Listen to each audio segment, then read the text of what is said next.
That's the chauffeur. Hashiram Tazama, the Ten Commandments. Ra'a, Yahaya, Raka, Alahayim, Akarayim, Iopinia. No and not have other gods before me. La'a, Thayasha, Laka, Pasa, Wala'a, Thayobadma. No or not thou make graven images to serve them. La'a, Thalakwa, Sham, Yahweh, Ba, Shiwa. No or not thou take the Most High's name in vain. Zakar, Ha-Yuam, Ha-Shabbat, La, Kodashwa. Remember the Sabbath day, keep it holy. Kabal, Abakah, Wa, Makah, honor your father and mother. La'ata, Latazak, know and not thou murder. La'ata, Kanab, know and not thou adultery. La'ata, Ganab, know and not thou steal. La'ata, Anashikar, no and not thou testify falsely. La'ata kamad kala shira la rakaya. No and not thou covet, which is our neighbors. Selah. Hallelujah. Amen. Praise Yah. Hallelujah. Hallelujah. Selah. Thank you, Elder. Hallelujah.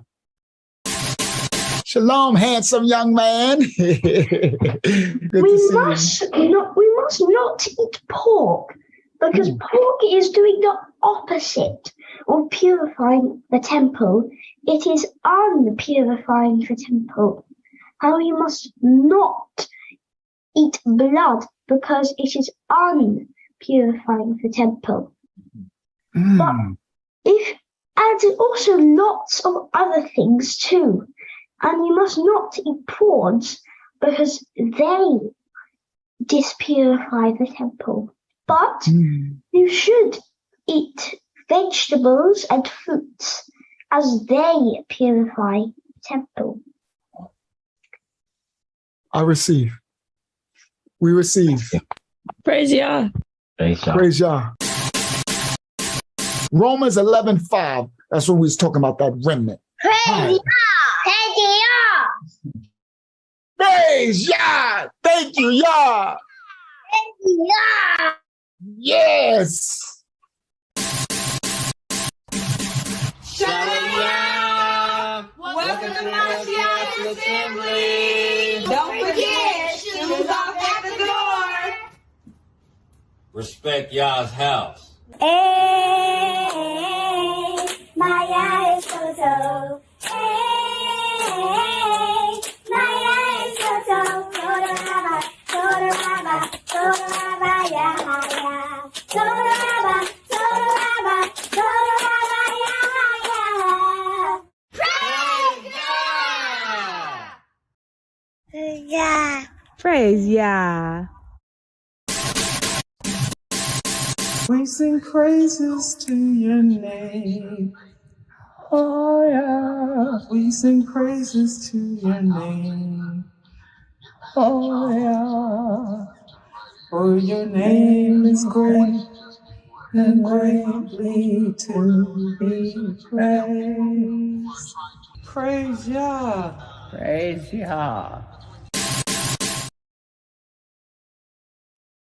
Praises to the Most High. Peace and blessings to everyone worldwide from the house of Yah. Shabbat Shalom. Shabbat is the seventh day. It's the Sabbath day, the fourth of the 10 Commandments. The Most High said, remember forever and keep it holy. And Shalom means peace and blessings of the Most High unto you. Welcome everybody to the house of Yah, Mashiach Assembly. Tonight's lesson going to be crazy dope. What I mean, it's a very powerful lesson. I tried to get it out on Wednesday, but I wasn't allowed to get it out. So it's here now. Yeah, this part. Now, it's Amanda Seals and a fearless white professor speaks. I can't see the full. Hold on, let me pull up comments up. Lavaya put the she'll put the full title in there for y'all. But yeah, this part. Let me Well, welcome to the house. We starting early. We right on time. You heard? We right on time. All right. Let me add my link so the brothers and sisters can join me on the screen. Control V, enter. We early. 41 of us in the building so far. The children of y'all be coming in later. Please put a like so far so the others, brothers and sisters can know we live around the world, and they'll come on and join us in this live stream. Very powerful live stream tonight. Shalom Hakyama. Welcome to the house of Yah. All right. So now we're going in. We right on time. You heard? Not on CP time. We on Yah time. Right on time. So let me go share screen. Hold on. Let me add my brother in. Hakyama could do it next. There you go. I forgot Hakyama. You can add him in. Shalom Yashiyaha Ahavaya into the babies. All right. Love you, family. Shout out to Canada. Shout out to Georgia in the building. Shout out to everybody worldwide that's coming in, all this the assembly. Shout out to your Alda in the building, Chicago, Sister Phyllis Richards, Yamala in the building. I know Diana probably gonna be over there on Facebook. Sister Hayazat. All right. And to everybody else in the assembly. Oh, Donna Yaz, Germany in the building. Yeah, it's gonna be one tonight. We on time. Shout out to Brother Warren in the building. Yeah, as they come on in later. So let me put share screen. Let's get started. They're gonna have to watch the replay to catch the beginning, because I know they used to starting late. But the Most High changed my sleep schedule around. So I'm up. I'll be up now. I'm up early now. You heard? So I got the chance to be on time, right on time. You heard? I used to be like that, but my schedule was all crazy and off. All right, hold on. Let me make this full screen. All right, as full as I can get it. Let me see, I can do a little more. There we go. There you go. All right, this is the thumbnail. Now this thumbnail, some of y'all might remember from Wednesday, but I had to take it down because we wasn't able to do.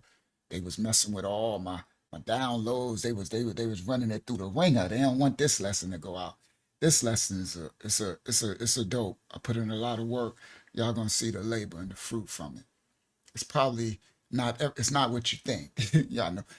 When it comes to this ministry, whenever we put a title or a thumbnail or something, just click, because you guarantee. I don't care if you know the news, right? I don't care if you know the news. Shout out Diana. I don't care if you know the news or whatever you've seen. What Yah has this ministry bring out is going to be, thank you, Yasha. It's going to be something totally different from what, I don't care how many people then brought it out, because the Most High reveals things to us and he instructs me to put in so much work. So it's going to be different. So this is the thumbnail. It says it's time for blacks, blackity blacks, the so-called blackity blacks, these races they put on people, these colors, right? They talking about people as blacker to black, whiter to white, browner to brown, and yellow to yellow. Could you please put the chat on the screen? It's not on the screen? Oh, thank you. Thank you, young elder. I thought it was on the screen. All right. Thank you, now y'all. All right. So, yeah, the blacker the blacks, right? That's my nickname for the so-called blacks, right? Because we know we ain't black, right?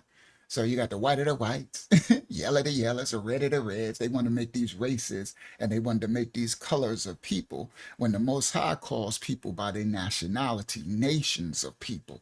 You heard? And that got something to do with this bitter truth coming out tonight. So this thumbnail says it's time for the black of the blacks, the black people of the world and America. Oh yeah, it's going down tonight. To know the bitter truth. Bitter.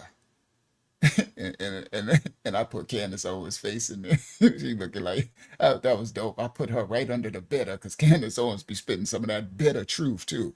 Even though, y'all can do, I ain't about politics. Because these politics is just two wings of the same bird. And that's what's wrong. Wait till y'all see what's coming out tonight. And for those who actually saw some of these clips, you ain't seen what y'all about to do tonight.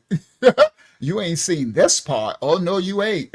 let's not get this twisted. All right, let me see where my mic level at. Where my mic level? All right, mic level's all right, because I know I'm gonna get loud. Oh, I'm definitely gonna get loud tonight.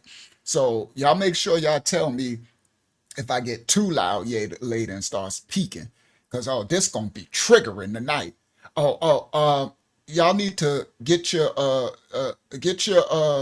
what they call that. Get your you're gonna be triggered tonight. I'm just want to let y'all know, especially the black of the blacks. There's gonna be some triggering things. It's gonna mess with your soul. It ain't gonna sit right in your spirit. But there's gonna be some truth coming out. You heard?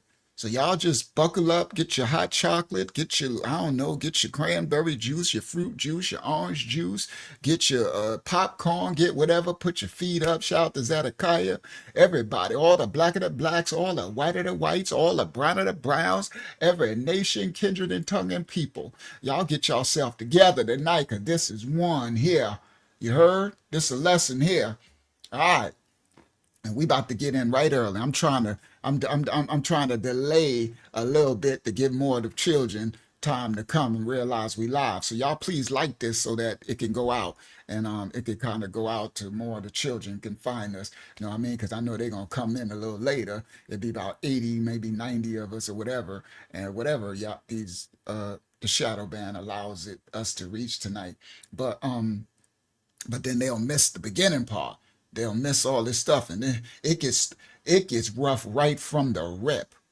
Soon as I press play on this video, it goes right in. No chaser, straight, raw, uncut, no chaser, straight to the raw dog. All right. Well, and then I do my breakdown at the end. This part. All right. So, and it's so funny that I knew that last Wednesday, I knew that title and everything. I knew that the people was gonna come. As soon as we finished it, we had almost 700 views immediately within the first, couple of hours, like the first hour. I said, I knew it. I knew it. That's why they didn't let me do this last Wednesday. I knew it. I said, yeah, I knew they was gonna do that because they don't want this message to get out. Shout out to Akiana in the building. All right, here we go. We starting right off the rip for Yana get too tired out in the United Kingdom. Shout out to the UK. All right, here we go. So I'm gonna do Hakyamo can add anybody that come in. I think they all here. I don't know if the elder's here yet, but anyway. All right, let's go. Copyright disclaimers are in effect. Laria, could you put the title to the video for me? All right, because I can't see the full one. But copyright disclaimers are up. Lavielle's here. Shalayon Lavielle. Copyright disclaimers are in effect. Yeah, y'all buckle up. We're going for a ride. There you go. Amanda Seals and a fearless white professor speak bitter truth that left white people angry. Oh yeah, oh yeah. So that's what this dude on the screen is. See him? Oh, he's angry. This dude angry. All right. So this is Amanda Seals, right? So she spoke some bitter truth. She spoke some, and then another white professor. We're going to show y'all in a minute. Shout out to Tim Wise. Oh, he spoke some bitter truth. And it left this dude angry. And a lot of other people, white and black, right? And so I just found an angry picture of Candace and put her in there, right? Oh, but this dude, yeah, this, oh my goodness. Let's go. We going in. Shout out to Zazaya. Shalom, Zazaya. I'm gonna set up that call with you, Zazaya. I got your WhatsApp. All right, yeah, this dude. All right. Oh, it's going. We on one tonight. Praise the Most High for revelation. Oh, it's going down. All right, let's go. Let's get in. Hey, copyright disclaimers are in effect. For reactionary purposes only. We don't own the rights to the video. The rights to the video are for the makers of the video. They are the owners. But we're a ministry, and we're doing reactions and educational purposes only to these videos. Copyright disclaimers are in effect. All right, here we go. So now I'm gonna come here. I'm gonna come share screen. Oh yeah, the elders here. Shalom, Elder Yazan and Yanapa. All right, now here we go. We're going to stop sharing that. Stop share. Let's get started. Let's get her done. Let's get her done. Get her done. All right, here we go. Share screen. Bang. Share. Let me make that full screen. Here we go. We're going in. Copyright disclaimers. I'm so sorry, you've been voted out by the majority. Okay. Please return to your seat. I hope some of y'all are acting. I really do. I really, we in LA, and I hope some people in here are acting.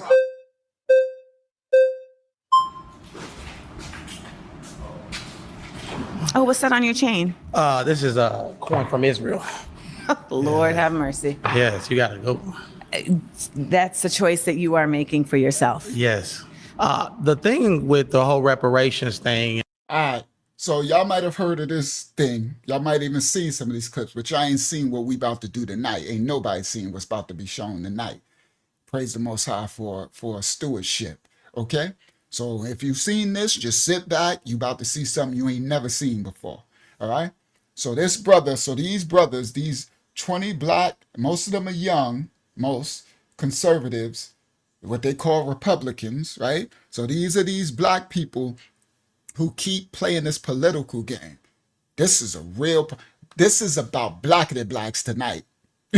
So the white of the whites, y'all sit back and y'all watch what another white brother gonna say that gonna make y'all angry.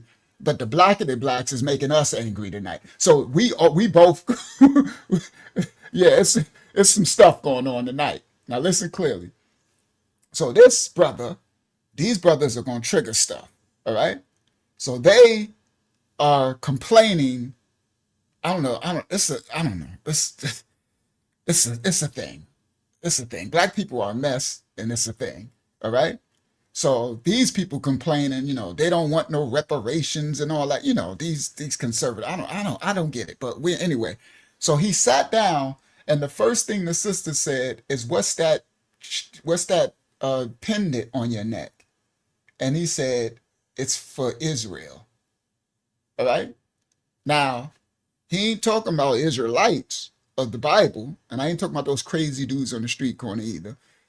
He's talking about for the state over there, those people who say they are the tribe of Judah and are not. And she said, "Oh Lord, something." She said something, and he said, "Oh yeah, you got a good one tonight." He come right. So he already telling you what kind of igga he is. Now tonight, I'm just gonna keep it real. All right. Tonight, oh yeah, you could come on the screen, Davaya. If the link is in the chat. I'm gonna put the link for you. Let me explain. We're gonna talk. It's gonna be some iggers stuff coming out tonight. Now the igger word, right? They try to use it for us. The igger word is an ignorant human being. So you got white iggers, white of the white iggers, black of the black iggers, Hispanic, brown of the brown iggers, Asian iggers, yellow of the yellow iggers, native mongoloid iggers, original native iggers. The iggers of your nationality of people is always there. And most of us, and no matter what nationality of people you come from, you probably got fatigue for the iggers of your nation. They make your people look bad, right? So black of the blacks, we got our black iggers, right? Right? And then you got black people, right? Whitey whites, they got their white iggers, wiggers, and then they got white people, Spanish, they got their, right? So everybody got their iggers. All right, now, tonight's going to be a lot of iggerish stuff. It's a lot of cooning and stuff going on, right? So, now, here we go. Yes, for somebody fitting the profile, you understand? So, now, back in slavery, they used to just call us iggers. But you had a set. You had those that were house iggers. Those were the ones that did the work of the masters. enduring slavery, right? And they were, yes, sir, master, no, sir, master. What's we doing today's master? How can everything? And they were the snitches, they were the sellouts, right? That's what you're gonna see a lot of those, right? That's what he's telling you. This dude right here, sitting down, that's what he's saying with this thing. He said, you got one here, right? Then you had something called field diggers. Those were the ones that was in the cotton fields, the plantations, the sugar canes in the Caribbean, and the cotton tobacco. They were in the fields from sun up, into night and everything. And they were getting beat. They weren't the house. They weren't, the ones working for the mass and everything. They was trying to survive. Some of them, a lot of them rebellious, but they were the field diggers. They was the regular. And then you had the runaway slaves. Those are the ones who weren't trying to get down with none of it. They wants to be free. Give us free. Okay? Then you have those, all right? The runaway slaves, all right? That part, right? Now, those, I was one of those. I would have been one of those, right? I ain't down with I could play the game and all that, but I ain't down with it. I got, give me freedom. I got to be free, bro. I'm just sorry.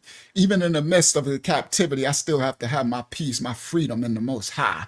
You heard? All right. So anyway, so this brother is telling you right here who he is when he sat down and she asked him, what's that thing on your neck? What's that emblem? All right, now I'm going to put it back.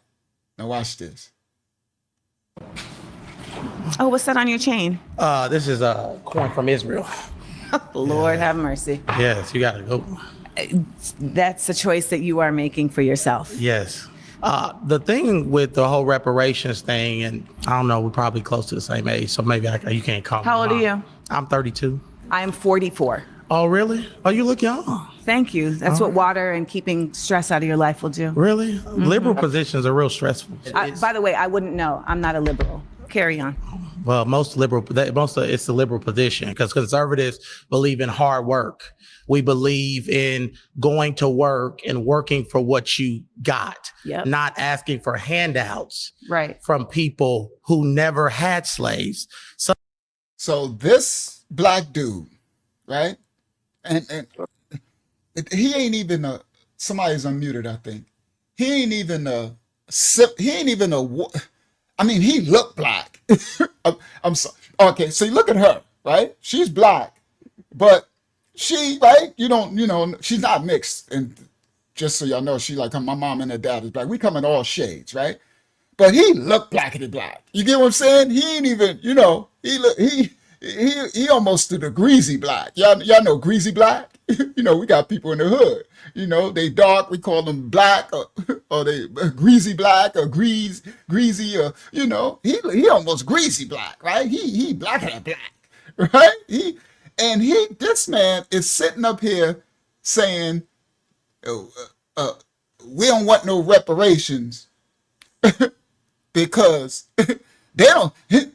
All right, let me not get triggered already, but let me explain.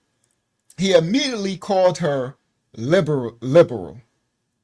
Now she stopped him and said, I'm not a liberal, but he's gonna keep calling her that, right? And then they play the victim when someone else says something to them. So it's like calling your name, actually, right?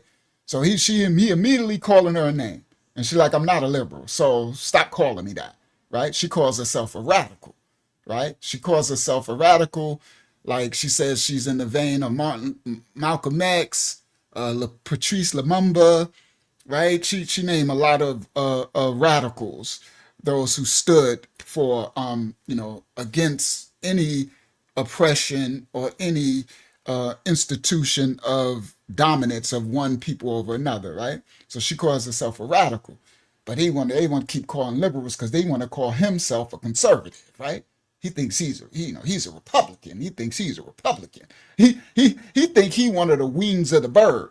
So this is when the black people really look stupid. I mean, where we really get stupid at, right? Now, I understand you can vote how you want to vote, but when you think that you are a part of their party, You think you're in the party. This little boy, I'm gonna be triggered tonight. I ain't even get started. All right, let's go. Let me put it back, and then I'm gonna let it play. I'm not gonna cut it off too much. I'm gonna just let's let it play. All right. Shout out to Yariq. How old are you? I'm 32. So, and then he also assumed her age, right? So he automatically doing a lot of assuming. Somebody, I assume you my age, talking about you or you look young because liberals is stressed and all that. She like, I'm not sure. He said you're not a liberal, you idiot juice. All right, let's Lord have mercy. Yes, you gotta go. That's a choice that you are making for yourself. Yes. The thing with the whole reparations thing, and I don't know, we're probably close to the same age, so maybe you can't call me. How old are you? I'm 32.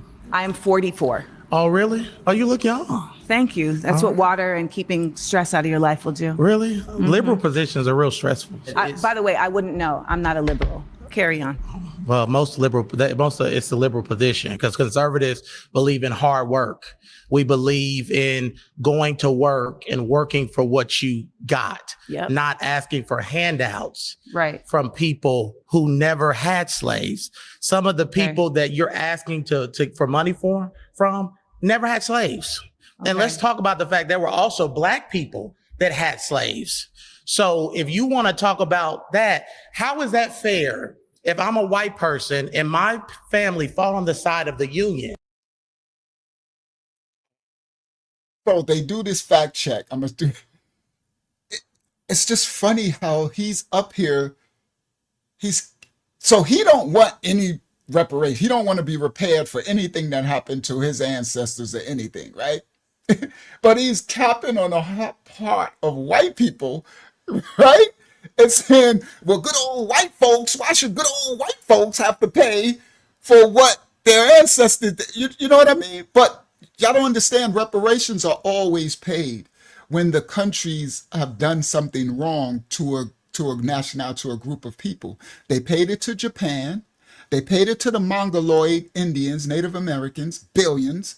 They paid it to the Uish people. And we ain't have nothing to do with the Uish people, Germany. They paid them billions, right? They pay them to everybody. Everybody got theirs. But the Blacks, oh no, you ain't getting nothing.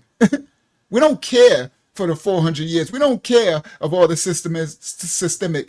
But look, this is the house iggers saying, we don't want no reparations. We don't want to be repaired for nothing that happened to our ancestors. Massa, why should Massa, right? Why should Massa ain't have nothing to do with what his grandparents did 300 years ago. My Massa now, he's a good Massa. I got a good job, right? I got a good job. That's where you get those good jobs. I got a good job, right? So he want to say that the other Blacks, he said conservatives, right? We work hard for my money. We don't need no handouts, right? He like, we don't beg for nothing. We don't ask for nothing. We work for ours. He painting them. He think he white something. Could somebody smack the Black off this dude? I'm sorry. Don't smack nobody. I repent for that. I don't mean that. I'm just making a joke. We don't believe in any violence or anything. That's just a euphemistic term. Could somebody wake him up? That's what I want to say, right? Could somebody wake this fool up, right? Because he's sitting up there, he's like, we's don't want no handouts, right?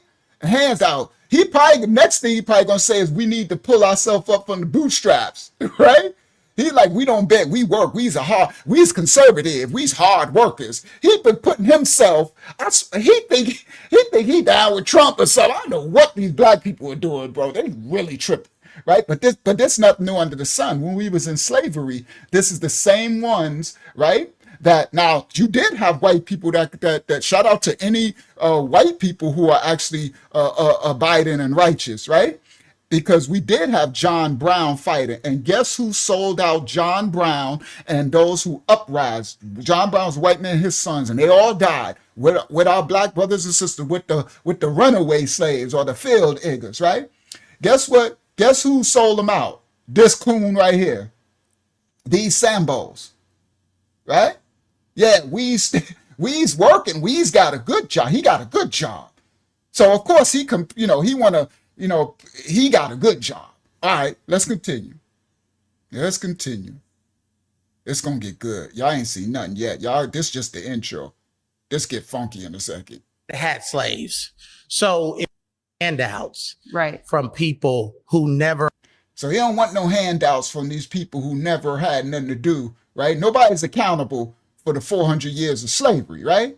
We don't care that they repair the reparations to other nations, right? Now, I ain't asking for nothing either, but I'm not going to stop if they wanted to repair, if they wanted, the nation wanted to repair for the breaches that they did against our ancestors. I'm not going to stop anyone else from receiving it. I ain't asking for it. If you give it, you give it. If you don't, you don't. Because my reparations come from the Most High anyway, right? But I'm not going to cap and stop when they give reparations to any other nation. They still give these people billions every year. They still get, they gave the reparations they give out is crazy.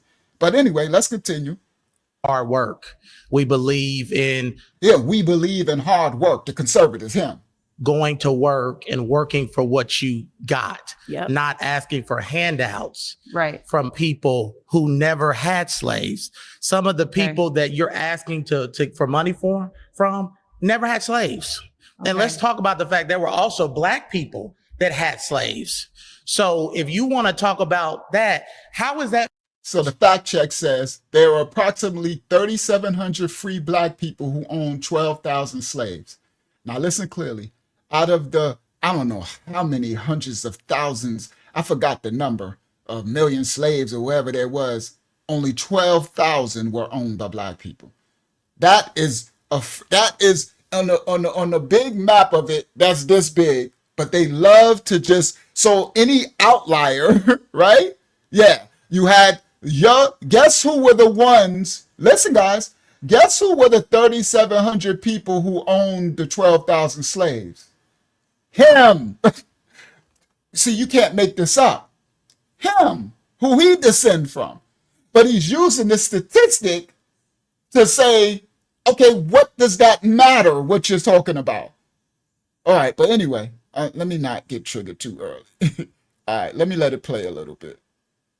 And working for what you got, Yep. not asking for handouts Right. from people who never had slaves. Some of the people that you're asking to for money from never had slaves. And let's talk about the fact there were also Black people that had slaves. So if you want to talk about that, how is that fair? If I'm a white person and my family fall on the side of the Union, why should I have to pay for slaves when this whole country was never all racist? Some of the founding fathers were abolitionists, and they believed, they hated slavery. And they actually put things in the Declaration of Independence and things too, because they believed that there would be a future where there would be a Black president one day, or that there would be people. Oh my God, did y'all see that dude? Okay, anyway. So thank you, Yana. Yana said 12.5 million slaves. And he talking about 12,000 of the 12.5 million were owned by Black people like him, right? Did y'all see that dude? There'll be a future where there would. What in the Lil Wayne? This generation is crazy. Now these are y'all gonna see a lot of these, they're young. That's why he asked her, right? These are 20s and 30s. No disrespect, shout out to the young, but we're losing this generation, we're really losing our young, strong warriors, fighters for truth that can stand in truth. And this dude look really, this is nuts right here. I don't even know what this is going on. All right, so anyway, let's continue. Would be a Black president one day. Independence and things too, because they believe that some of the founding fathers were some of the founding fathers. This dude here is all right. Had slaves. So if you want to talk about that, how is that fair? If I'm a white person and my family fall on the side of the Union, Why should I have to pay for slaves when this whole country was never all racist? Some of the founding fathers were abolitionists, and they hated slavery. And they actually put things in the Declaration of Independence and things too, because they believed that there'll be a future where there would be a black president one day, or that there would be people in leadership that were black. There was people in the North who helped with the Underground Railroad and fought with the Union. So why is that fair for people who never had slaves, who fought against slavery, to have to pay for people that had slaves? One, from my understanding, you are more interested in preserving the fairness of those who didn't have slaves than the fairness of those who are the descendants of slaves. That is priority to you than finding a fair way to accommodate those who have been the descendant of slaves. Well, our ancestors wasn't asking for handouts. They were asking for equal opportunity. And we have equal opportunity in this country. We had a black president, just in case you didn't know. We have equal opportunity in this. All right, let me just let him go. Let's just listen. We had a black president and we had a black vice president. I think she was black. They said she was black. I don't know. So we had a black president, and you know who voted for that black man? White people, because you can't win a popular election in this country without white people. So Barack Obama is the product of white people. So let's get off this thing where, America is so racist. They've been encouraged to think that we don't have to have this conversation anymore, that we've attained some level of post-raciality as a society. And so this conversation is passé. This conversation is tired. We don't have to talk about race. And we know this because having a man of color as president for the last roughly 8 years proves that we can't really have a problem with racism. We had a black president, just in case you didn't know. We had a black president and we had a black vice president. Now, let me tell y'all what I'm doing. Oh, yeah, what the Most High instruct me to do. We got this dude right here, right? This is our sellouts. And then you're going to hear Professor Tim Wise literally counteract everything the white man, he says. Literally. That's why the clips. Y'all ain't seen that. That's why I said, I don't care if y'all seen that Jubilee thing. You ain't seen what the Most High had me put together. Right? And it took a lot of work for me to put this together. And it's just getting started. Y'all ain't seen nothing yet. All right? So here you go. We had a black president. Right? We had a black president, right? Having a man of color as president for the last roughly 8 years proves that we can't really have a problem with racism. We had a black president, just in case you didn't know. We had a black president and we had a black vice president. We don't have to talk about race, and we know this because having a man of color as president for the last roughly 8 years proves that we can't really have a problem with racism. Of course, if we were to think about that for just a second, and we were to ask if that were true for gender. So if I were to say, for instance, does it mean that there is no sexism in England because Margaret Thatcher was the head of state there?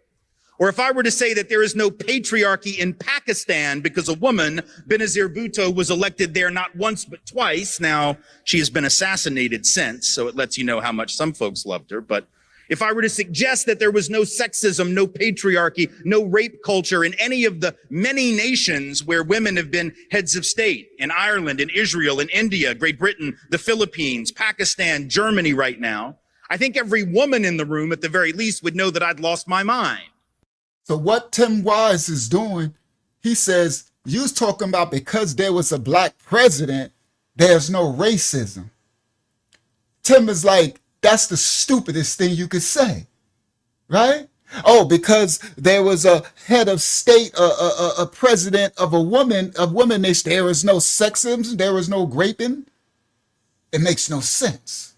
Right? I don't think there are any women in this room who plan on packing your bags and moving to Karachi tomorrow just because Benazir Bhutto was the head of state, because we understand that just because a woman can attain the pinnacle of political leadership doesn't mean that millions of other women do not face sexism. Individual accomplishment doesn't tell us anything in and of itself about systemic, structural, institutional, society-wide truth. We had a black president, just in case you didn't know. We had a black president and we had a black vice president. We had a black president, and you know who voted for that black man? White people, because you can't win a popular election in this country without white people. So Barack Obama is the product of white people. So let's not get off this thing where, oh, America is so racist. What's making America so racist is people that continue to talk about racism. People will say, if you would just not talk about racism, racism would go away. It's people like you, meaning people like me, who keep racism alive by... Now, yes, be slow for judgment in the chat. Give it time.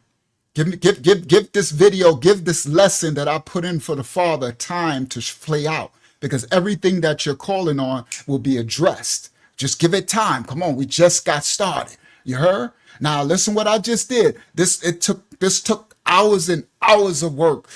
Every time this black person, when they say we supposed to be, you know, this is what the Bible say, all skin folk ain't kinfolk, all Yasharal ain't Yasharal, all Israel ain't Israel. This one the Bible say, just because the enemy come from those of your own nation too as well. You heard? You know them by their fruit. You heard? So now this black man just said, the problem ain't the racism. The problem is that people, anybody who talks about it, that keeps talking about racism.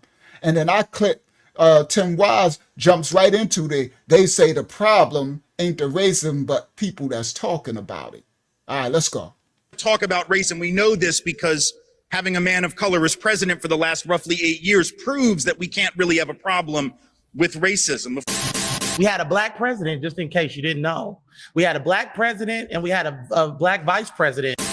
We don't have to talk about race, and we know this because having a man of color as president for the last roughly 8 years proves that we can't really have a problem with racism. Of course, if we were to think about that for just a second, I did that already. and we were to ask if that were true for gender, so your bags and moving to Karachi tomorrow just because Benazir Bhutto was the head of state, because we understand that just because a woman can attain the pinnacle of political leadership doesn't mean that millions of other women do not face sexism. Individual accomplishment doesn't tell us anything in and of itself about systemic, structural, institutional, society-wide truth. We had a black president, just in case you didn't know.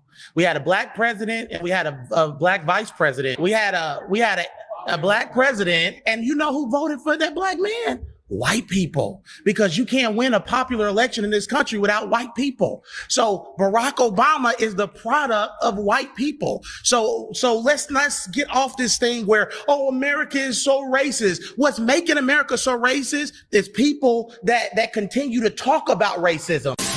People will say, if you would just not talk about racism, racism would go away. It's people like you, meaning people like me, who keep racism alive by insisting on discussing it. Yes, of course, because we all know that social problems are the result of conversations about social problems.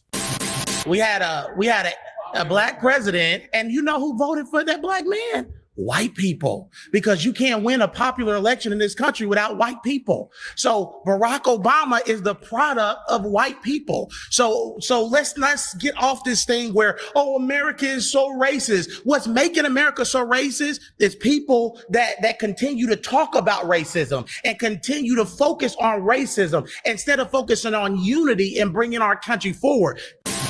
So the presence of a man of color in the head of political leadership, we are to believe and we are told, means that we don't have to have this conversation. Or we're told that it's not that we don't have to have it, it's just that having it makes things worse. You'll hear that. People will say, if you would just not talk about racism, racism would go away. It's people like you, meaning people like me, who keep racism alive by insisting on discussing it. Yes, of course, because we all know that social problems are the result of conversations about social problems.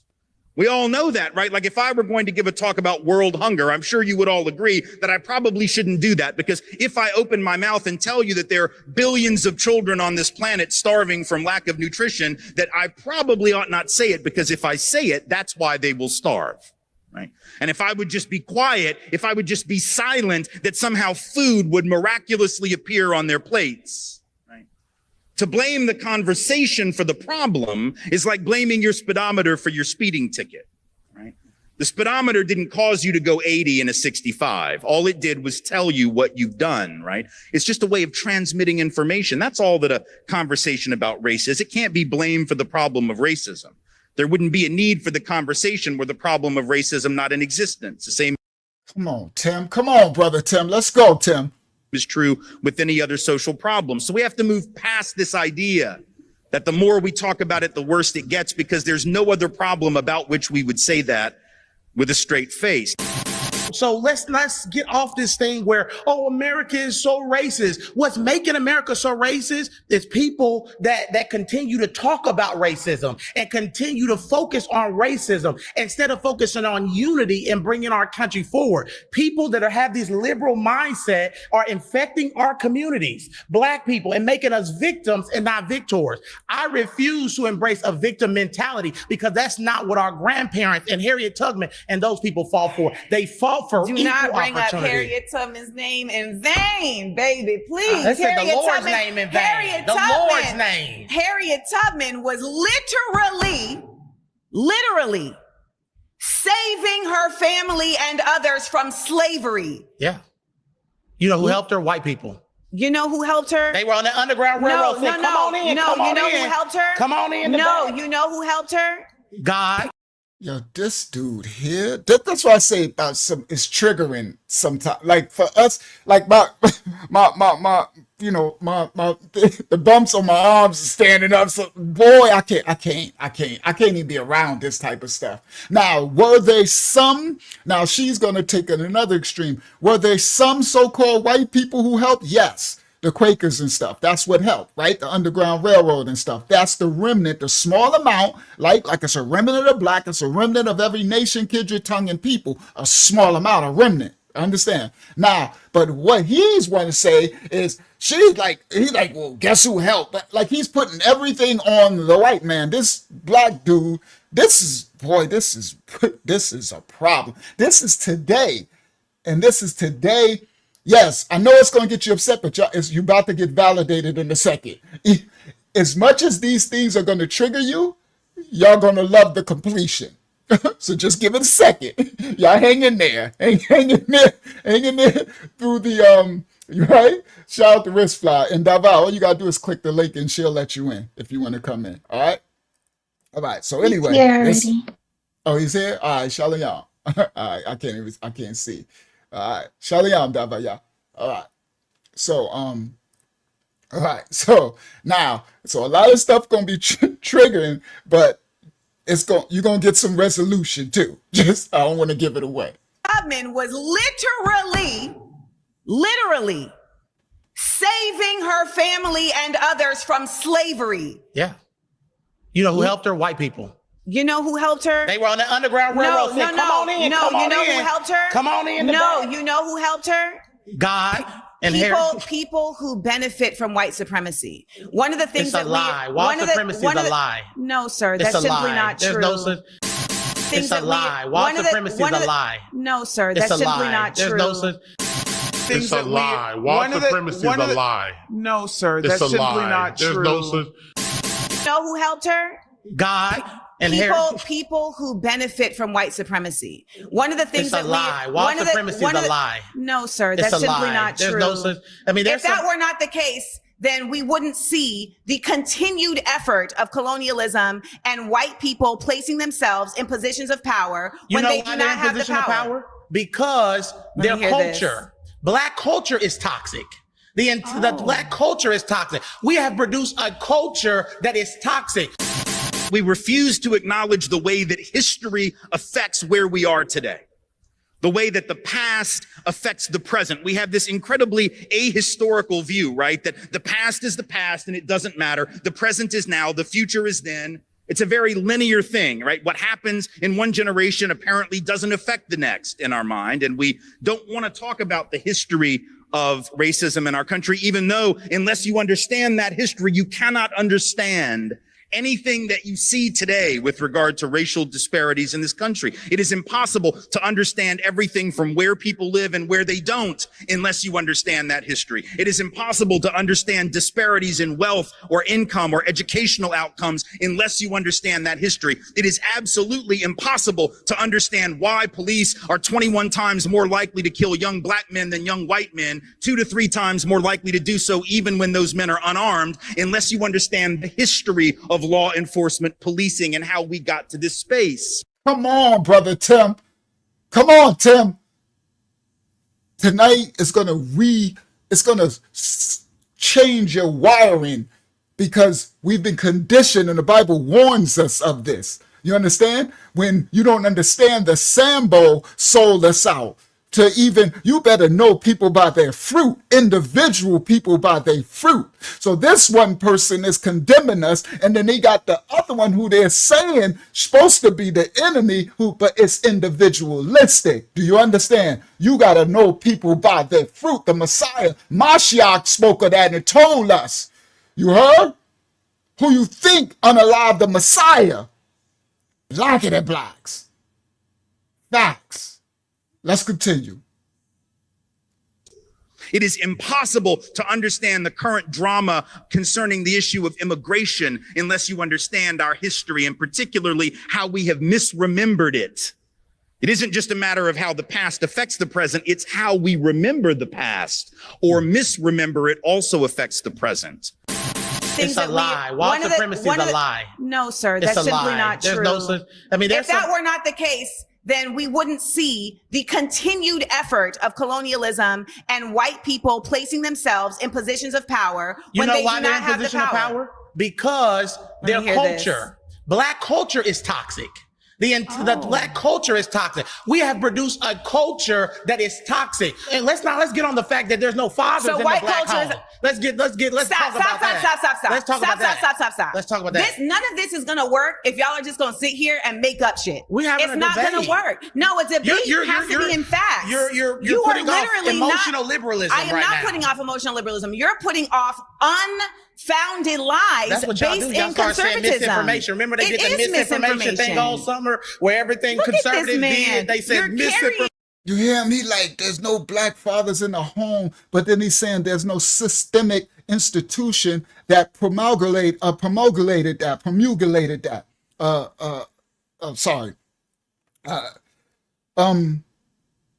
That created this existence. Promulgation. Sorry, I'm having a brain freeze on the word.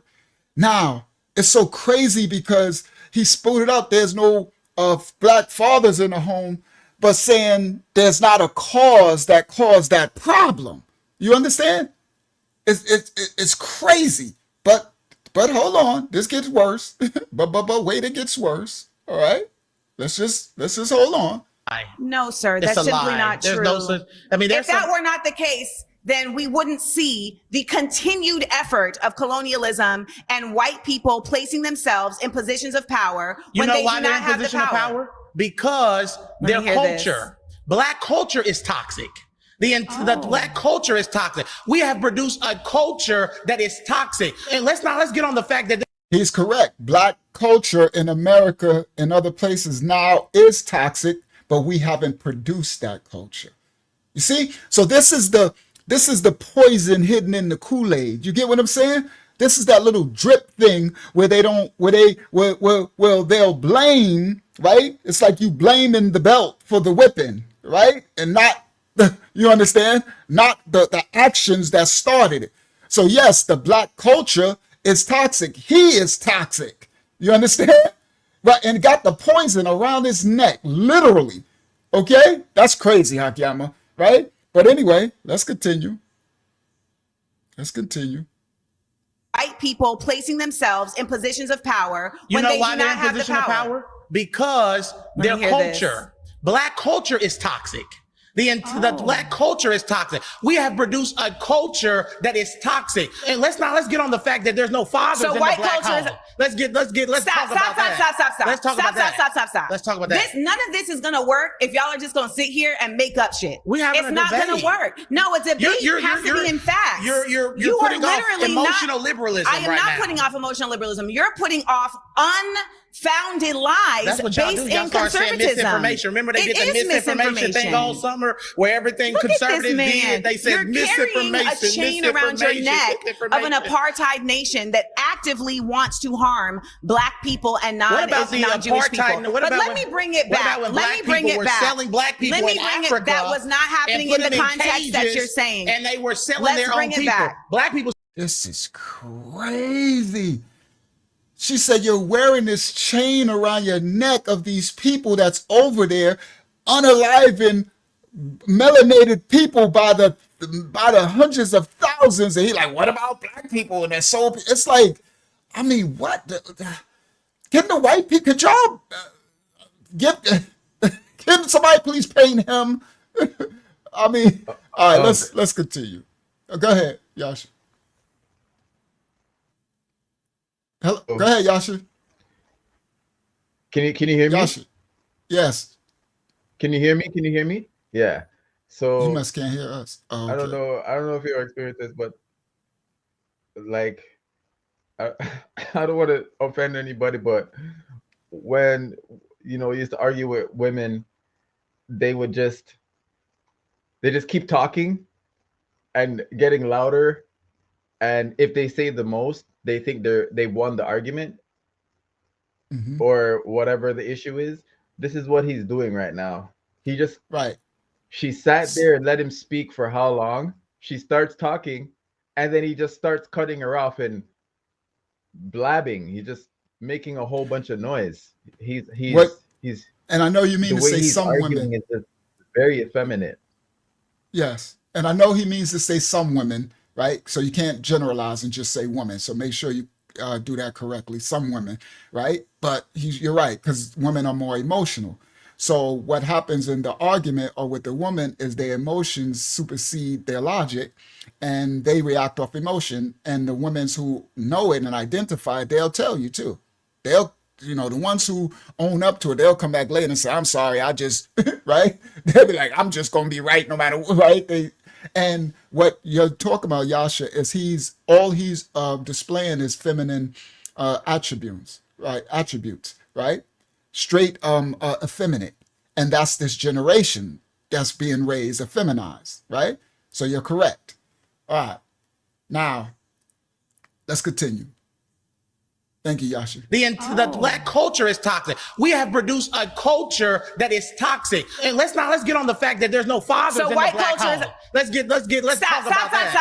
Let's talk about that. Let's talk about that. None of this is gonna work if y'all are just gonna sit here and make up shit. It's not gonna work. No, a debate has to be in facts. You're putting off emotional liberalism right now. I am not putting off emotional liberalism. You're putting off unfounded lies based in conservatism. Misinformation. Remember they did the misinformation thing all summer where everything conservative did. They said misinformation. You're carrying a chain around your neck of an apartheid nation that actively wants to harm black people and non-Jewish people. But let me bring it back. Let me bring it back. Selling black people in Africa. That was not happening in the context that you're saying. And they were selling their own people. Black people still sell their own people today too. I don't know if I'm gonna last. We're selling our own people today too. I don't know if I'm gonna last. You probably won't last with me. I won't, because your ignorance is so overwhelming. That's liberals. Y'all start name calling when y'all getting defeated in an argument. You won't have an argument because you keep cutting me off. Oh, well, that's fine. If they don't let me come back up, I made my point. You didn't make your point. I made my point. You haven't made your point. See, that is mad effeminate. I don't care. I made my point. Right? I'm sorry. That there's a very, very strong degree of lack of masculinity in this, right? So this is what he's doing. So yes, he's rage baiting her, he's talking over her and all of that, but none of these are male characteristics. They're not, okay? All right, so yeah, that's right. Like, I made my point, I don't care, I made my point, right? He's looking around like he did something. I'm gonna last. We're selling our own people. I don't know if I'm gonna last. You probably won't last with me. I won't, because your ignorance is so overwhelming. That's liberals. Y'all start name calling when y'all getting defeated in an argument. Calling. You won't have an argument because you keep cutting me off. Oh, well, that's fine. If they don't let me come back up, I made my point. You didn't make your point. I made my point. You haven't made your point. And let me just tell you about your point. You started off saying, we believe in hard work. Yeah. And we believe in being compensated. Reparations is not, though. Reparations is not hard work. It's stealing. It's Robin Hood. You said you believe in hard work. Yes. And you believe in being compensated for hard work. Yes. Were slaves compensated for their work? They weren't compensated for their work. But why should people who are sitting at home playing video games, smoking marijuana, are you sitting at home playing a video game? Are you sitting at home playing a video game? The people that they're wanting reparations for. Am I sitting at home playing a video game? No. You hear what he said? But the people they wanted reparations for are the people sitting at home playing video games. Are you sitting? I'm not sitting at home playing video games. He not, she not. And he said the people so you mean to tell me that they said that whatever reparations committee said, we want these reparations to go to all of those who are sitting at home smoking weed, playing video games. You see, this is cosplaying. I mean, this is the problem. You understand? This has always been the problem in the so-called black. You know, this so-called, we're not black, but y'all know what I'm talking about, right? This race of that they created in America, okay? And this has always been the problem, all right? People who are sitting at home playing video games, smoking marijuana. Are you sitting at home playing a video game? Are you sitting at home playing a video game? The people that they're wanting Am I sitting at home playing a video game? No. The people and I don't know who these people are that you're talking about, because the majority of the black community is not sitting at home playing video games. The majority of the black community is doing a lot of things. Where are you getting that statistic? Pause. You've been voted out by the majority. Please return to your seat. I knew I was going to be surrounded by ignorance, but damn, let's go. So this is me cleaning out my classroom because I resigned because I was targeted at my school for my political. I told y'all, hold on. I told y'all, just hold on. Just hold on. This is the same dude. I don't be playing. When y'all tell me to do something, I have to do my diligence, and I put in a lot of work to put it together. That's why I said, I don't care if you even saw these clips live. You ain't see what we about to show tonight. This is the same dude clearing out his classroom. He was a teacher, unfortunately, in Florida. In Jacksonville. Florida need to sit down. Florida takes this L tonight. Florida's on deck for the L. Oh yeah, I know y'all didn't see this coming. I know y'all did it. That's why I said, I know it's very triggering, right? But just hold on a little, right? Hold on, right? Listen, I cleaned out my classroom today. Shout out to Pastor Joint Productions. I cleaned out my classroom. Shout out to the other brother too that's early, another new person, TV, I think it was something. Today, after I was forced to resign from my Florida teaching job because of my Republican platform as black and stuff, yeah, TNT. Listen, I told y'all just hold on. Oh, it's gonna get even crazier. We just getting started. You heard? All right, let's continue now. Let's go. So this is me cleaning out. They weren't compensated for their work, but why should that? So she said the slaves were not compensated for their work. But why should what? Listen what he's saying. People who are sitting at home playing video games, smoking marijuana. Are you sitting at home playing a video game? Are you sitting at home playing a video game? The people that they're wanting reparations for. Am I sitting at home playing a video game? No. The people I don't know who these people are that you're talking about, because the majority of the black community is not sitting at home playing video games. The majority of the black Where are community you getting that statistic? Where are you getting that statistic? Pause. You've been voted out by the majority. Please return to your seat. I knew I was going to be surrounded by ignorance, but damn, let's go. So this is me cleaning out my classroom because I resigned because I was targeted at my school for my political beliefs. So this is my classroom, me getting my stuff. And yeah, I was targeted. I refuse to embrace a victim mentality because that's not what our grandparents and Harriet Tubman and those people fought. Huh? I refuse to take a victim mentality. What did he say? I was targeted because I was he real soft-spoken, right? I resigned. I was targeted. Lavia. And what I clip? I refuse to take a victim mentality. They talk all that crappity crap until the chickens come home to roost. You understand? That's be these ones sitting up there, these ones that look down on everybody, right? Got their nose all in there, right? Oh, yeah, I was targeted. Oh, now he was targeted. You hear this part? But before he said, I refuse to be a victim because I'm a victor. But no, you victorious, but now you were targeted. Oh yeah, his feelings hurt. Somebody played the little smallest violin in the world for this Sambo, this coon. All right, listen. All four. And yeah, I was targeted. I refuse to embrace a victim mentality. And yeah, I was targeted because I was targeted at my school for my political beliefs. So this is my classroom, me getting my stuff. And yeah, I was targeted. I was told in so many words that if you don't stop speaking about certain political things, that you will be fired. And then I was targeted afterwards with a bunch of petty stuff. I refuse to embrace a victim mentality. Let me explain.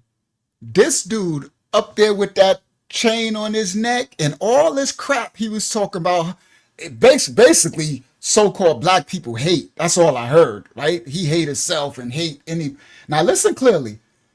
He was teaching, guess what? He's an elementary school teacher in a full black school. I'm sorry, just try to listen clearly. Listen clearly. He had a classroom full of, I think it was third graders or something, right? Y'all can look it up. And all third grade black children. Do you understand? This man was teaching young black children in elementary school. This is what, and he's showing you in this clip how he hates. Oh, that's insane. This is the systemic stuff.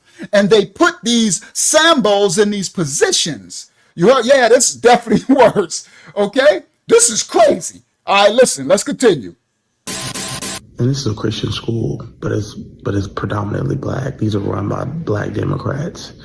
And yeah. He said he's teaching in a Christian school, predominantly black, but it's run by black Democrats, because he swear he's a Republican.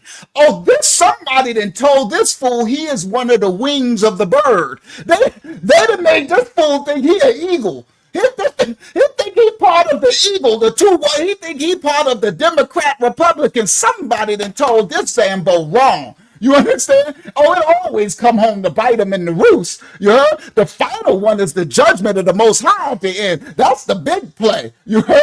But anyway, that's why I said, y'all just hold on. Y'all gonna get a little, the Band-Aid, the little wound that he was digging a wound in some of us. You know, I feel it though. You know what I mean? I'm like, we get a little reprieve, right? So anyway, let me go back a little bit and let me let him talk, okay?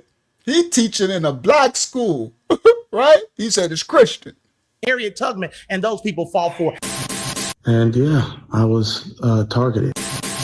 I refuse to embrace a victim mentality. And yeah, I was targeted because I was targeted at my school for my political beliefs. So this is. Hold on. I said this fool think he an eagle. TNT said he forgot he a crow. Somebody told him wrong. That's hilarious. All right, hold on. My classroom, me getting my stuff. And yeah, I was targeted. I was told in so many words that if you don't stop speaking about certain political things, that you will be fired. And then I was targeted afterwards with a bunch of petty stuff. I refuse to embrace a victim mentality. And this is a Christian school, but it's predominantly black. These are run by black Democrats. And yeah, my classroom, and yeah, it's not right. I'm so sorry. I am so sorry. Is he crying basically? Oh, he was all Billy Bad Butt. That's what and those black and the blacks. He went to that school when he went back to work. he thought he did something going. He went back to work and the blacks were saying, they told him, oh my goodness, you can't make this up. All right. And Johnsonville is the most ghetto in the United States too. One of the most darkest ghettos in the United States.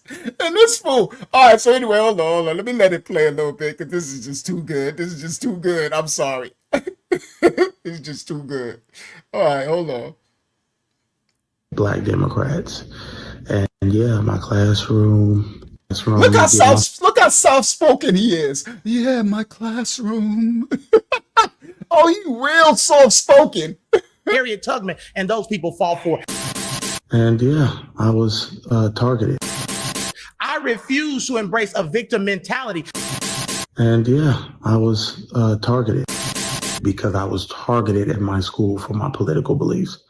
So this is my classroom, me getting my stuff. And yeah, I was targeted. I was told in so many words that if you don't stop speaking about certain political things, that you will be fired. And then I was targeted afterwards with a bunch of petty stuff. I refuse to embrace a victim mentality. And this is a Christian school, but it's predominantly Black. These are run by Black Democrats. And yeah, my classroom, and yeah, it's not right. Does anyone see the irony here? His actions led to him resigning. And what does he do? He doesn't take responsibility. He doesn't lift himself up by the bootstrap. What did he do? He blames other people for him resigning. And then goes on, you ready for the cherry on top of this stupid sundae? He then starts a give, send, go. For all of y'all that have been asking, we started a GoFundMe, or not a GoFundMe, but a way where you can give us to help us out. Because conservatives believe in hard work. We believe in going to work and working for what you got, not asking for handouts. And we started a GoFundMe, a way where you can give us to help us out. We believe in going to work and working for what you got, not asking for handouts. And we started a GoFundMe, a way where you can give us to help us out. You started off saying, we believe in hard work. Yeah. And we believe in being compensated. Reparations is not, though. Reparations is not hard work. It's stealing. It's Robin Hood. You said you believe in hard work. Yes. And you believe in being compensated for hard work. Yes. And we started a GoFundMe, or not a GoFundMe, but a way where you can give us to help us out. Well, our ancestors wasn't asking for handouts. And we started a GoFundMe, or not a GoFundMe, but a way where you can give us to help us out. Well, our ancestors wasn't asking for handouts.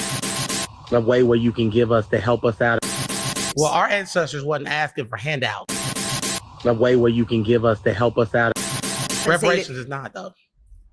Reparations is not hard work. And we started a GoFundMe, or a way where you can give us to help us out as we try to get it legal. We try to fight legally, or we try to pay for our expenses. Give, Send, Go.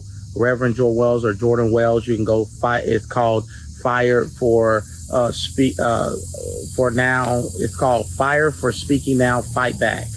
And it's Jordan Wells. You can't make this up, bro.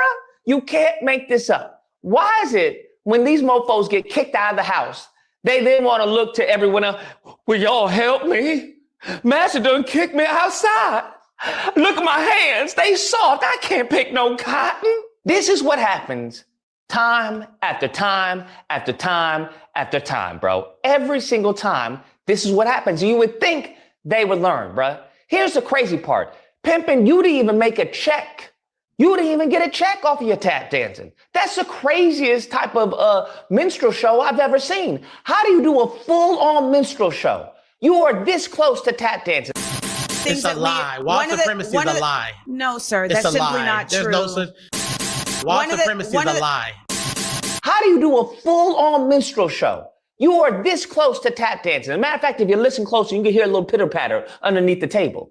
You were that close, and you didn't even receive a check. No white people applauded you. No, you didn't go on Charlie Kirk. Candace Owens didn't invite you on the show. Piers Morgan didn't invite you on to talk about the black. Right? People have already started giving. You can go on there. A lot of you have asked, how can you give? How can I help? Well, we have started a give, sing, go for you to help us reach our goal. Our first goal is going to be $5,000. And anybody who wants to help, right, to help us, because we have just had a lawyer reach out to us today who's a Republican lawyer who wants to try to fight this school. He's trying to raise $5,000. Guess how much these good, not racist people donated to him. Okay, just guess. I want you to take a guess. I won't even give you the Jeopardy music. $2.95. That's fam. I'm gonna be honest with you. In my lowest of lows, if I ever do a give, send, go for $5,000 and I get $2.95, I'm crashing out. This fool then did all this begging. Right, all this good white folks, and for the good white folks said, "Boy, Them ones he cooling for, $295 is how much he got out of his pay. You can't make this up. That's why he talking about no reparations. His reparations in his GoFundMe or what they go give or something, a new thing. He want personal oh, you want reparations now? Boy, that's why I say, boy, this stuff is crazy. All right, let's continue. All right. Yes, I put in the work, praise the Most High. Took me to put all these clips together. All right, let's continue. All right, that Band-Aid, I know y'all feel a lot better about how that played. Because he was very triggering, right? He was very triggering through the thing. I was like, I know they're gonna get a Band-Aid in a minute. All right, so let's continue with the regularly scheduled programming. All right, here we go.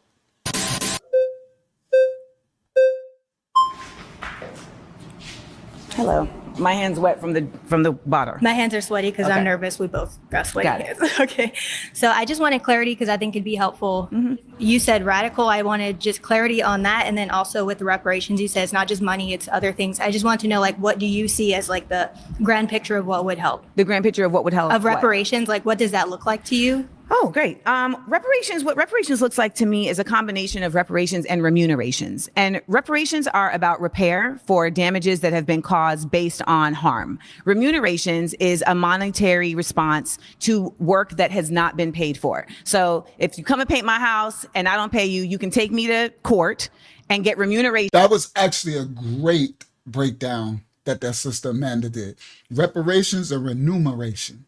And the remunerations is for work that was done that wasn't compensated for. And the reparation is for the systematic oppression and things that were done harmful to a nation or set group of people, right?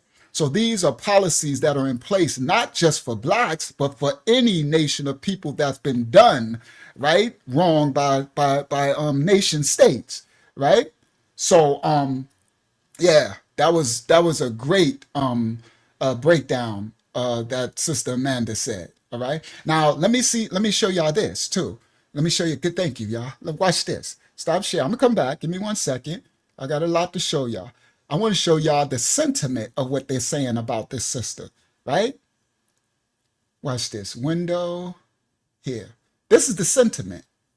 Right. Let me see what y'all see. Let me make it bigger. All right. Let me make it. That's not bigger. That's not bigger either. All right, so let me just make it bigger that way. All right. So look what it says.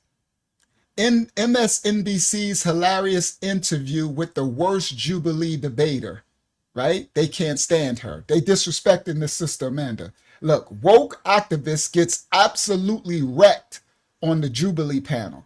They're saying she got wrecked. She's like, they're just disrespecting her. Look. Foolish liberal gets handled by an 18-year-old conservative, right? They saying she got handled and she got wrecked. Radical leftist versus black conservative, right? Look, and look at this black dude, Officer Tatum. Amanda Seals flips out after getting cooked, like she got cooked. Y'all wait till y'all see how this plays out. So this is some of her resume. A reason why I brought that up, I'll be explaining in a second, later. All right. So I'm gonna just leave it right there. Let me stop sharing that, and let's come back. Share screen, bang, window. Oh, there you go. Share. Now let's continue. It's Yana's Earth birth tomorrow. Happy Earth birth, Yana, out there in the UK. Happy Earth birth to you, King. Thank you for coming on down. Little Yana. Oh, Lil Yana. Happy Earth birth, Lil Yana. Happy Earth birth. I know your dad gonna make sure you have a great time on the day that the Most High told you to come down, little young king, to put this work in for the Father. Your purpose. Praise the Most High. That's our little brother who opens up our live stream. The little brother out there in the UK, young Yana, it's his Earth birth. This is him right here. Shalom, handsome young man. We must not eat pork because pork is doing the opposite of purifying the temple. It is unpurifying the temple. You're not sharing that screen, Unc. Oh, it didn't share? It didn't. You didn't see it? when I That's just? the wrong one. No, Unc. No. And I'm finally starting to speak now. It's me, Dava. All right. Hold on. What? I'm lost. That didn't play. Hold on, Dava. That didn't play when I press play. Shalom, handsome young man. Y'all didn't see that? Yasha's son. What you say? Man. Hey, Yasha's son. On that. Yasha's son, not Yana. Oh, little young Yana, not Eliyaha. Okay, thank you. Now I got to understand it. Yasha's son, this one. Okay, so that's this one. And everything you should do is Romans 11:5. That's what we was talking about, that remnant. praise Praise Yah! Thank you, Yah! That was little man that showed up in the blue. All right, happy Earth Birth, young Yana. All right, thank you guys. Thank you, Daba. No problem. And thank you, everybody. Thank you for getting me right. All right, praise Yah. All right, let's continue. All right, so that was a great breakdown of the reparations. All right, that was a great breakdown of the reparation and remuneration. Did he show himself on the screen? I ain't never got to see. Yes, he's right there. All right, hold on. Let me do it because I've been here all night, I've been here all night, Where you at? I've been here all night, Oh, there you go. I see him. Yeah, Sorry, I had been to here find all night, Yes, sir. Yes, sir. All right, Yes, I sir. see how he Yes, looks sir. now. All right. I've been here all night, Praise Yah. Hey, yes, sir. Praise Yah. All right, let's get back. Oh, Yana's on the screen too. Happy Earth Birth, Yana. I didn't know he was on the screen. Happy Earth Birth, young kid. You getting big, boy. You not little no more.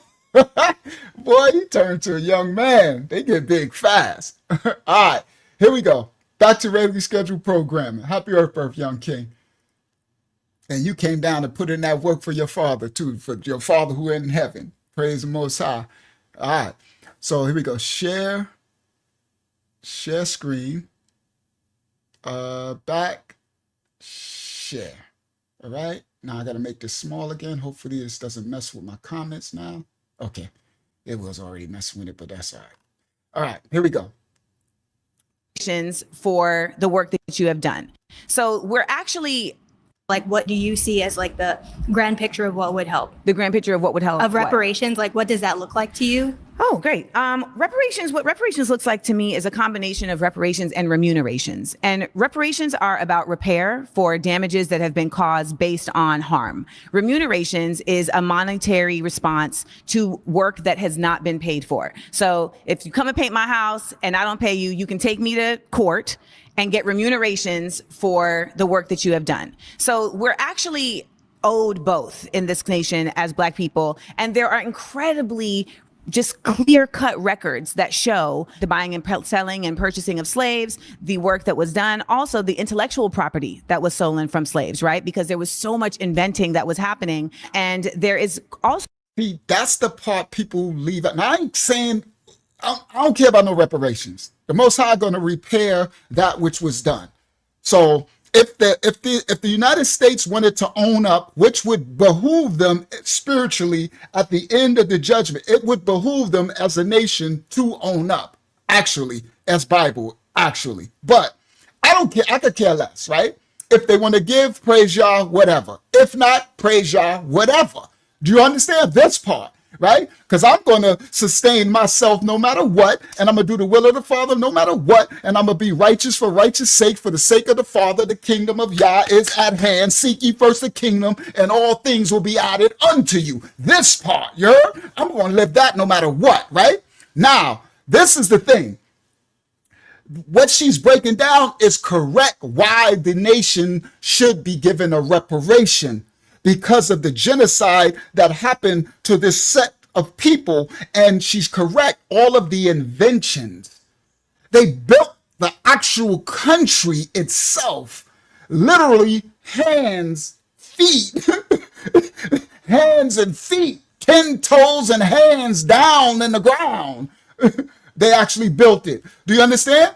So now with this, she is totally correct that there's remuneration as well as reparation. And the remuneration is the things for even the inventions that were invented. The stoplight, the stop sign, the refrigerator, all these different things, right? All these different things that were stolen, the patents and the generations of people that are living off the economy of the stolen patents, the stolen inventions, these oligarchies, these kingdoms of people that's proliferated off of the demise. Now, we do understand that there was a curse that would be placed over, but the Most High said in the scriptures that there will be equal measures equated out. He said they went far above and beyond, because there was a thing called slavery, and it was for a time, and it was a way that you were to treat the people, the group of people that went into your captivity, right? Your servitude, and they were supposed to come out of it after the end of that servitudal year. It used to be 7 years, but this one was a 400-year curse for what the people did. But they are supposed to be given a reparation whenever you do that. And they weren't supposed to be victimized into chattel slavery, reduced to not even human beings. Do you understand this? And the Most High says in the scriptures that there will be a judgment for this. Oh, they will have to pay a reparation spiritually, whether they believe in the Most High or not. You can believe what you want. You can believe in the Easter Bunny. You can believe in Satan Claus. You can believe in whatever. You can believe in that tipping through the tulips dude who ain't never been in Egypt. You know what I mean? You can hiding among the black Egyptians. You can believe whatever you want. You heard? But I've come to speak truth to power. You understand? So there will be a reparations. Now, what would behoove the nation would be to try to repair some of the breach that their ancestors did, and that will be less at the judgment. When you get to the judgment, that will be less that will be counted against you, because this is true to fact that the Most High said that they went far above and beyond what's human moral and decency and all that. No, they could benefit off our transgression, but they couldn't demoralize and demean outside of human nature. You heard? That will be paid back. So she's correct about the reparation and remuneration. Good. This sister's on it, and they talk about she lost and she did this and she did all that. Nah. This sister dropping it.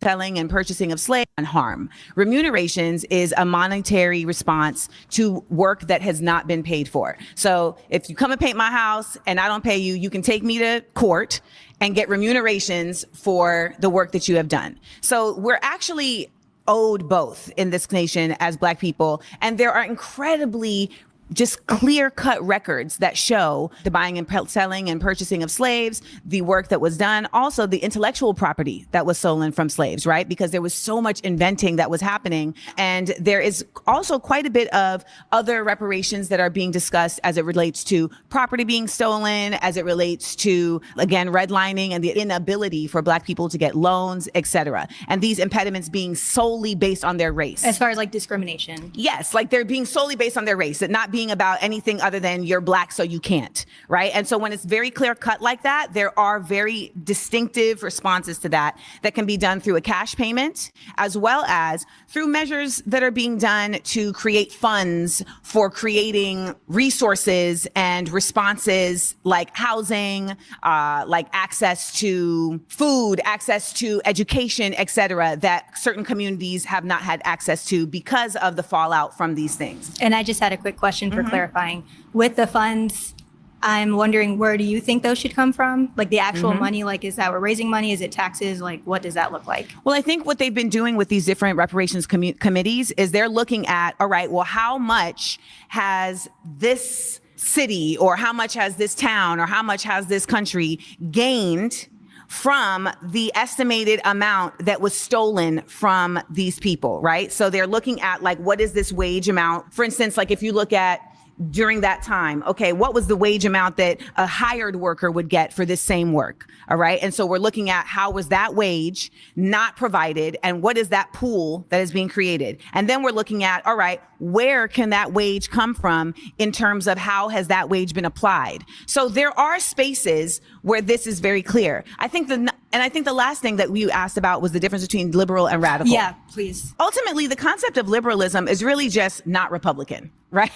I mean, that's essentially what it's become. I would disagree with that, but I understand that's your stance. There's a very generic concept of what liberalism is, in the sense that it's simply saying that I am a part of the bipartisan mind frame, but I am not a Republican. It's a mindset. It doesn't always show up in action, but it's a mindset that says, you know, I don't support extremes in certain ways, or, you know, I want the government to show up in certain ways. You know, I know there's a conservative point of view that says there should be less government, but even though it just says that, the action is very different. The radical mind state simply is living opposite to our colonizers, which is an imperialist, capitalist mind state, and radical Blacks do not believe that that is any way for us to have liberation. Thank you for explaining that. And thank you for being very respectful. We were told to be respectful. We're not your enemies. Thank you, my good friend. My next claim is that Black on Black crime is a result of underinvestment and over-policing.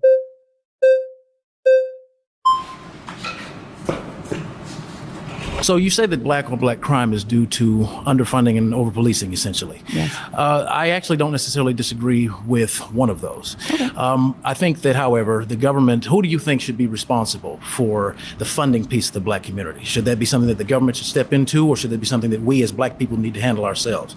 Dr. Jordan Peterson and even Thomas Sowell and several others have stated one thing, that poverty and crime, there's a positive correlation. There's also a positive correlation in the Black community of absentee fatherism being one of the root causes leading into criminality. Black males that grew up without a father are 10 times more likely to engage in criminal activity. And so I think one of the... Can I put a pin right there and ask you a question? Ask me whatever you like. What is the root cause of there being less fathers present? Bad decision making on the part of the fathers. We live in a patriarchal system.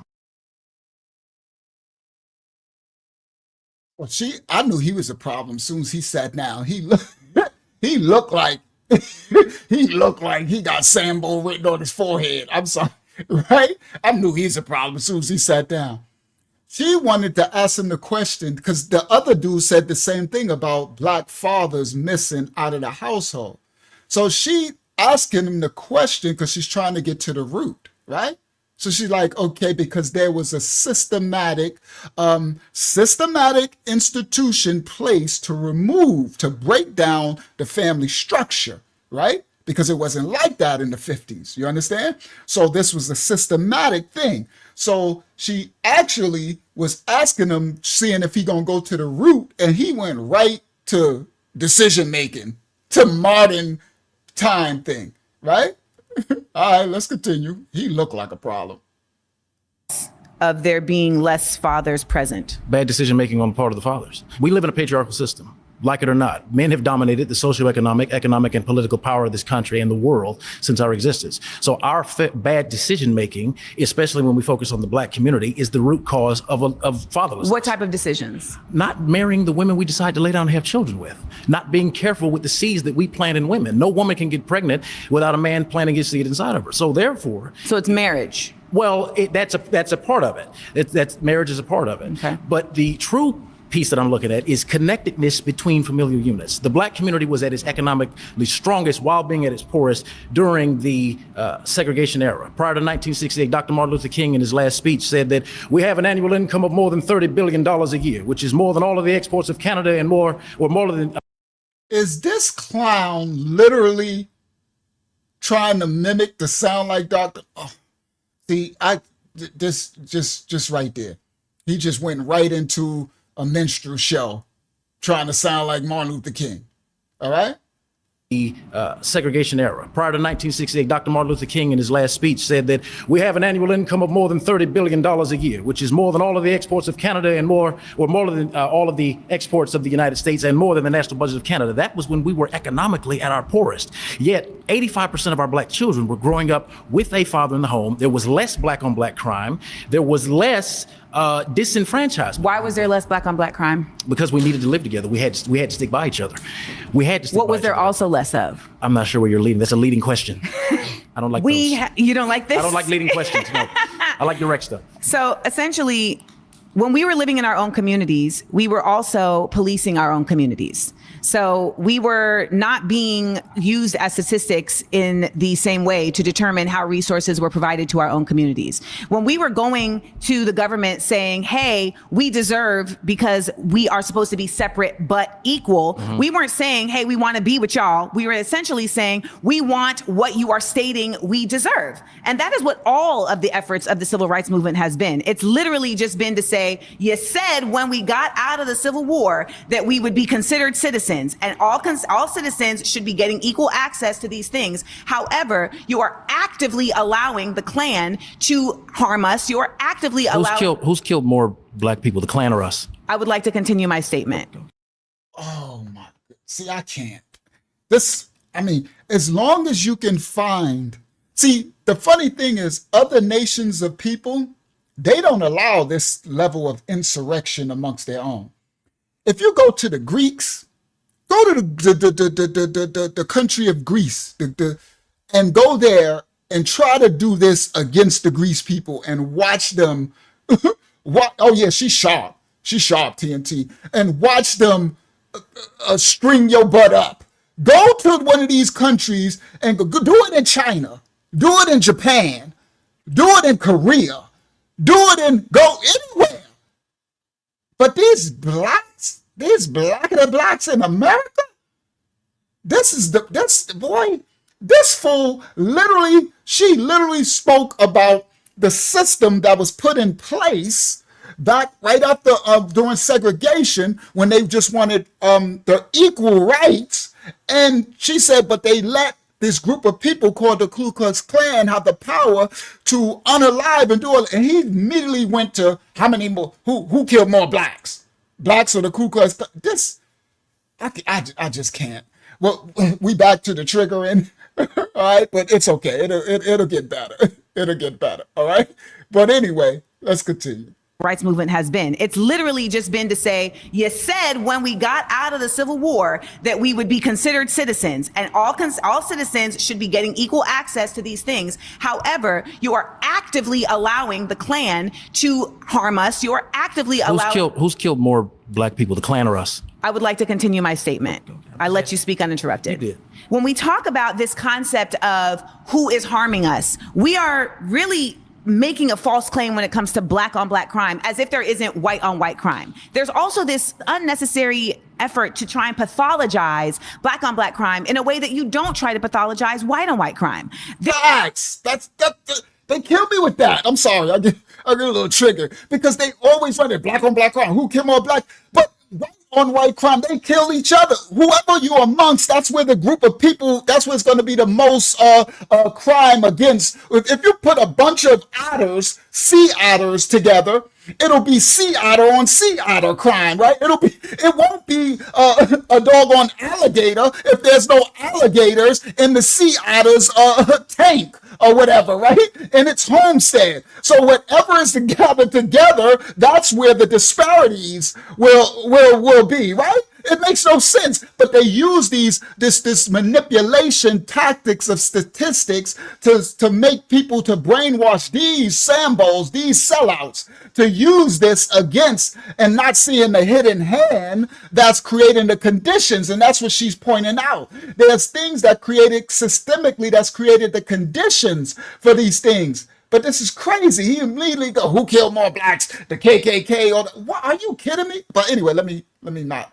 Shout out to Sister Smurra. There isn't white on white crime. There's also this unnecessary effort to try and pathologize black on black crime in a way that you don't try to pathologize white on white crime. There are white people killing each other every single day. Now, they may be on jet skis in the pictures after they shoot up their whole family, but nonetheless, there are white people killing each other every single day. Now, much of the reason why you may see more numbers in terms of black on black crime are for two reasons. One, the statistics be lying all the time. We have seen this. Numbers? Okay, when you we say have seen that, this in a real way. So in New Jersey. When you say in New Jersey, what numbers can be trusted? Because with the previous speaker, you said I'm about to tell you right now. Okay, so your sources can you be can't such number. No, I'm literally about to give you an example of numbers not being able to be trusted. Okay, talk to me. That's what I was doing.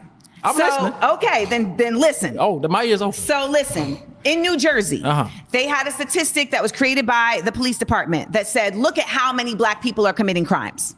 Look at how crazy this number is. These black people are so exorbitantly violent. Look at this. And then people went and actually matched the names that they were booking with the faces of the actual people incarcerated. And it was proven that they were lying. So that's one. So that's one instance. That's Hold on. one No, you're example. talking to somebody that works. Now, let me explain what he's doing and what they're doing. They keep getting mad at her because they keep jumping up here and they quoting these statistics. Like they don't have the intelligence to understand that statistics are manipulated. They are created by those who want to have the results from the statistics paint a certain picture, right? So they asked her because she's told, because they keep coming quoting these stats, right? And you're like, who makes the stats, bro? Come on. It's like elementary stuff, right? So then he says, so what numbers could we trust? So then he's like, show me something where a stat was wrong. And she gave him a statistic of the study that was done that showed that it was false and a lie. And then he immediately goes, well, that's just one statistic. So if you just keep pushing the goalpost, what's the point then, right? So now let's continue. This sister on it. She be dropping it. Shout out to anybody, sisters and brothers who are on it. Stand for truth and speak truth to power, just raw, uncut with no chaser. You heard? And intellectually and eloquent and smart. You know what I mean? And yeah. So praise y'all. So anyway, let's continue. Shout out to Astro's Narcissistic Songs. That's a crazy name. Shout out to Astro's Narcissistic Songs. All right, let's continue. The names that they were booking with the faces of the actual people incarcerated. And it was proven that they were lying. So that's one. So that's one instance. That's Hold on. one No, you're example. talking to somebody that works as a police dispatcher when I'm not making content. So here's the thing. I So see. no. You see what? The truth is, you're about to see the truth if you just give me a second. Oh, there we go. We just hit a home run out the park. He said you talking to someone that's a police dispatcher from, okay, that just hit that. You just, thank you, because you look like it too. You definitely reek of it too. Okay. All right, but that makes sense. And actually matched the names that they were booking with. Hold on, let me go back just a little bit more. There we go. They had a statistic that was created by the police department that said, look at how many black people are committing crimes. Look at how crazy this number is. These black people are so exorbitantly violent. Look at this. And then people went and actually matched the names that they were booking with the faces of the actual people incarcerated. And it was proven that they were lying. So that's one. So that's one instance. That's Hold on. one No, you're example. talking to somebody that works as a police dispatcher when I'm not making content. So here's the thing. I So see. no. You see what? The truth is, you're about to see the truth if you just give me a second. Like Trump said, just give me a second. I'm going to do the weave, but give me a minute. Well, here's what you all keep. Oh, he is horrible. He said you listen to someone who works as a police dispatcher when I'm not creating content. Did y'all hear that part? He just said he a content creator. He a YouTube / police dispatcher agent. Right? The job resume of people today is crazy. / content creator. Okay. He said, yo, Maria, he said, when I'm not creating content, I'm dispatching for the po-po ho. Sorry, I just made a jokey joke. That's the Tyler Perry po-po ho. So don't judge. Yo, he said, who said that? Pass the joint. He said, when I'm not creating content, I'm a professional snitch. That's what that is. The police dispatcher. All right, let me not digress. And yes, Ayasha, whatever you were doing back and forth with Wrist Fly, you shouldn't be doing it anyway. Less is more, daughter of Yah. You gotta learn. Be silent. All that back and forth with a man, you shouldn't be doing that anyway. All right, y'all understand? Yah's all law and order, right? Less is more, right? And so in Wrist Fly, you don't go back and forth with a woman either. Right? Y'all stop. You stop yourself. Both of y'all. Y'all hold yourself accountable to the Father. That's why he got a law and order conducting so you don't get into this mess. You stop yourself. You say something once, they reply. You say something back, they reply. You seeing y'all not getting along, you both shut it down. You understand? Yes. We got to learn. All right? Conduct ourselves. All right. Here we go. So anyway, let's get back to the YouTuber slash snitch. All right. Making content. So here's the thing. I So see. No. You see what? The truth is, you're about to see the truth if you just give me a second. Like Trump said. The names that they were booking with the faces of the actual people incarcerated. And it was proven that they were lying. So that's one. So that's one instance. That's Hold on. one No. You're example. talking to somebody that works as a police dispatcher when I'm not making content. So here's the thing. I So see. No. You see what? Well, The truth is, you're about to see the truth if you just give me a second. Like Trump said, just give me a second. I'm going to do the weave, but give me a minute. Well, here's So what when you all keep doing. You just keep interrupting me when I'm talking, and you don't want to hear the But point the that I'm point going to you're- make. the point that and you're yet you want raising- me to respect your point. And that's not how a debate works. So if you want me to keep getting louder, I will do it. But ultimately, if I show you respect, give me the respect back. Yo, sister, that's what I'm talking about. I wish I was there. Yo, this is a Pookie Ray Ray moment. I would be Pookie and Ray Ray in this instance. I stand by a sister said, that's right. Let Rakisha speak. Right? I'm just making a joke. But I sure enough will be standing, that's right. I'll stand right there. Yeah, she gonna say, you're gonna let her point get made. You make your point. Don't cut her off when she making her point. Let the sister speak. And I'll be standing right there. Be like, oh, you got Pookie. On to say, yeah, I'm Pookie today. You heard? Oh, I'm the runaway slave. Oh, I was definitely been one of the runaway slaves. I'd have been the foot chopped off. I'd have been hopping off the slave. They'd be like, oh, you got to stop trying to run away, bro. Every time you try to run away, it get worse for us. I'll be like, I'm sorry, but the next time I get an opening, I'm out of here. Y'all better come with me. Oh, I would have been running with Harriet Tubman. Oh, John Brown. Oh, thank you. I knew I was going to get loud. Thank you. I knew this was going to trick me. Let me turn it on down. Oh, John Brown, the white man, when he came, I'd have been right with John Brown. I'd be like, oh, I'm rocking with you, John. Don't leave me. I'd be like, excuse me, John. I'm coming. I just got a leg and a half an arm, right?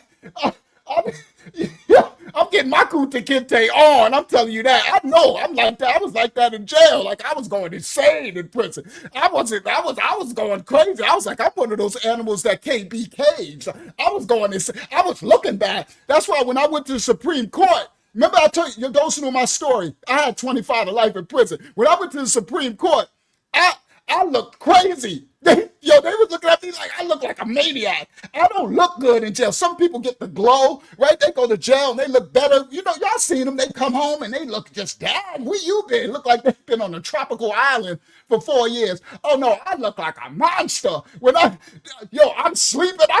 I'm like, I come out the bed. People look at me like, whoa, go back to bed, huh? Right? So anyway. All right, let me continue. So anyway, I'll be Pookie for her right here. You're going to let the sister speak. Oh, you're going to let the sister speak. I know that's right. They be like, see, you I ain't a Democrat or a Republican. I'm a runaway slave. This part, you want to call me something, call me that. All right, let's continue. This sister be dropping it. Go ahead. You keep interrupting me when I'm talking, and you don't want to hear the point that I'm going to make. And yet you want me to respect your point. And that's not how a debate works. So if you want me to keep getting louder, I will do it. But ultimately, if I show you respect, give me the respect back. I let you talk. I let you make your points. I am countering your points. And my points are just as valid as yours, even though you got a pocket square and a Church of Christ pin on your chest. It's not a Church of Christ. It's whatever. A cross. It's a cross. Same difference. You got an American flag and you think you know something because you a cop. And ultimately, not a cop. Dispatcher. There's a difference. Yo, I like this girl. Go ahead, girl.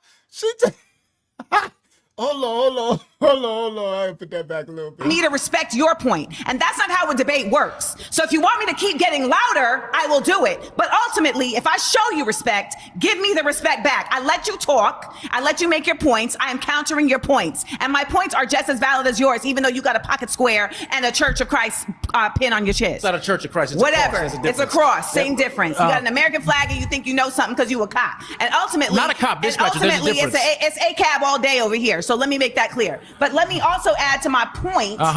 My point is that you can sit here and blame black people on black people all day long and not acknowledge that we are forced into. You're coming to interrupt me again. I haven't even said a word. All right, that is flags. So I'm going to ask you to return to your seat. It's a waste of my time. Y'all just want to be seen. I don't need to be seen. Shout out to Brother Creedell. Hello. How are you? Oh, I think we might have a problem. We got a sister. She's been smirking the whole time in the background. This might be an issue. Well, let's see. I'm Jasmine, the pretty lady. Say less outfit. Okay. Thank you. So this is my thing. I think the premise of your question was black on black crime. So I think I'm coming from a place, and I guess my issue is having had my biological father murdered by a black man, having had my cousin shot in the head by a black man. We can talk numbers and statistics and what the people are doing and what the white man is doing and all that. But at the end of the day, I see when my family lives on the south side of Chicago, and I think you and I both can attest to this, and I'm not saying that there are not other factors, but we know that we kill each other at a disproportionate rate than any other race. Now, why we do that and why 6,000 to 9,000 black men are going to be homicided or killed or whatever by the end of the year annually by other black men, whereas the likelihood of a black man being killed by a white police officer is less than 150 per year, we know that we kill each other at a higher rate. So I'm not debating that there are not factors at play, but because I've lived the experience as a black woman losing my father. So she just gave a stat saying that the police that kill black is only 150 per year. So we kill each other. I mean, why do they keep making excuses for a system that's supposed to protect and serve? But now look what the stat says. She said they only killed 150, and this said 238 were killed, which is 50% more than what she said. So this is the funny part. The sister Amanda said they come up here quoting these stats, right? So you see how they quote the stat and they just did the same fact check stat and said that's not true. But they come up here and just say this stuff. But the crazy thing is it's like the what they call the Stockholm syndrome thing of the other person saying, well, the black people killed more blacks than the KKK killed us. And then she's saying, well, black people killed more each other than the police killed us. So it's okay for the police kill us because, but they don't tell about the whites killing. They just had the little white boy that just went in there in Minnesota just now and just unalived all those kids just now. Right? Went right up in there and shot up. He was shooting them through the glass, through the window. He locked the school door. It was a first day of school thing, right? This just happened.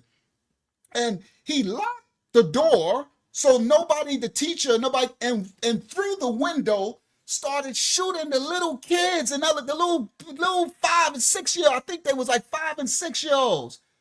This just happened. It's news right now. You can go look it up, right? But they never talk about this stuff, okay? But they talk about the black on black crime, which of course we understand. We understand the media, we understand the music, we understand the conditions, the systemic condition. But they say there's no systemic racism. There's no systemic thing that's keeping people oppressed. And there's no, I got opportunities. I did this and I got a job and I got a good job. And like the first dude up there, now he up there crying for a GoFundMe, right? He up there talking about, we don't want handouts, no reparations. He on there you go, can you give me a handout, right? Boy, these people, man. All right, let me continue. Is less than 150 per year. We know that we kill each other. Yeah, and he went in there killing all those little white kids. That's the point. But they ain't saying nothing about that dude just went up in there shooting up all those little white kids. And RIP to the little white kids that got killed and to the families, man. I feel for those families that sat up there and all those children got shot. Okay? Other black men can attest to this. And I'm not saying that there are not other factors, but we know that we kill each other at a disproportionate rate than any other race. Now, why we do that and why 6,000 to 9,000 black men are going to be homicided or killed or whatever by the end of the year annually. Somebody wrote that was a false flag. I don't know. They say everything is false. If it was, whatever. If it was, that's still the systemic. It's for a reason. So let's say if that new school shooting was a false flag, I don't know that because they got so many theories. They be like, this one ain't real. You won't know. Right now in the age of AI, you ain't gonna know what's real.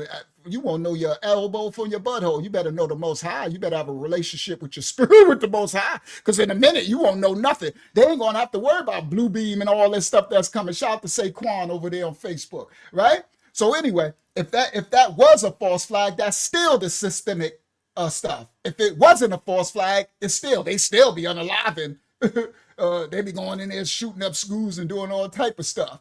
All right. Oh, you said hope it's not. Yeah, that's why I said either way, it's still systemic. All right. So anyway, let's continue. So here this sister, she traumatized because her daddy and whatever else been unalive. So she hates black people, right? But unfortunately, it's a broad stroke in the whole group of people when it's really what neighborhood you live in, right? Because if you lived in this neighborhood, which I got black people next door, there's Hispanic across. I think he Hispanic. I don't really see no whites. It's mostly Hispanic, and then some blacks, right? Ain't nobody shooting, no black ain't shooting the black, no Spanish, ain't nobody shooting nobody. It depends on what neighborhood, it's the environment that you're in. Now, where I came from, my project, it was black on black, right? Now, if somebody foolish enough would come through our neighborhood, they would jump on them just because they jumping on each other. It's just the hoodie hood, right? I come from Parkside Projects, right? So that's what it was. I wasn't some little black skin. That's all we see is each other, unless the cops come. Until they start hiring black cops. You heard back later in the early 2000s and stuff, during the crack era, it was crazy white cops coming in. If they would come in, when they would come in, they come in shooting first. Facts. All right. So anyway, let me not get personal. Let's continue. Let's let this sister talk. Chicago, and I think you and I both can attest to this. And I'm not saying that there are not other factors, but we know that we kill each other at a disproportionate rate than any other race. Now, why we do that and why 6,000 to 9,000 black men are going to be homicided or killed or whatever by the end of the year annually by other black men, whereas the likelihood of a black man being killed by a white police officer is less than 150 per year, we know that we kill each other at a higher rate. So I'm not debating that there are not factors at play, but because I've lived the experience as a black woman losing my father to be murdered by a black man walking down the street. To hear that, by the way. No worries, thank you. But walking down the street in inner cities and different things, knowing that it's more likely that my own brother will rob and rape me than a white man or a white officer, we got to be real. What's your proximity to white men in the south side of Chicago? Are there even white men around to rob and rape you at the same rate that there are black men? There are white men around. At the same rate? There wasn't a lot of black people in there, but then that doesn't justify the fact that we're... You see how she just immediately making an excuse? The sister is making a valid point. She said literally, why my brother such and such would rape me before a police officer or what? And the sister's like, how many white people live in your neighborhood? Exactly. Oh, there's white people there. You see, they immediately try to justify this thing instead of seeing the exact point that she's making, right? A real cognitive point, an intellectual discussion or discourse would have had you see the value of the other person's question. Be like, yeah, you know what, you're right. The ratio of whites to blacks when I'm speaking, there's almost non-existent. But they quick to, oh, it's whites. Yeah, what whites? The one or two what? The crackhead family up the street, or the crank, right? The meth addict family or something, or the one that's struggling, that's making it in, that we look at it, yo, that's white boy Charlie and his family, and they cool and they get right. You don't live in a white community because you just said the South Side. You're talking about a black neighborhood and what's being done. And the minute the other sister Amanda try to make a point, they literally go right to, oh yeah, it's right, it's this. But it's like, are you all right? Anyway. I'm sorry, this stuff triggers me. Y'all can see I don't get triggered too often, but that's why I stay away from crap like this, ignorance. But when the Most High tell me to teach stuff, and I got something else coming. Don't worry, this didn't even get started yet. It's about to get funky. Men in the south side of Chicago. Are there even white men around to rob and rape you at the same rate that there are black men? There are white men around. At the same rate? There wasn't a lot of black people in there, but then that doesn't justify the fact that we're destroying each other. So even if we get to the root, like we can agree on that, okay, because I feel like a lot of times liberals will argue like, well, I'm not a liberal. I'm not a liberal. Okay, well, I will say that people that sometimes have your stance that are against conservatives, maybe they have this claim that they're making it up, they're making up the numbers. We know that we do that to each other. So I want to get to the root of the issue. So these black people, this is the thing. They really think they're conservatives, huh? They really think they're Republican. I mean, they really think they're part of this bird. This is crazy, right? I'm like, okay, it's one thing to have morality and stances that you take, right? But to think that you're actually part of this party, They think they at the party, bro. You didn't get invited to the white cookout. I'm sorry that you think you got invited. That was a fake pass. You understand? That was a smokescreen pass. You think you invited to the white cookout until, I'm not talking about general white people. I'm talking about the serpent seed, the separatists, the racists, the powers that be or whatever, right? The political parties, right? Because regular white folks ain't part of that cookout either. They call them trailer trash, right? Or they'll call them hillbillies, or they'll call them whatever, right? You ain't part, they think they got a pass to that cookout. I'm sorry, you don't. But you can't tell them nothing, right? That's crazy. All right, anyway, let me let it play. White people liberal. are killing I am not people. I'm not a liberal. Okay. Well, I will say that people that sometimes have your stance that are against conservatives, maybe they have this claim that they're making it up. They're making up the numbers. We know that we do that to each other. So I want to get to the root of the issue. Why are we killing each other? I think the root of the issue is we've lost our values and we've lost our resilience as Black people. We sit there and we talk about what the white man did and we talk about slavery and everything like that, but we have no self-accountability and say, you know what, at the end of the day, that is my Black grandmother. That is my Black sister. You are my Black sister. And you know that a Black man is more likely to rob you or commit some type of crime against you. And that's what we need to get down to the issue of. And like you were talking about earlier, like, hey, well, what's going on? You know, what do you think the answer is to one of the brothers that were speaking? I think it's the breakdown of the family. I think, like he said, because of our poor choices, and what happens is right, the breakdown of the family, and then she go right to our poor choices, not the systemic breakdown of the Black family, of the Black people. It was happened over when they brought them over here and stripped them down. It happened all through the Jim Crow, all through the segregation, all through the whole 400 years of the slavery, all through, and these systematic systems that are still in place and being in place. I'm about to show y'all some in a minute, right? And it's like they literally just go to like individual Joseph Jackson and Charlene Jackson that got married and got into an argument, and she got the kids, and Joseph left, and she don't allow him to see his kid. They blaming just the individual people, not looking at the system that set all of this up. It's crazy. This is nuts, man. This is shameful. This is really shameful. All praise the Most High. I'm glad I'm on the side of the Most High. Right? I'm glad that I got something bigger than this to look forward to, because this is their destruction. If they have no idea what's coming for them. I hope they invested in a digital currency, because they're going to be screwed. Killing each other. I think the root of the issue is we've lost our values and we've lost our resilience as Black people. We sit there and we talk about what the white man did and we talk about slavery and everything like that, but we have no self-accountability and say, you know what, at the end of the day, that is my Black grandmother. That is my Black sister. You are my Black sister. And you know that a Black man is more likely to rob you or commit some type of crime against you. And that's what we need to get down to the issue of. And like you were talking about earlier, like, hey, well, what's going on? You know, what do you think the answer is to one of the brothers that were speaking? I think it's the breakdown of the family. I think, like he said, because of our poor choices, and what happens is we look at domestic violence, for example. When domestic violence, women or men are even attacked, what is the first thing we say? It's like, you know what? It's not your what? It's not your fault. So that's what we do. We hold on to this narrative that, well, it's not our fault and the issues in our community, they're not our fault. And the white man needs to give us something. The old white lady down the street is looking at me and I don't know why she got braids in her hair. And we focus on all these other stupid things that don't matter. We don't get to the root of the fact that we're killing each other at a higher rate than any other race. It is self-hatred amongst us, I believe, that we can do. Do y'all hear this? She said, and a white girl down the street, she got braids in her hair, and this stupid ain't got nothing to do with it. And it's self-hatred while she's sitting up here. Look at what she got on her head. And he said self-hatred, right? While the sister she's talking to has actual natural locks. I'm not talking about the color, right? Because you can have any color you want, because there's Black with blonde hair and all that, right? But look at the weave and the thing, right?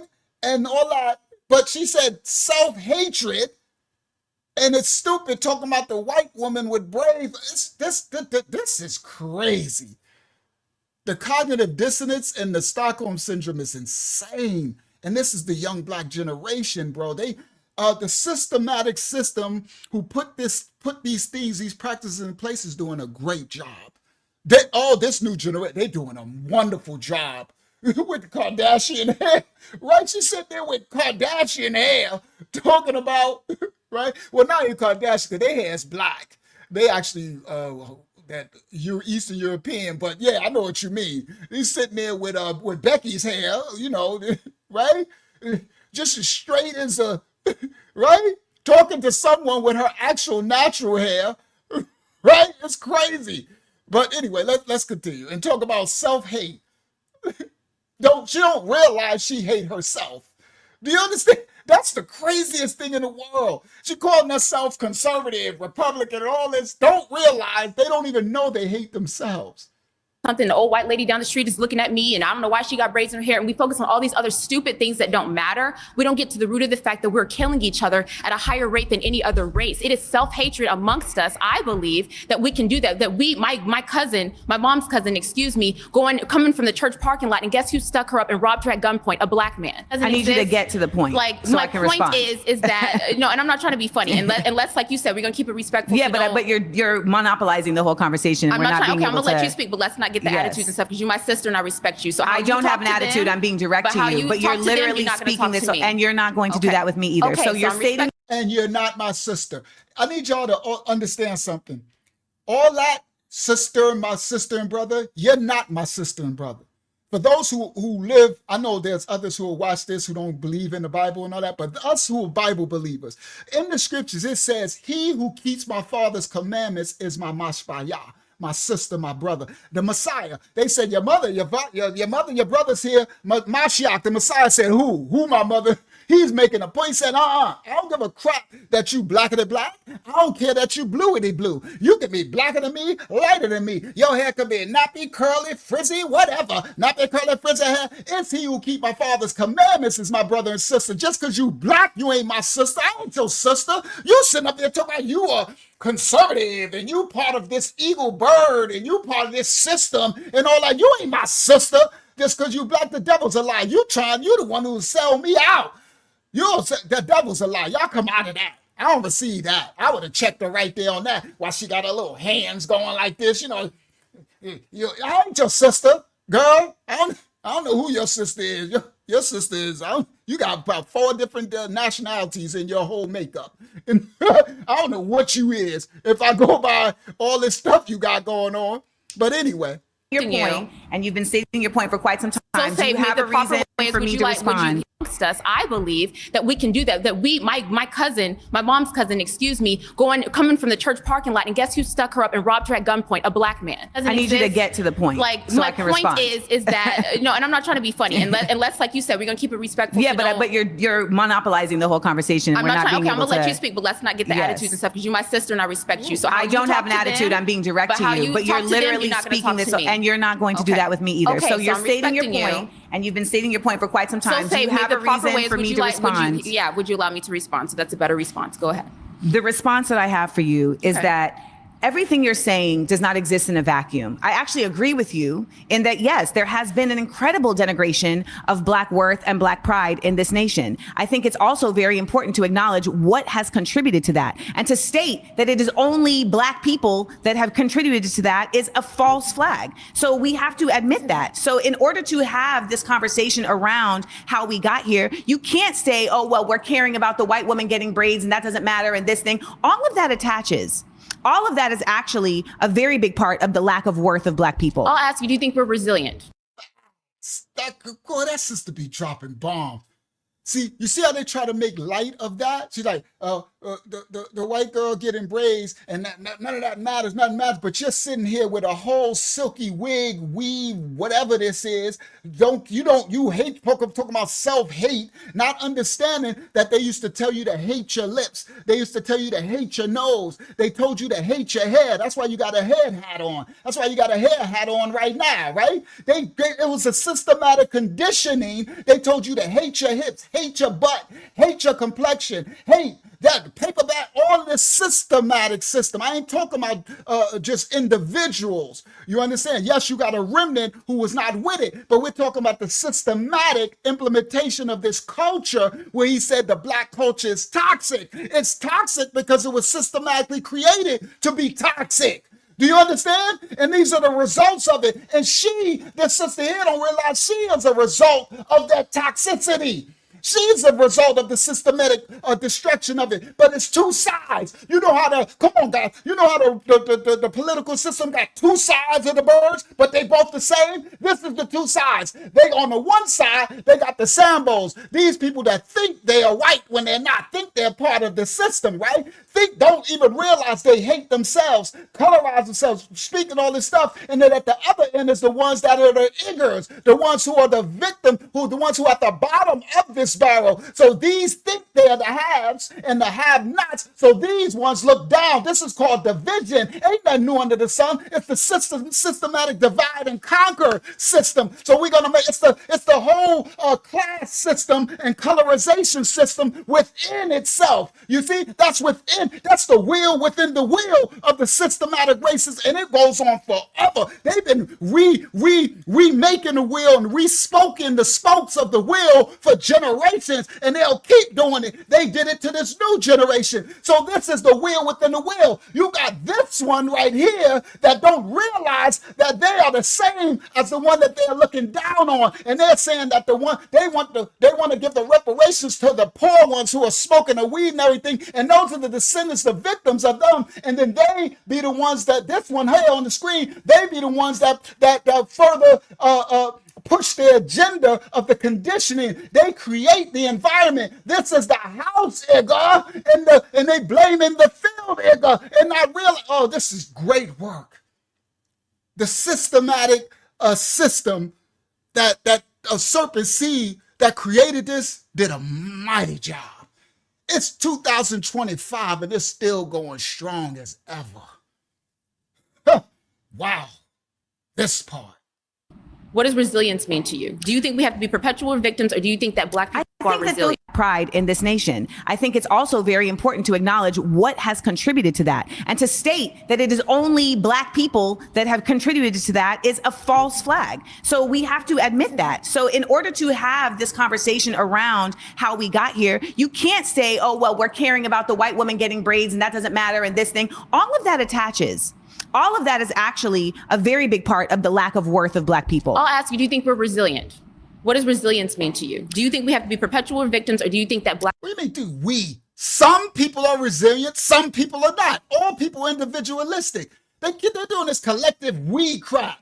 This, oh my goodness. Let me let the sister go.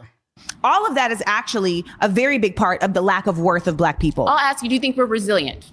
What does resilience mean to you? Do you think we have to be perpetual victims, or do you think that Black people are resilient? I think that those are two different conversations. I think that the concept of Black people being victims is really trying to not provide accountability to where the root problem for the actual cause is. And if we keep saying that somebody is a victim and that doesn't mean that the other person should have to actually have accountability, then what are we really doing? You can do both. You can be a victim and be resilient. How do we do both if you stay in the victimhood? That's my question. But your statement about Black people staying in the victim place is also your point of view. But how do we rise above it? We continue to... So this is the crazy part. Oh, these people get on my nerves. They're killing me with this victim mentality, right? If you state that this institution did this thing, they're saying you're a victim. Understand, if there's a crime, someone has to be. If someone come bust into my house right now, and bust in with guns, right, and tie me and my roommates up, right, and take everything and beat me down and strip me for everything, and I own zero, they empty this house out of all my possessions, my studio, my phone, I can't teach you, all this stuff. I'm actually a victim. Is it a reality that I have been a victim of a crime, right? Now, in that, it does what the man is pointing out. It doesn't mean I'm not resilient. It doesn't mean that through this crime that happened to me, I'm not going to try to rebuild and get a new computer and get a new phone and get a new this so I can teach the word but it doesn't mean that I still didn't get victimized. It doesn't mean that a crime wasn't committed against me and I didn't take a loss. I didn't have a setback. Do you understand? My computer's like 2 G's. I got a monster because I do all this editing and stuff. So whatever they took, whether my clothing, everything, my phone and everything, that's a loss. I took a huge loss. I have a setback. It don't make me a victim because I speak on the setback.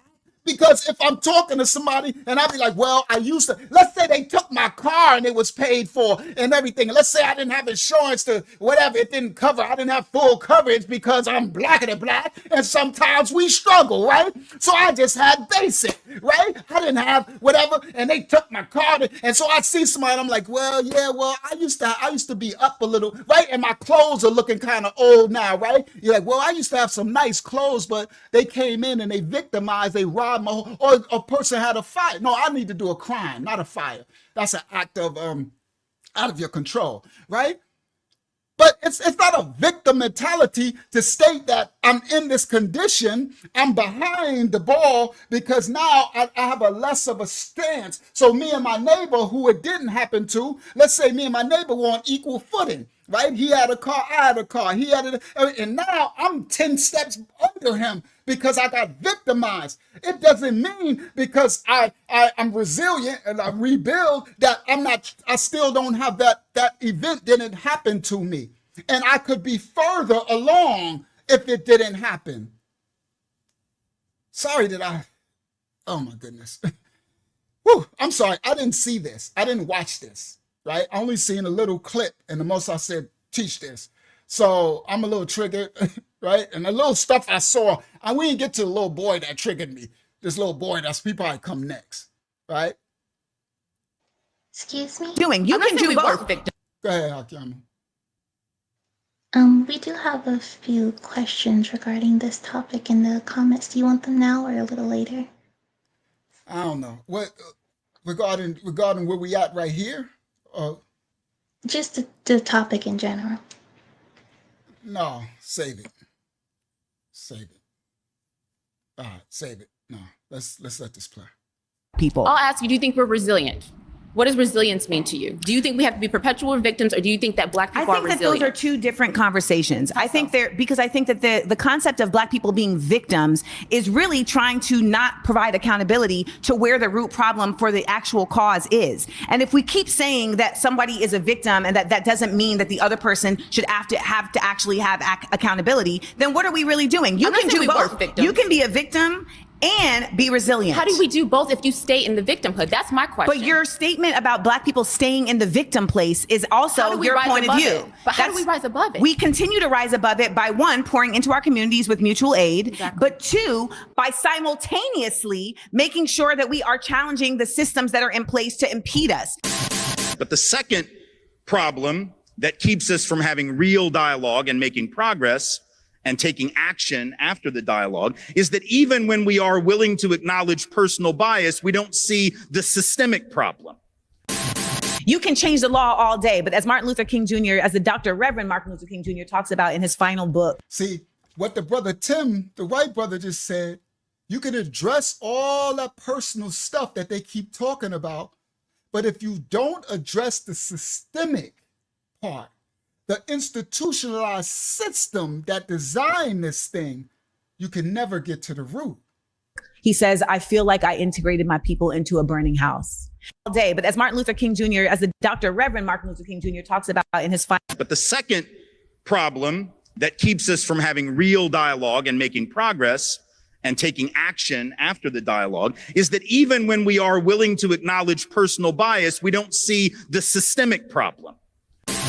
You can change the law all day, but as Martin Luther King Jr., as the Dr. Reverend Martin Luther King Jr. talks about in his final book, he says, I feel like I integrated my people into a burning house because he understood America to be a place of morality. Well, when it came back to even back in the 1960s, like Lyndon B. Johnson actually proposed many systems in place where he actually people still got lynched. Well, I can't really say that's a systemic problem. That's definitely a personal heart problem. Those are more people's individual choices against someone else. But when it came down to the system that's in place does not incarcerate those people or create any repercussions for those actions, then it is systemic. Because when you don't allow for there to be repercussions for harmful behaviors of the people, you are literally saying our system is okay with this.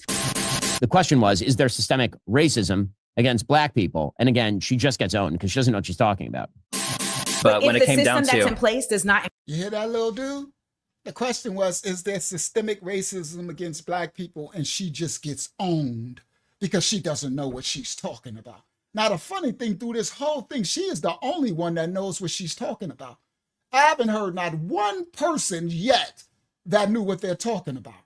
Oh yeah, oh, it's gonna get funky in a minute. This y'all ain't get, we just getting started. This about to get real funky in a second. All right.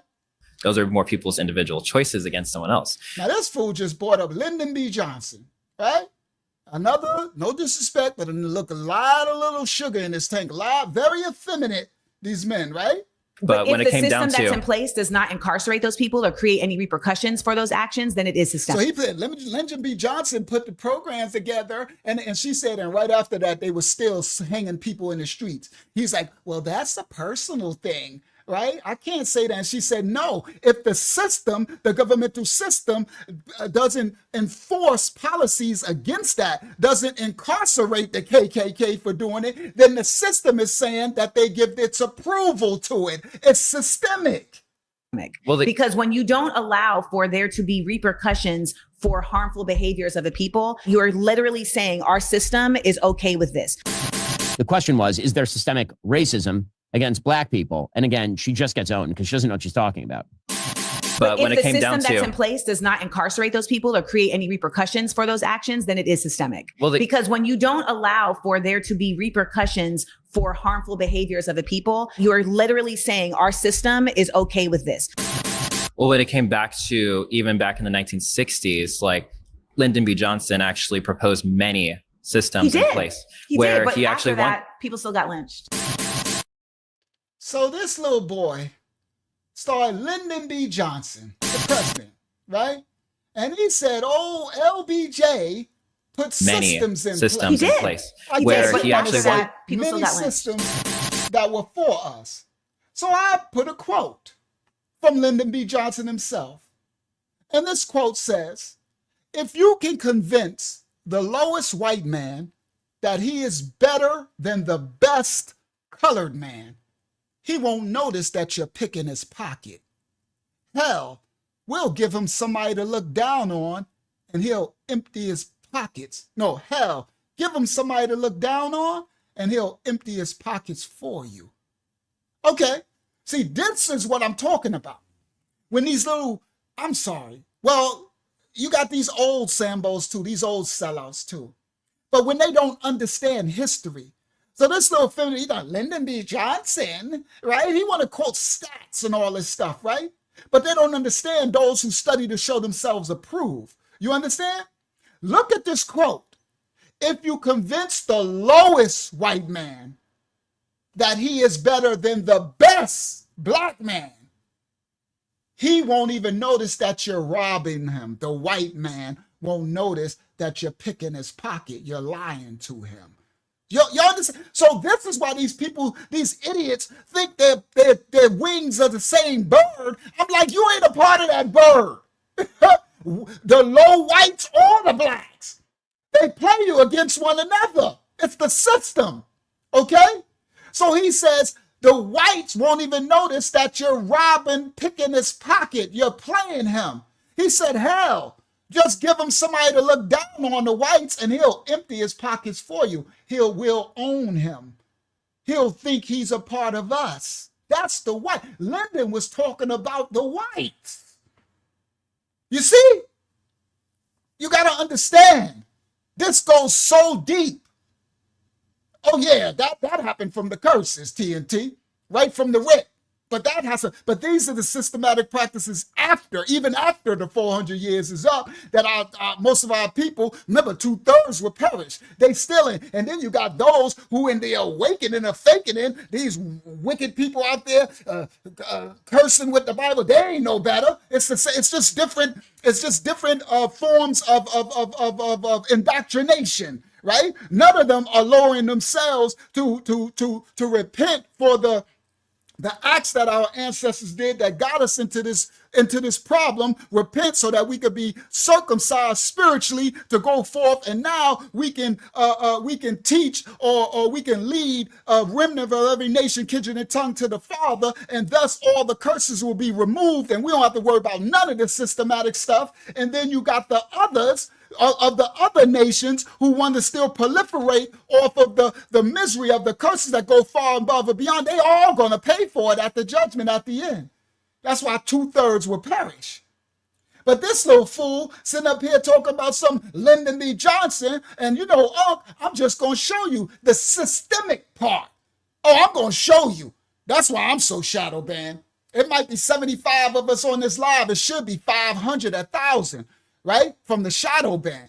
This part. Word? This part. Oh, I'm gonna bring you the fruit. Now, this brother up there talking about this stuff, he quoting Lyndon B. Johnson, doesn't understand this whole systemic was designed to keep the natural branch under, keep them in the same captivity. If we get them to curse themselves, to continue to have us curse ourselves by not knowing who we are and who we are in the Father. It doesn't matter just knowing who you are as some children or whatever, the wicked Israelites from the Bible, if you don't understand their sin and transgression that come from out under it. You got to know who you are in the Father. You heard that part? That'll have you repent and change the mistakes from our ancestors that got us in this mess in the first place. Because no man could bless what the Most High has cursed. Our ancestors got us cursed. But now that is done for, and we repent for their curses. Nah, absolutely not. I do not fulfill what their wicked actions and deeds. I'm the children of the Most High. Now, we take our rightful election as the end-time kingdom of priests to come to serve, come to bring the word, come to lead you to the Father. A remnant of a nation, kindred, and tongue for those that are cleaved to the original natural branch, the righteous remnant seed. Not this awakening and the fakening. All right, let me continue. So, all right, let's continue. He thought he dropped something with this Lyndon B. Johnson stuff. Even when we are willing to acknowledge personal bias, we don't see the systemic problem. By simultaneously making sure that we are challenging the systems that are in place to impede us. We have so many opportunities where we are trying to do mutual aid, and those things get disrupted by folks who want to have capitalist gain, by folks who want privatization. We used to have all these mom and pop businesses in our communities. There's over 3 million Black millionaires in America right now. You are an intelligent Black woman that is successful. That's irrelevant. No one's stopping me from doing anything. I'm an intelligent Black woman that graduated and is successful. Many efforts have tried to stop me from doing what I do. We are not all equal. Yo, these symbols annoy the mess out of me. But they just literally cap for this system. Nobody's oppressing me. Nobody's doing that to me. They don't see the secret here. Amanda's like, there's many stuff that try to stop me from doing what I'm doing. Now, this little girl is well accomplished. And she made it through all. That's why when I saw the accomplishments, I was like, wow, she actually did very well for herself. And now she's coming back, I guess, to try to wake up others. She's like, there's many hands that try to stop me from my accomplishments. Because this little girl sitting up here with her little pressing wig or whatever she got on, sitting up here thinking she cute and stuff and living whatever in her mama's house and everything. You can tell everything provided for and stuff. Sit up there capping for the same system that got your daddy killed. You don't even realize that all of this was systematically set up. But anyway, the systematic, I'm getting to the system now. In our capabilities. And we are not all equal in our ability to be invested in by others. I agree with we are not all equal in America right now. You are an intelligent Black woman that is successful. That's irrelevant. No one's stopping me from doing anything. I'm an intelligent Black woman that graduated and is successful. Many efforts have tried to stop me from doing what I do. We are not all equal in our capabilities. And we are not all equal in our ability to be invested in by others. I agree with we are not all equal in our trauma. Are we resilient? We can't say because it is a false equivalency. I believe that every Black person has resilience. We keep trying, but shut up! Oh my goodness! Somebody shut this girl up. I can't. Amanda's correct. You keep saying we. We're individualistic. We're all different. We have strengths and weaknesses. Everybody ain't resilient. Everybody ain't strong. Everybody ain't arrogant. Everybody ain't intelligent. Everybody ain't comical. Everybody ain't musical. Everybody ain't come on. What do you mean it's we? I believe all Black people are resilient. Then you are idiot Jews. If you believe all Black people are resilient, if you believe all of anything, then you're an idiot. That means you ain't lived. Grow up. Have some respect. Let the elder sister teach you something. My goodness, bro. What happened to the youth of the what's his name? The one that they COINTELPRO unalived. The one from is he from Chicago? He was 18 with the little dimple. What's his name? Fred Hampton and them. What happened to that youth? This youth now, that's why I said the serpent seed did a mighty work. Great job. Y'all doing a doozy on this generation here. We can't say because it is a false equivalency. I believe that every black person has resilience. We keep trying to cause. I'm so sorry. You've been voted out. All right, let me stop there. Systemic. They want to act like there's no systemic system. Here we go. I put this together for y'all. Share this tab instead. Bang. Y'all gonna laugh at this first idiot dude, but he's smart, but he's crazy. But I'm gonna do a lesson on him. It's gonna be dope. The only way to beat the white man is with his law. That's why he make laws every year that you can't keep up with. The only way to beat the white man in America is with his law. Don't you know a slave mailed himself in the mail and got out of slavery by mailing with the law? So basically, legal harassment with a 99% failure rate. But hey, they had quotas to meet. These officers pull over black drivers at twice the rate during the day, but the disparity disappears at night when they can't see races clearly. They arrest black kids for the same infractions that get white kids warnings. They patrol black neighborhoods like occupying armies. Level 5 racists have legal authority to use violence while investigating themselves for misconduct.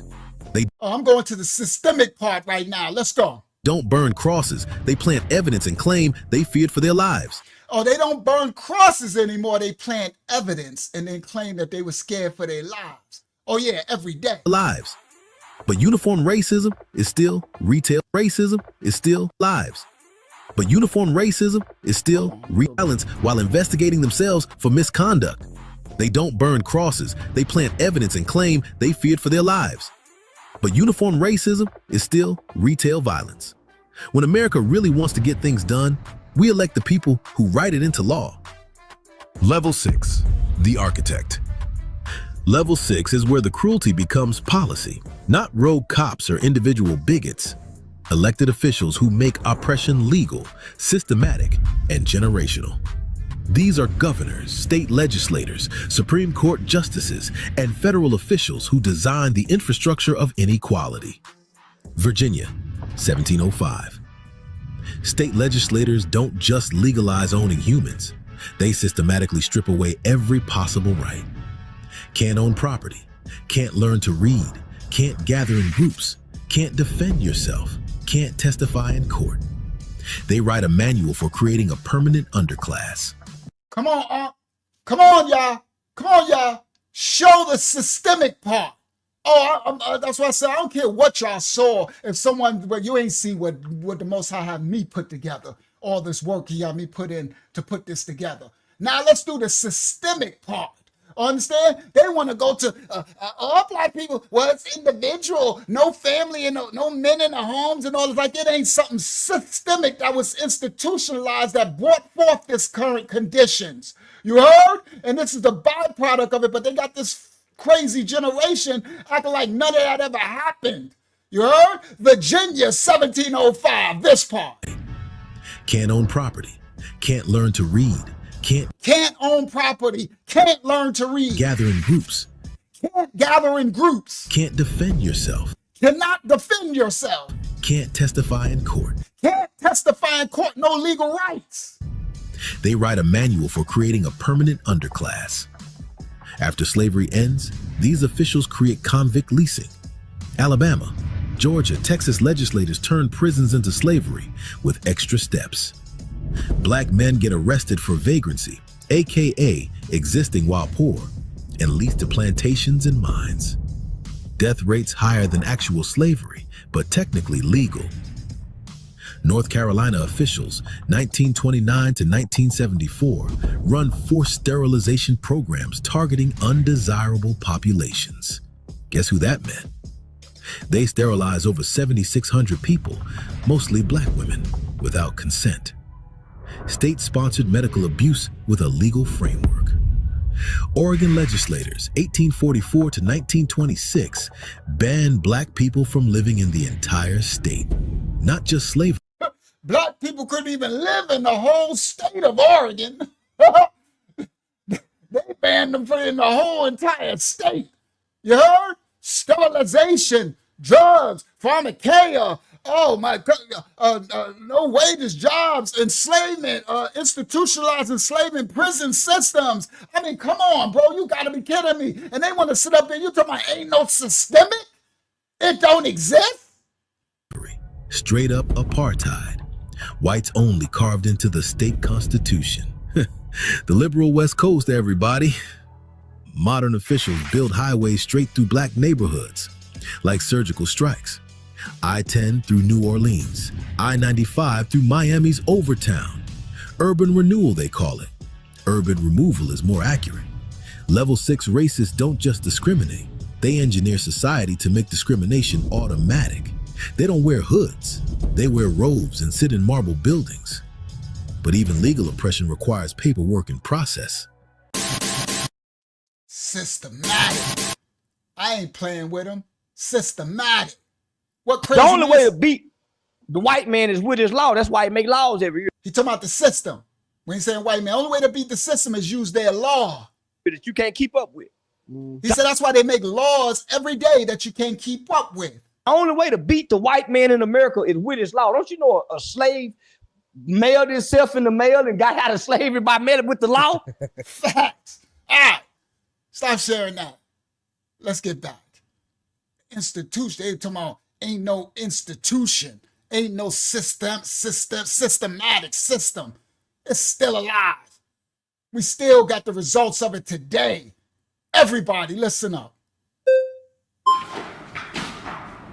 First, I want to kind of get rid of this like right left ordeal. I really want to talk about just like our own personal views and what we've experienced, what we've seen. And when it comes to your claim about black on black crime, I really do believe, and I think a lot of people here do believe, especially based off of personal experiences and everything, that it is just lack of accountability. In the black community, we need to start taking responsibility for our actions and stop pointing our fingers at other people and the white man. Because to be honest, why can't both happen at the same time? Because both are causes. Because you gotta clean your own house before Both you are go Why? complain. Because if you're dirtying my house, if you keep pouring shit into my house and I'm cleaning it, why can't I do both? Why can't I? I love this sister. I'm sorry, but I don't know her fully, and I don't know if she's into it. But from what I'm seeing her dropping it, this sister is on it. I think they feeding. What's with this generation? Where they getting this from? School? Who's feeding them this food? Who's feeding them this swine? Because they stay like, stop blaming the system, stop blaming everything, stop blaming. We need to clean our own house. She's like, why can't I do both? She's like, why can't I clean my own house but still know that the system, and what she brought out, she said, you telling me to clean my house, but they keep pouring SHIT in my house. So every time I clean the house, they come and dump a whole truckload of feces in my house. And then I clean it and they dump feces. But you want to tell me to just keep cleaning the house and ignore the dump truck? Come on, y'all. Ignore the dump truck that keep dumping the feces in my house. You telling me ain't no feces? Well, my house was just spick and span. It took me 5 months to get the smell and everything out of the house. As soon as I turned around, they dumped a whole new manure in my house. Boy, this generation, boy, they doomed. That's why you need the Most High. You need the Most High. Because this generation is doomed without this. Because you gotta clean your own house before you and when it comes, gotta clean your own house. When they see dumping feces, they burn the house down. You're telling me clean my own house when they stole my house? Clean my own house, they flooded my house with water and put it underwater, under a river, and now they ski boating on the river over my house. He talk about clean my own house and they burned it down. Clean my own house? Are you kidding me? to your claim about black on black crime, I really do believe, and I think a lot of people here do believe, especially based off of personal experiences and everything, that it is just lack of accountability. In the Black community, we need to start taking responsibility for our actions and stop pointing our fingers at other people and the white man. Because to be honest, why can't both happen at the same time? Because both are causes. Because you got to clean your own house before Both you are go complain. why? Because if you're dirtying my house, if you keep pouring shit into my house and I'm cleaning it, why can't I do both? Why can't I clean my house and bar the windows from you shitting on my house? Because it begins with responsibility within us. Oh, she said, why can't I clean my own house and bar the windows from you able to pour your feces in my house? Come on. And the problem, guys, you see, they don't hear nothing she's saying. You see, look at his face. They don't see, they see nothing. They hear nothing. They have an agenda that they're so brainwashed with this. I don't know who did it? What's Zaddy? Where's this Zaddy at? That's doing this to this generation, these people, bro. Okay, the white person's doing pouring shit into my house and I'm cleaning it. Why can't I do both? Why can't I clean my house and bar the windows from you shitting on my house? Because it begins with responsibility within us. If we're like, okay, the white person's doing this to me, the white person's not, we're not going to ever come to the core of the issue. They are. We need to take and responsibility. And it's not even just the white person, because now we have seen very many races, people of very many backgrounds that are actively participating in the effort to keep a working class down. Like that is absolutely a fact. It's not just white people. So I'm glad she stated that. To that. But I will say the reality of there being systems in place is real. Over-policing is a real thing. You know what's also been really real is the effort of violence interruption in certain communities, right? So we've seen this in Detroit. We've seen this in New York. We've seen this in Baltimore, where there are communities that have said, what we're going to do is we're going to be like a neighborhood watch for our community, so that before the popo even come, before 12 even rolls up in here, we're going to actually put ourselves in between the conflict and calm it down. And that has been incredibly effective. But you know what? It's not funded. It's not funded. And you would think that like city councils and mayors and governors would say, shit, you know what? This is going to save us so much money. Because why? Taxpayers keep having to pay for the fault of these police officers. And even though we say, well, only a certain number of people have died, that doesn't dispel the fact that a large amount, more Black people are imprisoned than any other group in this nation. And that is not by accident. Again, I started with accountability, and it just seemed like But I disagree with you. No, I mean, I don't disagree with you. Because here's the thing: look at our media. Look at rap. Look at what we're glorifying. Right. We're glorifying violence. Who's we? Who's we? Who's the Black community. Who controls the Black community? Who controls the distribution of these sources of media? And who takes it in? And who takes it? See, this is really bad. It's like they cannot receive the truth. Yes.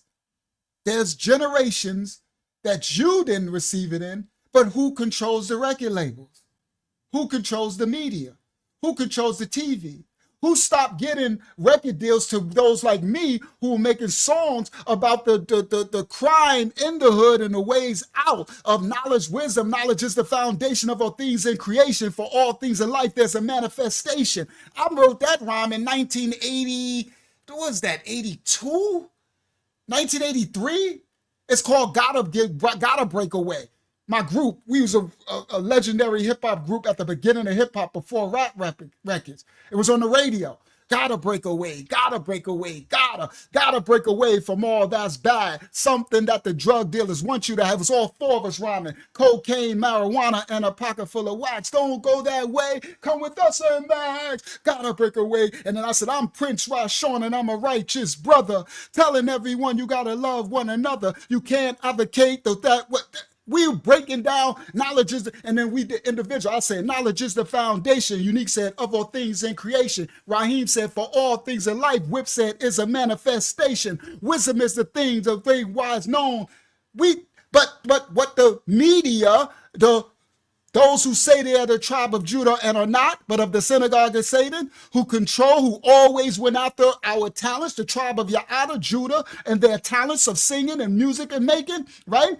They went after them. They went after rock and roll. They went after the blues. They went after jazz. They went after R&B, and they went after us that created the hip hop. I'm a first generation baby of hip hop before y'all even knew, before it left New York and went to the other states around the world, when it was on cassette tapes. Y'all have no idea what hip hop was. I'm from the beginning, you heard? 70s when it first started. At first, I was a childhood rap star, nasty 4MCs, on the radio, famous. Method Man know about us, Mobb Deep know about us, Big Rakim, the legend, the old legend people look up to. You gotta understand. Now listen clearly. This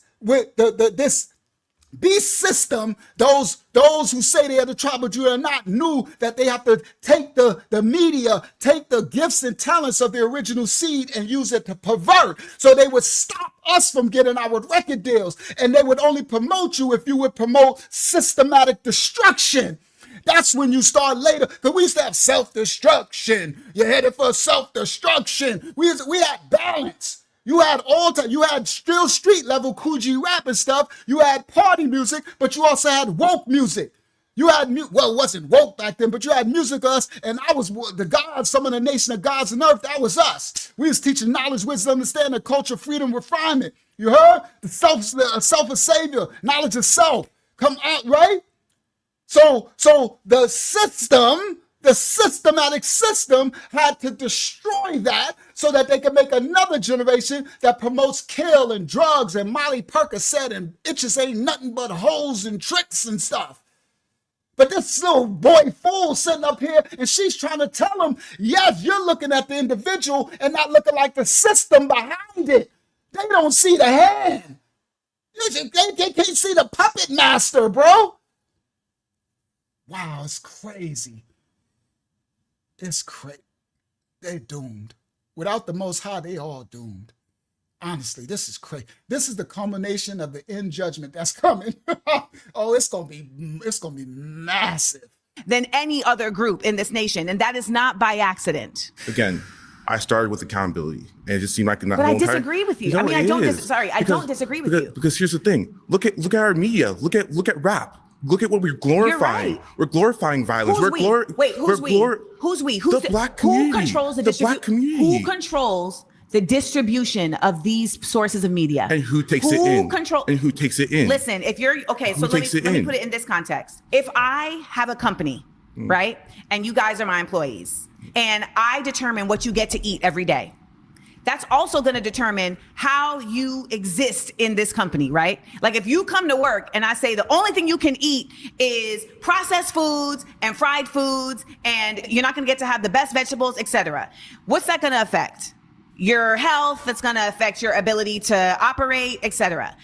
This is how the United States operates. There's a lot of us that don't want to admit that as much as accountable as we want to be, all of our brains also don't operate the same way. Some of us are much more apt to be indoctrinated than others. That's a fact. There is a 1% of people that knows this. There's a whole show called Mad Men that's about advertising, etc. And if we don't acknowledge multiple things at the same time, then we simply cannot stop it. We can be as accountable as we want to be. And I hope that if you're right, because I hope you're right, I wish that it was a situation where if black people could just be accountable, then nothing else would matter. But unfortunately, that hasn't been the case, because we have seen when we have Black Wall Street in Tulsa and we have Black Wall Street in Durham.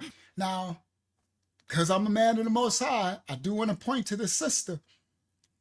There is an accountability that will stop all of it. And that's the accountability to the Father. Once you give that over and become accountable to the Father of your personal, individual accountability for yourself, right? The Messiah knew his covenant of spiritual circumcision, of repenting for yourself. You'll be covered from that whole systematic, that's the only end up actually covering is the repentance. Yeah, there is a way. But most people see, and then they hijack that systematically. They hijacked it with something called Christianity, with religion.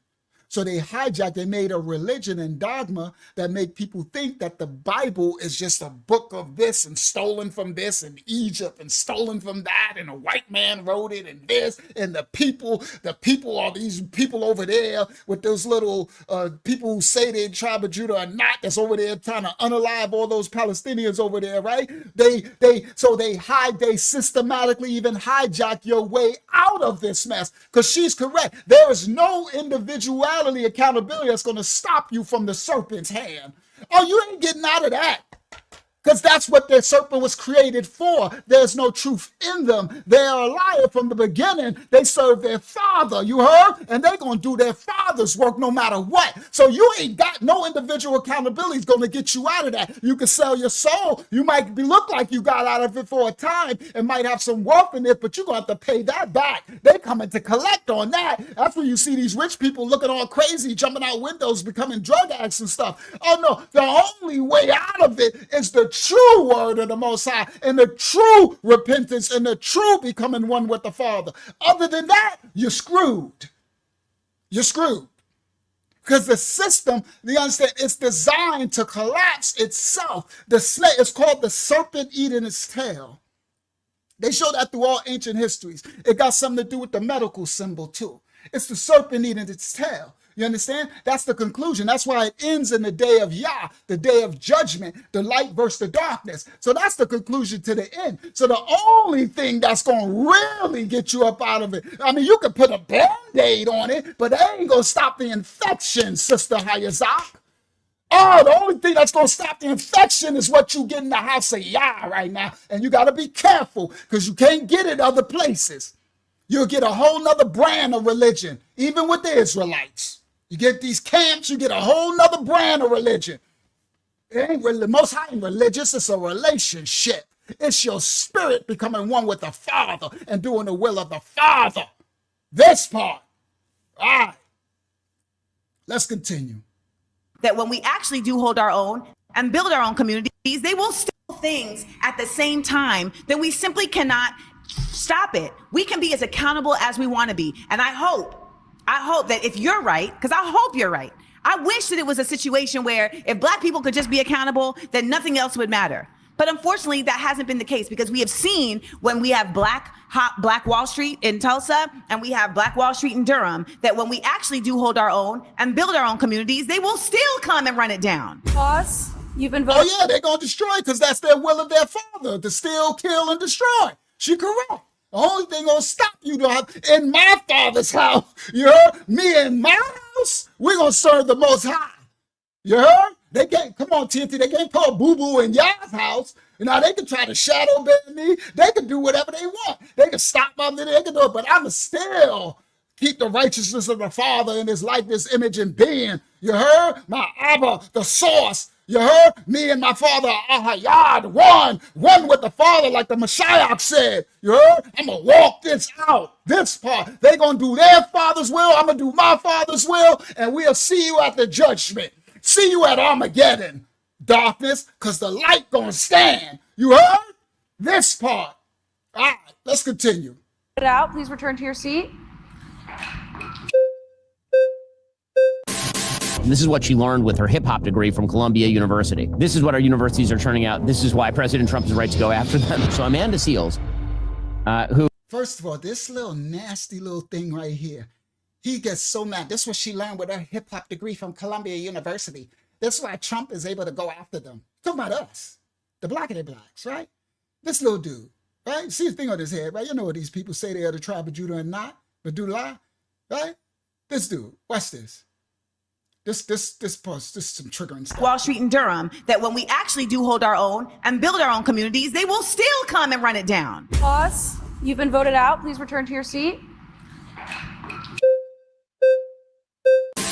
This is what she learned with her hip-hop degree from Columbia University. This is what our universities are turning out. This is why President Trump is right to go after them. So Amanda Seals, who honestly I was really not all that aware of, she was an actress who starred in the HBO comedy series Insecure. And she's a comedian who did a supposed comedy special called I Be Knowin' in 2019. She was also one of the co-hosts of the syndicated daytime talk show, The Real. Now, when I say that higher education churns out folks like Amanda Seales, I mean, she graduated from SUNY Purchase and it got a master's. What is it? What is wrong with this little boy? You ain't talk. He sound like a serpent. What's wrong with this little boy?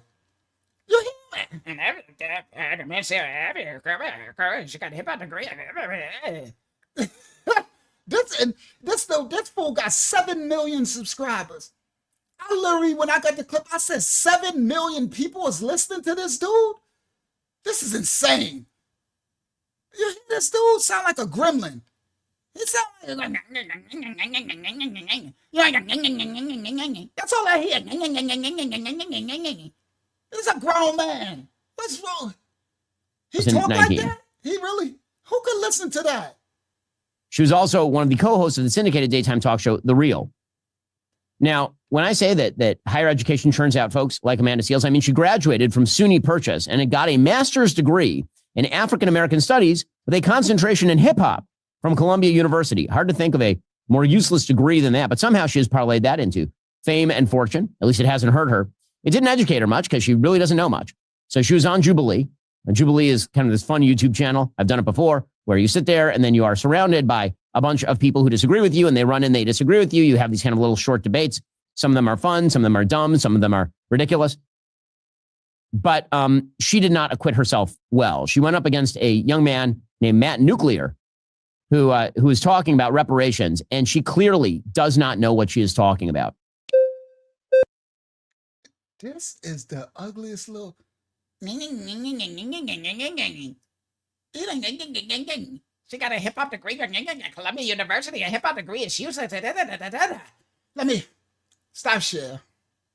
Let me do my sister some justice. Share screen. Y'all know Unc. Share, window.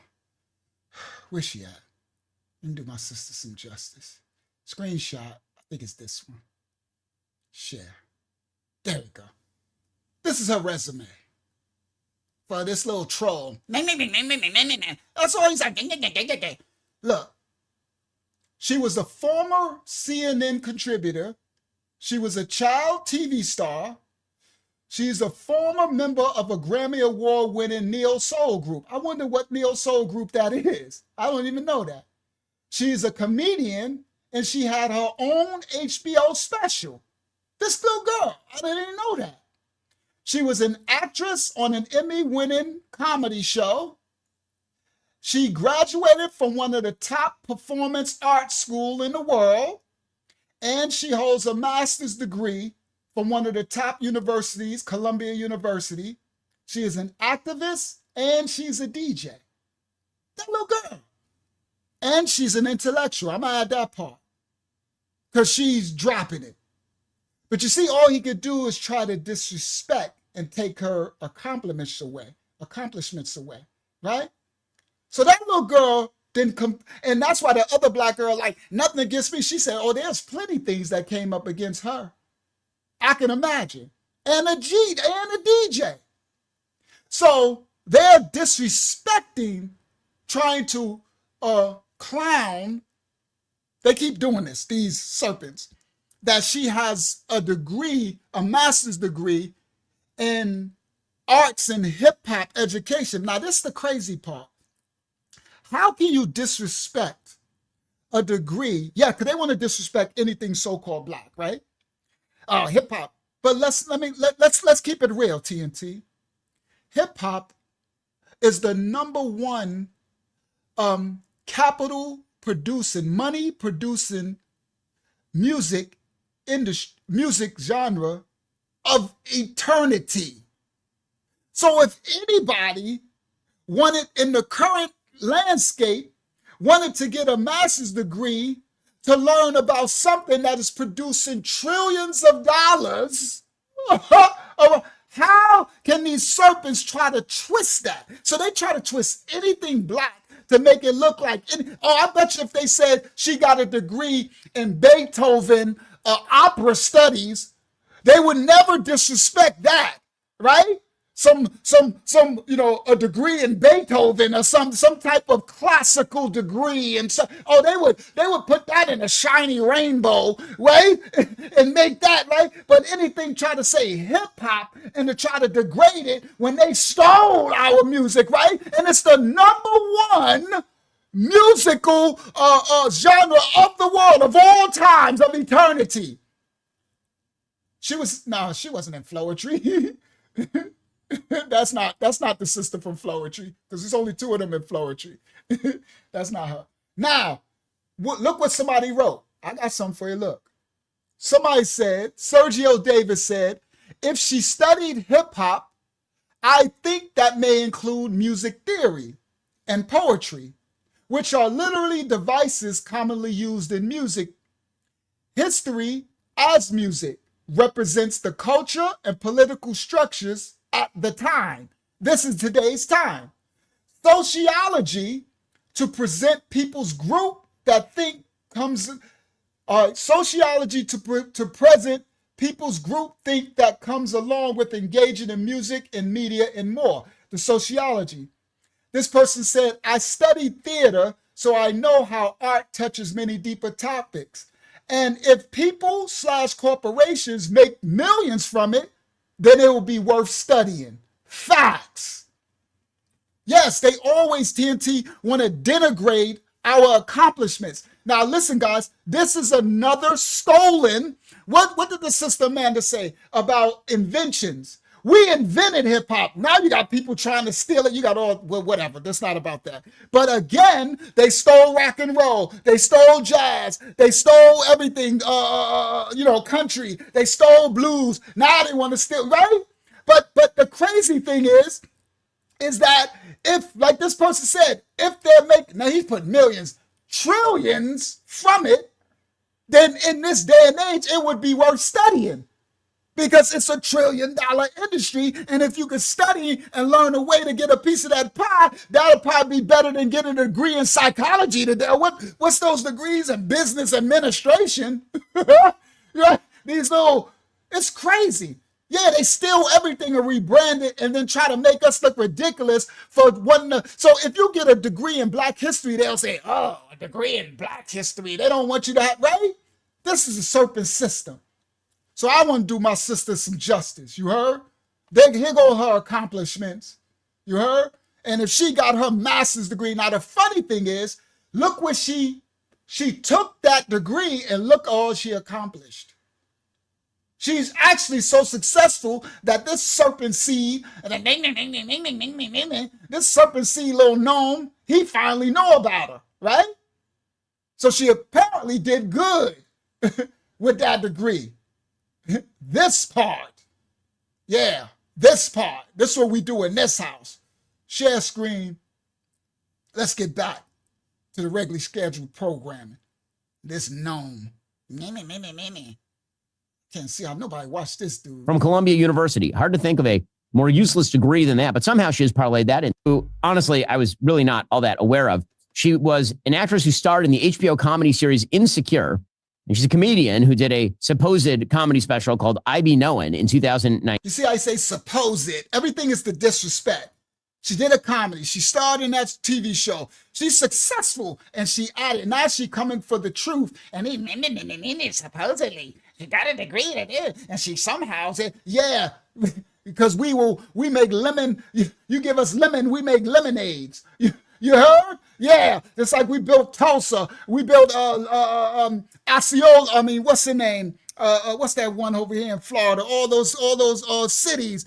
They always talk about Tulsa, but it's Ocoee, Florida. We built Greenwood. We built. Oh yeah, they do the mocking tone. When all you do is steal. You heard? You ain't even got an identity, clown. You ain't never been. That ain't even your book, right? While you sit up there with the crown of your head covered, that part, you got to steal people's identity. You don't even got to, Ocala. No, it's Ocoee. Ocoee. That's the riot in Ocoee. The reason why they had that riot, because of the population, the city. It's the same. Ocoee was just like, what's the name? Rosewood. I mean, Rosewood's another one, just like Tulsa, Oklahoma. But Yeah. So you ain't even got an identity. You sitting up here stealing, right? So anyway, let's continue. Can't believe 7 million people watching this gnome. She was also one of the co-hosts of the syndicated daytime talk show, The Real. Now, when I say that higher education turns out folks like Amanda Seales, I mean she graduated I can't believe he really talked like that. from SUNY Purchase and it got a master's degree in African American studies with a concentration in hip hop from Columbia University. Hard to think of a more useless degree than that, but somehow she has parlayed that into fame and fortune. At least it hasn't hurt her. It didn't educate her much because she really doesn't know much. So she was on Jubilee. And Jubilee is kind of this fun YouTube channel. I've done it before, where you sit there and then you are surrounded by a bunch of people who disagree with you, and they run in, they disagree with you. You have these kind of little short debates. Some of them are fun, some of them are dumb, some of them are ridiculous. He's like a roach. But she did not acquit herself well. She went up against a young man named... She did not acquit herself well. See, there's no truth. These are liars, and there's no truth in them.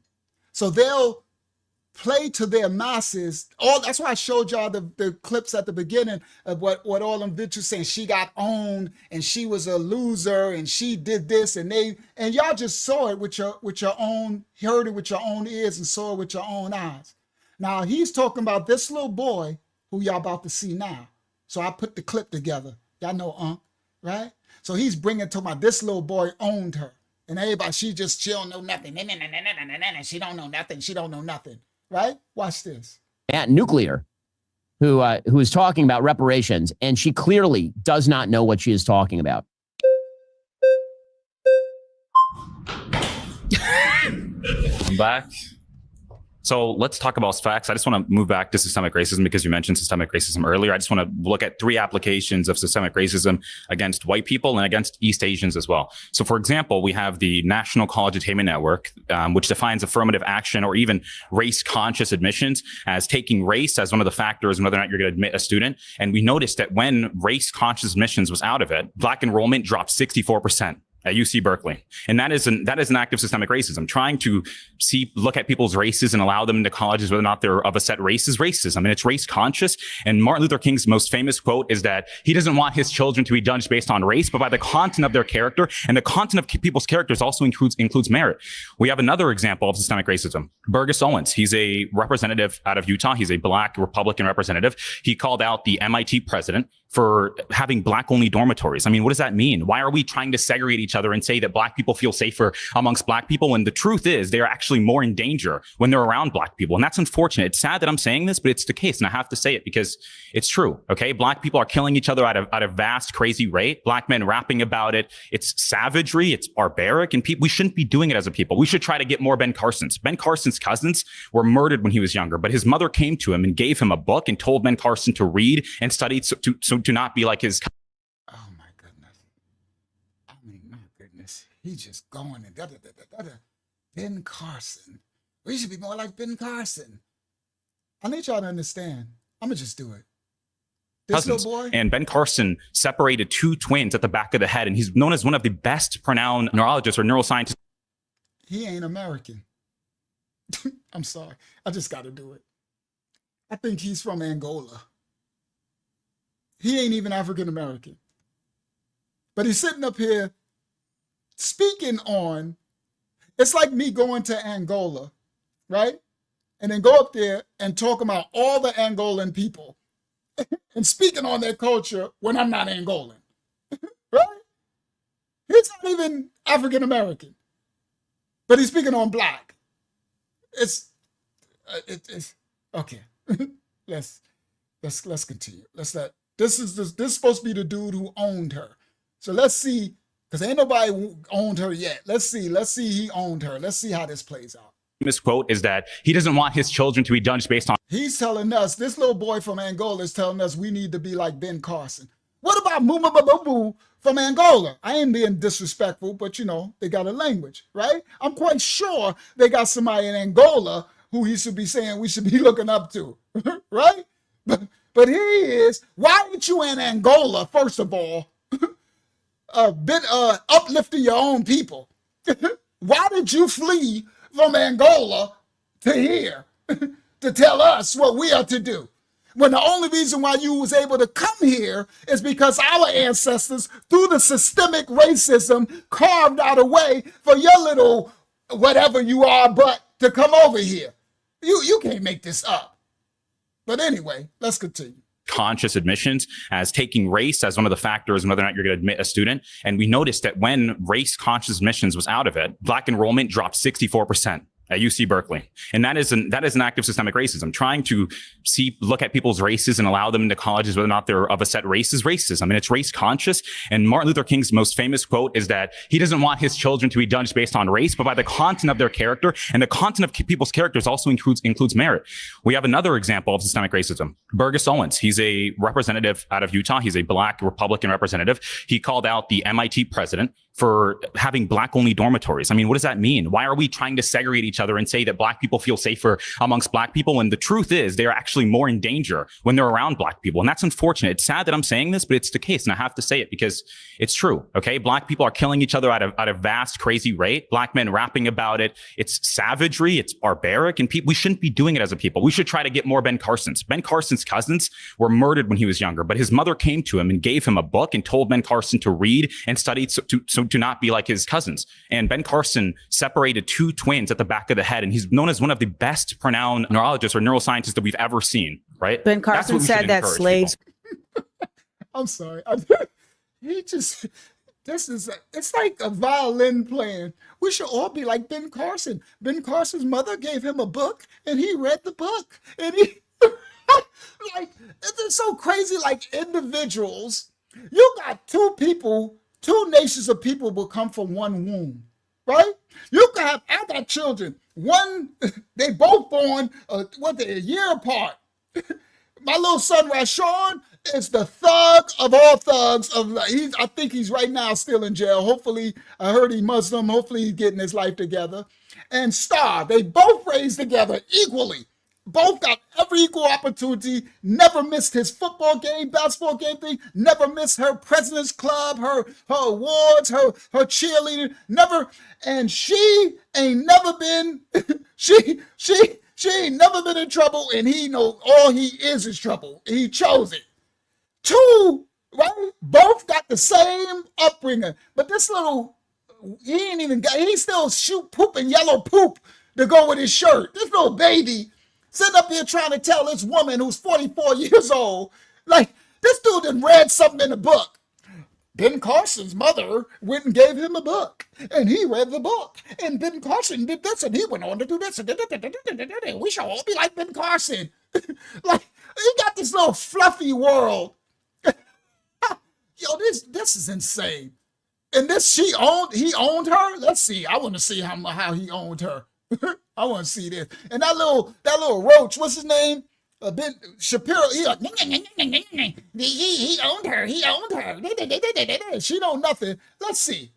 Let's see how he owned her. Book and told Ben Carson to read and study to not be like his cousins. People are killing each other at a vast, crazy rate. Black men rapping about it. It's savagery. It's barbaric. And we shouldn't be doing it as a people. We should try to get more Ben Carson. I agree. We should not be singing the rap lyrics because those people, the one who's supporting you little boy, is the ones who own the record labels who only promote that for us to ingest, right? And they make them successful and they stop any conscious rap, any type of rap that would teach any type of truth, right? So we should not, but we understand it's systemic. You understand? The poverty and the systemized systems. Okay, so let's continue. Yeah, she been giving him that look the whole time, right? She looking at him like, I cannot believe this little Negro boy, right? Find out. All right, let's continue. Ben Carson's cousins were murdered when he was younger, but his mother came to him and gave him a book and told Ben Carson to read and study to not be like his cousins. And Ben Carson separated two twins at the back of the head, and he's known as one of the best pronounced neurologists or neuroscientists that we've ever seen, right? Ben Carson said that slaves were immigrants. Well, they were brought here to the United States, and many of them were slaves, and we know that to be a fact. What is the difference? You see him smile? She just gave him one. Ben Carson, who you looking up to, said the slaves are immigrants, so they shouldn't get reparations and have the rights. And then he got the nerve to say, well, they were born. Everyone was brought here except for the tribe of Dan. They came here, the original natives. Well, not brought here. Everyone came here, first of all. Everyone came. I know I might get some of these America is Egypt people and all that stuff, whatever. Y'all can believe whatever y'all want with this crap. But anyway, the original tribe of Dan, the original natives, not the Mongoloid ones, were the original ones who first founded it. Okay, so it's actually, if you want to claim somebody, it's theirs, right? We were bought if you came over that way. If we're depending on which ships, because we went back and forth. We went back to Europe, right? The Jacobites. We went back to Africa. They sent us. It's plenty. You understand? Yeah, this is the great delusion, right? So he says. So she's quoting that Ben Carson said we were immigrants, saying that we shouldn't have rights, and he want to laugh. Well, we technically are. You see, but he had that smirk on when he laughed. States, and many of them were slaves, and we know that to be a fact. What is the difference? See how he smiled? You see that? All right, let me go back again. Come and get to her point. Is it's true. Okay. Black people are killing each other at a vast, crazy rate. Black men rapping about it. It's savagery. It's barbaric. And we shouldn't be doing it as a people. We should try to get more Ben Carsons. Ben Carson's cousins were murdered when he was younger, but his mother came to him and gave him a book and told Ben Carson to read and study so to not be like his cousins. And Ben Carson separated two twins at the back of the head. And he's known as one of the best pronounced neurologists or neuroscientists that we've ever seen. Right. Ben Carson said that slaves were immigrants. Well, they were brought here to the United States, and many of them were slaves, and we know that to be a fact. What is the difference between someone being an immigrant and being a stolen person? I mean, I understand that many people were stolen here, but 90% of historians agree that slavery would have not been possible if black slave owners within Africa didn't sell off their people. White people didn't show up and just start stealing people. They didn't do that. That's not how that worked. They literally did that. But they didn't. They worked with black owners and the Arabs. Literally did that. It's funny, and Arabs did that as well. And I think it's very important. And I think it's important to note that there is an oversimplification of history as well as of black people in Africa. There's a failure to acknowledge that in Africa, black people did not consider themselves black people. That was a racial distinction that was solely created by white oppressors to legitimize slavery. Arab oppressors, actually, because the Arabs did it in the 7th century. They were the first ones. They did not name it under blackness. They simply just decided we're going to go and have enslavers. This was a decision that was actualized and then tried to be pushed forward through eugenics. Literally, there was an executive order that was passed a few months ago that said that Donald Trump wants to now control the museums because he wants to take back control of the narrative around race. And in one of these museums that they cited was that there was a display that speaks about race not as a biological thing, but as something that has just been created as a social construct. And he stated that that is an incorrect expression of race, that race is biological. But it is biological. Like, let's look at our phenotypical traits. Race is not biological, you little foolish boy. It's a made-up construct, fool. All right, let's sorry, but I repent. I just get I get too emotional. All right, let me not. Let's continue. Those differences. Wow. Yeah, at the Smithsonian. All right, so let's continue. Let the sister handle it. She's doing a better job than me. There was a display that speaks about race not as a biological thing, but as something that has just been created as a social construct. And he stated that that is an incorrect expression of race, that race is biological. But it is biological. Like, let's look at our phenotypical traits, the nose differences, the hair texture. It's a biological thing. Oh, sure, there's a social concept, but there's biological differences that exist. You're very convicted in your lack of information around these things. Race and ethnicity are two different things, okay? Ethnicity is where you're from. Race is literally something that was created to put people into categories of caste, to put people into categories of oppression. Race is not something that you are. Race is something that was bestowed and put upon you. That's racism, not race. Race is simply the aggregation. Race is literally something.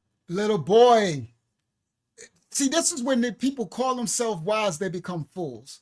You understand? My people destroyed for a lack of knowledge. This little boy is such a, that's why I said, what happened to the Fred Hamptons with the young generation? You know, Eldridge, Huey and them, they were articulate. They studied to show themselves approved at least. And Fred Hampton was only 18. These are little young idiots, bro. You don't even have the basics of understanding. where you're from. Race is literally something that was created to put people into categories of caste, to put people into categories of oppression. Race is not something that you are. Race is something that was bestowed and put That's upon you. racism, not race. Race is simply the race aggregation. is literally something that was created and put upon you. And I want you to listen to me as somebody who has studied this, who has a master's in African American Studies from the Institute for Research in African American Studies at Columbia University. I want you to understand very clearly that race is not something that is biological. You see how the other girl smirked and laughed when she said her degree, right? Created and put upon you. And I want you to listen to me as somebody who has studied this, who has a master's in African American Studies from the Institute for Research in African American Studies at Columbia University. I want you to understand very clearly that race is not something that is biological. There is literally Look at us. Look at the differences. There is many differences that are equated to ours that has nothing to do with race. Melanin content is not biological at all. So if you have a black parent and you have a white parent, and now you come out looking white, how is that a biological proof of your race? Most of them come out having curly hair. Stop. There's no most of them. You do not have anything to prove that. You're mixed race too. I am not mixed race. My mother is black and my father is black. Well, my father is also considered black, but he's very much has. You see that, guys? Remember the other guy said, "Oh, we're probably the same age," and she said, "No, we're not. You're 33. I'm 44." He immediately, "You're mixed race." See? You see it right there. These people that are not they're discussing African American issues, but they're not African American. So they don't even understand. So they look at someone that's light skinned and they'll say that you're immediately mixed. You understand? Yeah, you heard him say my dad is considered black, right? Again, so this is what that dude, that little roach dude said is owning her. Okay? Right, Saudi? He said she don't know what she talking about. He owned her and got all these people, millions of people like, yeah, she looked like a fool, and this little young, and he even got famous off this interview that this is more systematic lying and brainwashing, where they got the majority of the world saying that this little boy, now his name is famous. That's why that little dude with the hat on his head said his name. They want to make him famous, right? And he got famous now from saying he owned her. And do y'all hear what I'm hearing? Right? But this is, again, the systematic brainwashing of taking the truth and rewriting what really happened. So this will go down in history as she lost this debate to him.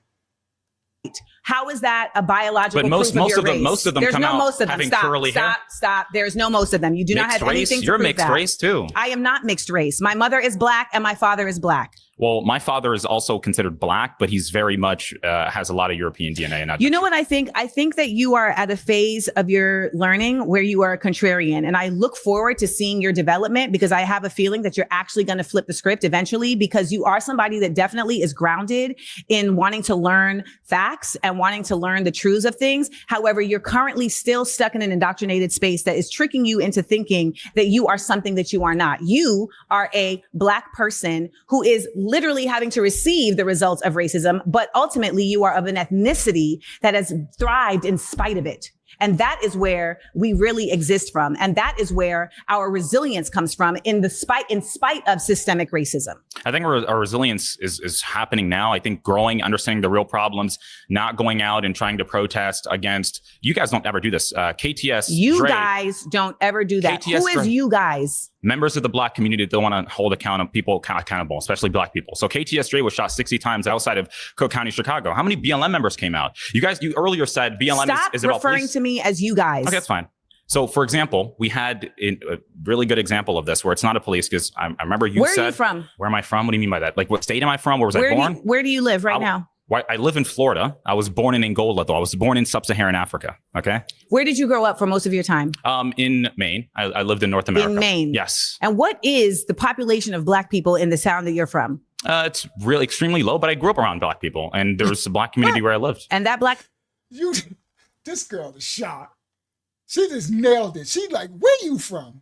Where I'm from there? I live in Florida. Florida taking the L tonight again, but he ain't from Florida. He from Maine. He said Angola, right? He's from Angola, and he grew up. She said, where's the majority that you grew up? In Maine. No disrespect to anybody in Maine, but there's like one black person in Maine. No, I'm just making a joke, right? So she immediately know, there you go. You are not, how are you speaking on the African community, African American? Yeah, he's born in Angola, exactly. He's from Angola, right? So and then TNT, moved to Maine. So his Angolan parents moved to a white, no disrespect, they can do whatever they want, right? They moved to a white state, and he's like, well, I had black friends, right? He doing the old, I had some black friends.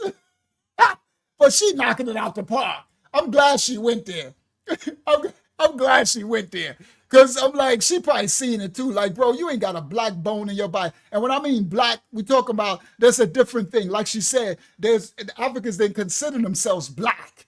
They made this thing up, this construct. Now, there was a word that's transliterated as black, right? Because the Ethiopians, the Cushites, were the black ones, right? The black faces, but the black wasn't our nationality. Do you understand? We came from a nation of people, whether you were Hamitic, Shemitic, or Japhetic, whether you were Cushite, Mitzrite, Israelite, Ishmaelite, you heard? You were some kind of ite. It wasn't no blackite. Do you understand? But there was a word that's transliterated as black, right? My skin is black upon me. You understand? Black as the tense of Kedar. You understand? But that's a transliterated linguistic word of it. So they took that racial thing and made a concoction of color of skin and all that. But people didn't identify. They said, aren't you that Egyptian? Right? They said, aren't you that Ethiopian? Right? The land of the burnt-faced people, the black people, the Cushites. You heard? You better understand true history. This part. All right? Now, let's continue. And that dude about this little boy owned her. See how they rewrite history? It's literally showing you right in your face. Where do you live right now? I live in Florida. I was born in Angola, though. I was born in sub-Saharan Africa. Okay. Where did you grow up for most of your time? In Maine. I lived in North America. In Maine. Yes. And what is the population of black people in the town that you're from? It's really extremely low, but I grew up around black people, and there was a black community where I lived. And that black community that you lived in, did they teach you about black history in the United States? Like, are your parents black American? Yeah, my mom is black. My father is black. No, I'm asking, were they born in the United States? No, because I wasn't born there. Oh, so you guys are all from Angola? Yes. But again, I like I told you earlier, right? In terms of people. So get up. I'm sorry. Right there. Somebody hit the buzzer. Bam. Get up and goodbye. You have no horse in this race. You understand? You have no horse in this race.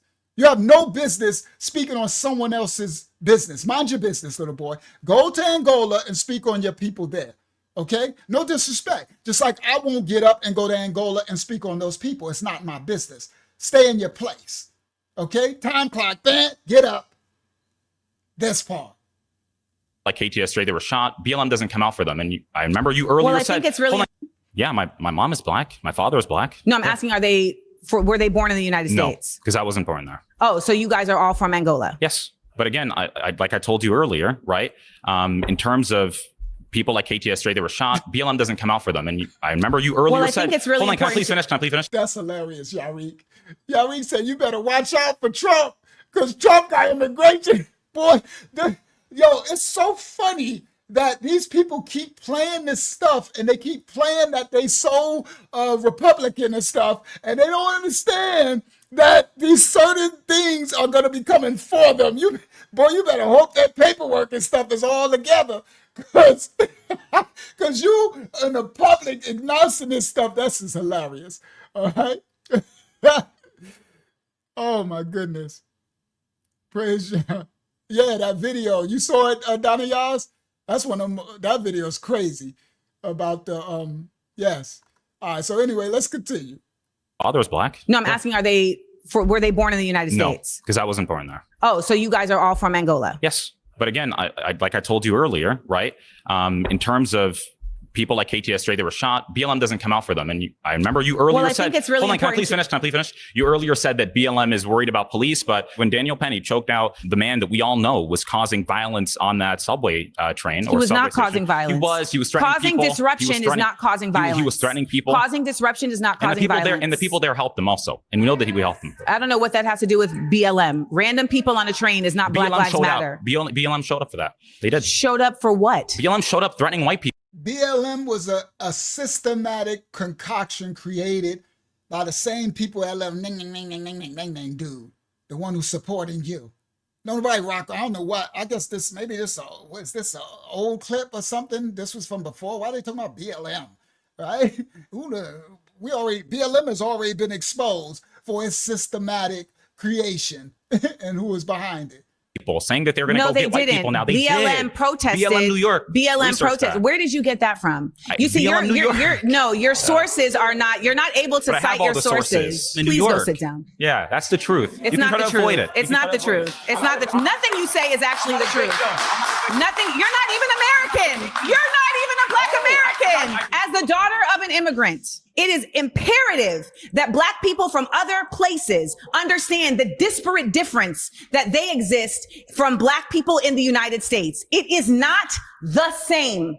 Period. And ultimately, the best effort that we can do as a diaspora is to lead in understanding, not in judgment. So when I am talking to somebody from Sudan, from the Congo, from Angola, I am listening to understand their experience, not to undermine it. And I refuse to allow anybody from Grenada, from Angola, from any other place to come and try to undermine the experience of Black Americans. Sorry. I don't mean no disrespect to nobody from no country, but she just dropped facts. And she said I think her mom immigrated, but she was born here. So her mom immigrated. Her dad is from America, African American from America. Her mom is so-called Black but immigrated, but she was born here, and they're both Black. And she was speaking on, for anyone else, they call them tethers now, who come here. She said I agree. You don't come, I won't go to Jamaica and speak on Kingston and those who were fighting for which side of the armies and stuff and speak on your leaders. I won't go to South Africa. I won't go to Angola. I won't go to because it's not my place. Especially even if I'm coming there to try to get residency and live, it's not my place to speak on the oppression or depression or suppression of your peoples from your country's lands that they endured. I can't go to Haiti and speak on those people who fought for the French and who fought out. I can't go to none. Nah. But they will come. They try to come here and then assimilate and slack because you might look like us, but then your heart is far from me. You know that part.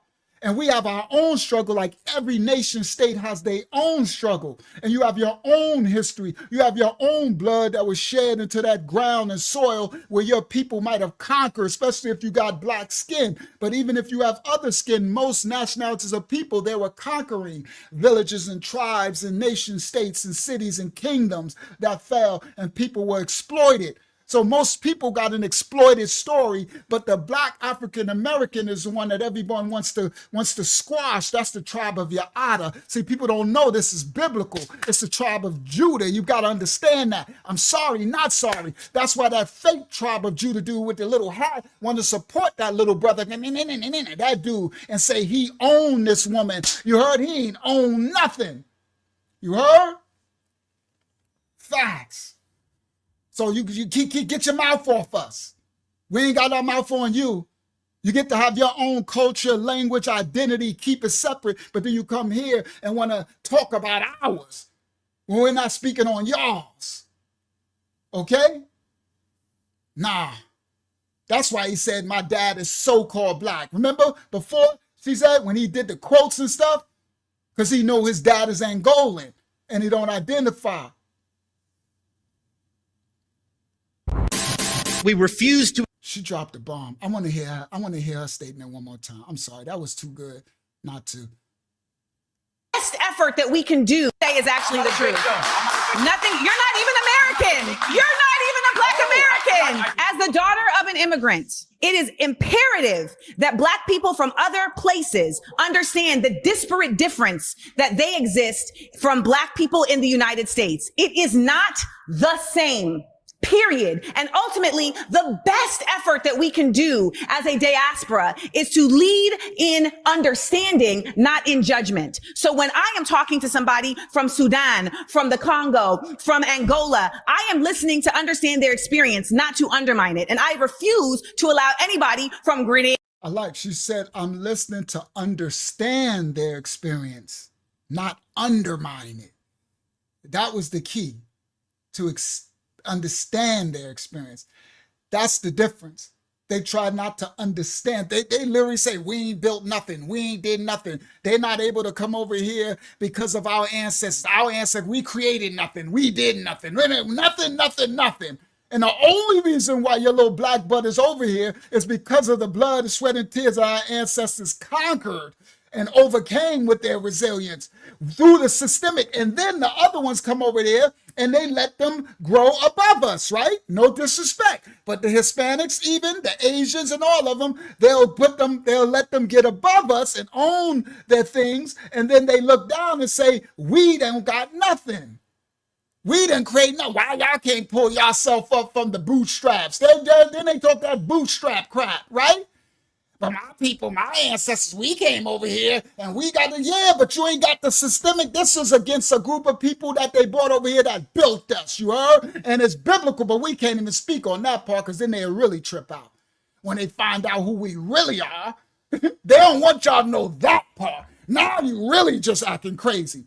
But you got that little dude, with the little small hat on his head, saying that his ancestors was in Egypt 1,000, 2,000 years ago in slavery in the hot sun. And that's impossible because they can't be in the hot sun right now. But they'll say, we crazy, we tripping. Nah. Come on. And they said he owned this sister. Now let's hear from my brother Tim.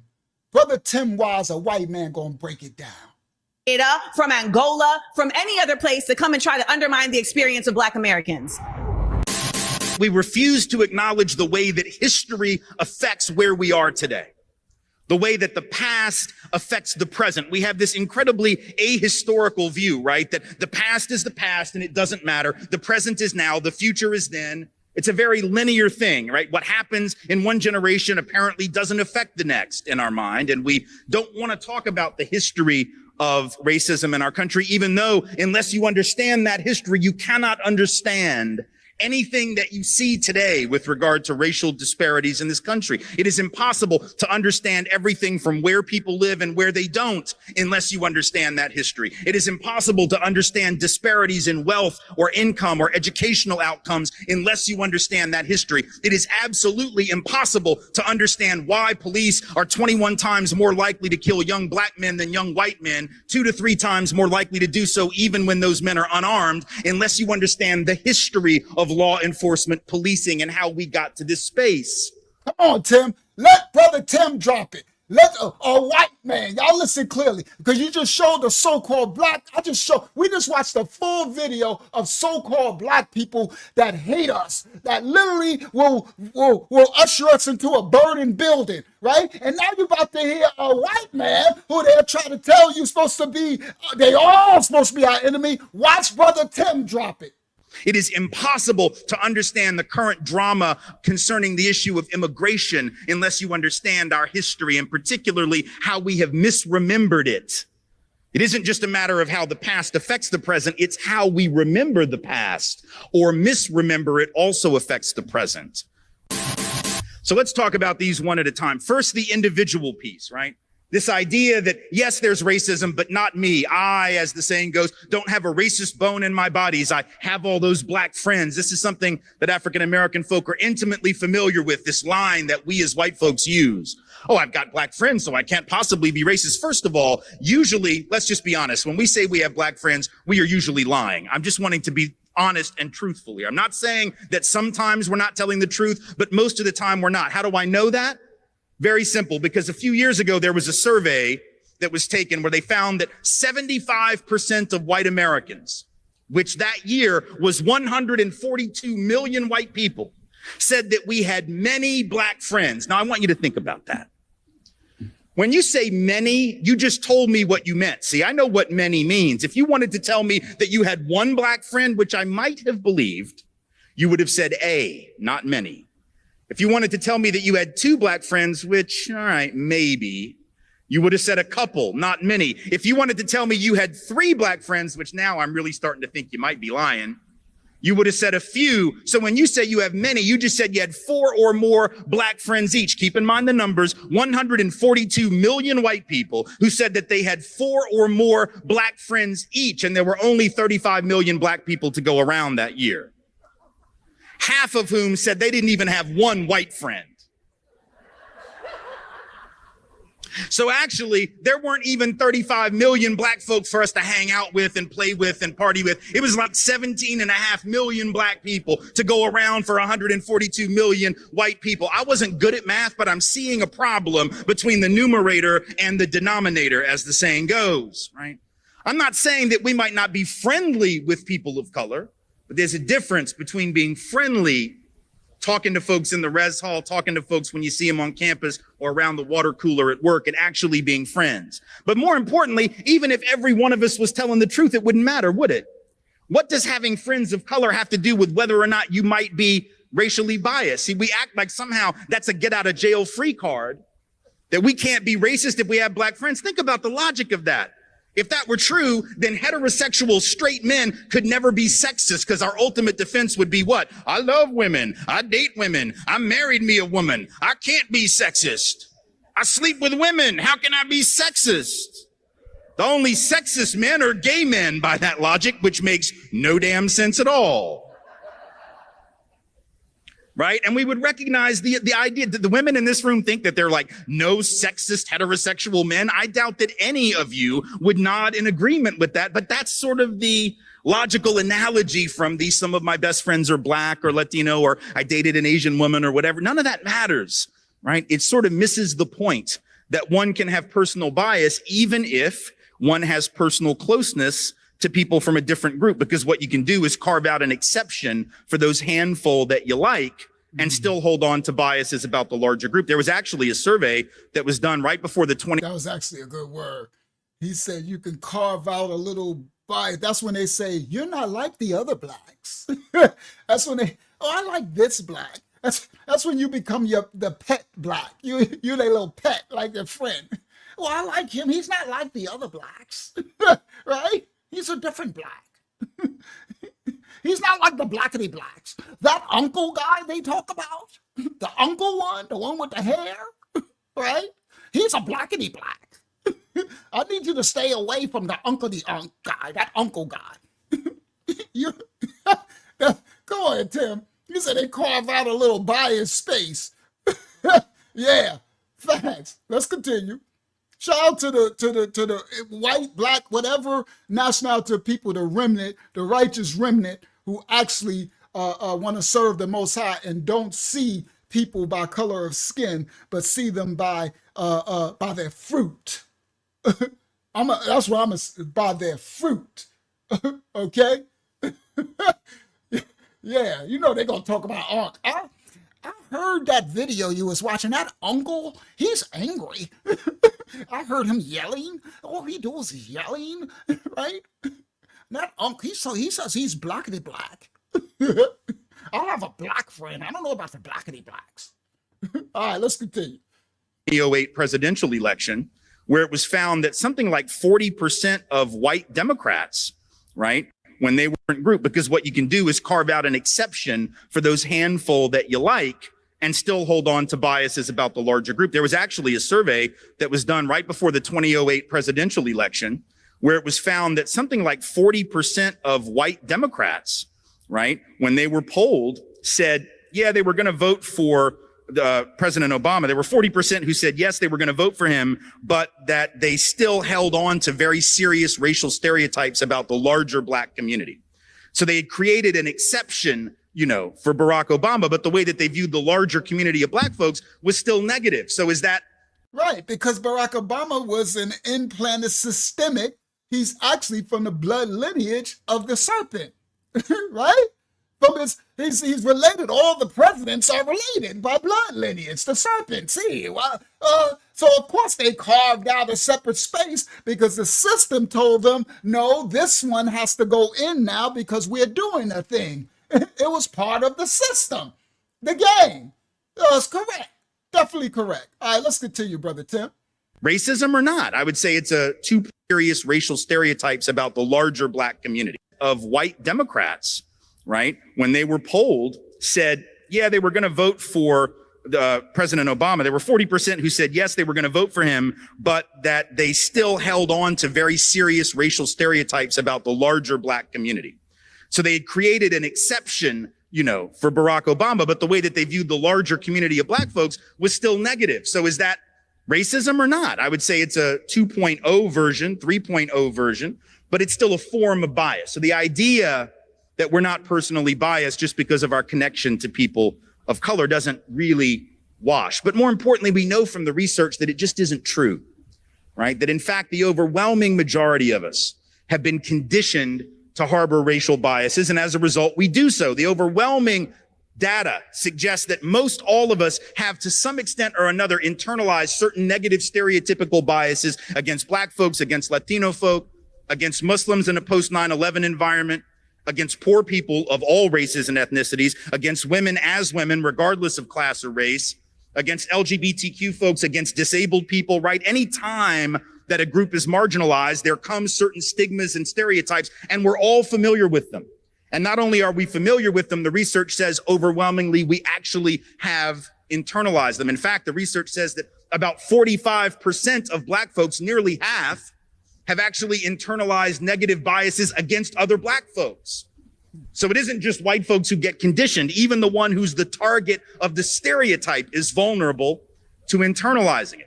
He just dropped the whale within a whale. I just showed it on that Jubilee clip where all those blacks who was talking at Sister Amanda was internalized bias against their own selves. He just dropped that whale within a whale real nice, Brother Tim. Good job, Brother Tim. You dropped that real nice. Internalized negative biases against other black folks. So it is overwhelmingly, we actually have internalized them. In fact, the research says that about 45% of black folks, nearly half, have actually internalized negative biases against other black folks. So it isn't just white folks who get conditioned. Even the one who's the target of the stereotype is vulnerable to internalizing it. So there was this study a few years back, just to give you an example of what I mean, where they took these nice white liberal people who didn't have any overt racism so far as anybody could tell, and they hooked them up in a lab setting to these brain scan monitoring machines, right? So they put the electrodes on the head and they're monitoring the brain scan images, right? And they start to flash images on a computer screen in front of the subjects who are taking this test. Keep in mind, none of these people are overt racist. None of them are Klansmen. They're not white supremacists or skinheads, right? They're sitting in front of a screen and they're being shown images. And the images are being flashed so quickly that their brain can't even consciously know what it saw, right? So it's like 85 milliseconds or something. This is stuff that they used to do back in the 50s in movie theaters. They would actually do this, right? They would put these subliminal messages on the screen. They'd go into the film and they'd insert the word popcorn on the film, right? So you're sitting there watching the film and all of a sudden you're like, damn, I need some popcorn. And you don't even know where that came from. It's a subliminal message. They just flash it really quick. Your conscious mind doesn't know. They stopped doing that in the movies, I think, right? But how would I know? I have no idea. Maybe they're still doing it. I don't know. But what I do know is that in this particular case, they're flashing these images for 85 milliseconds, and most of the images were sort of meaningless, like a beach ball, a bunny rabbit, a blade of grass, a tree, whatever. And there wasn't a whole lot of activity on the brain scan, right? Not a lot was. Well, I'm going to pause because TNT just dropped a bomb. TNT, I actually didn't know that they descended mostly from King John. I've got a crazy King John of Portugal. Our Spain and Portugal series is nuts, TNT, with the old books, right? Breaking down Isabella and John, right? I didn't know that one. That their blood lineage went back to John of Portugal. Yeah, that's us. That's our ancestors. Then they shipped them over to Luengo Coast. You heard? Before they left West Africa and then got shipped to the Caribbean, to Ireland, you heard? And to the Americas and all that. So they don't know our history, TNT. I see you guys want. But that's interesting that I didn't know that most of those presidents descend. I know they did from the serpent, but it was direct back to King John. I would like to see that study on that. Good word, King. Good word. That's why I put that on the screen. All right, let me continue. Going on. But then they flashed an image of a black male face. I have no idea. Maybe they're still doing it. I don't know. But what I do know is that in this particular case, they're flashing these images for 85 milliseconds, and most of the images were sort of meaningless, like a beach ball, a bunny rabbit, a blade of grass, a tree, whatever. And there wasn't a whole lot of activity on the brain scan, right? Not a lot was going on. But then they flashed an image of a black male face for 85 milliseconds. Once again, your conscious brain doesn't even know what it saw or that it even saw anything, but subconsciously your brain is responding. What happened? Well, that part of the brain that responds to anxiety and fear lit up like a Christmas tree, right?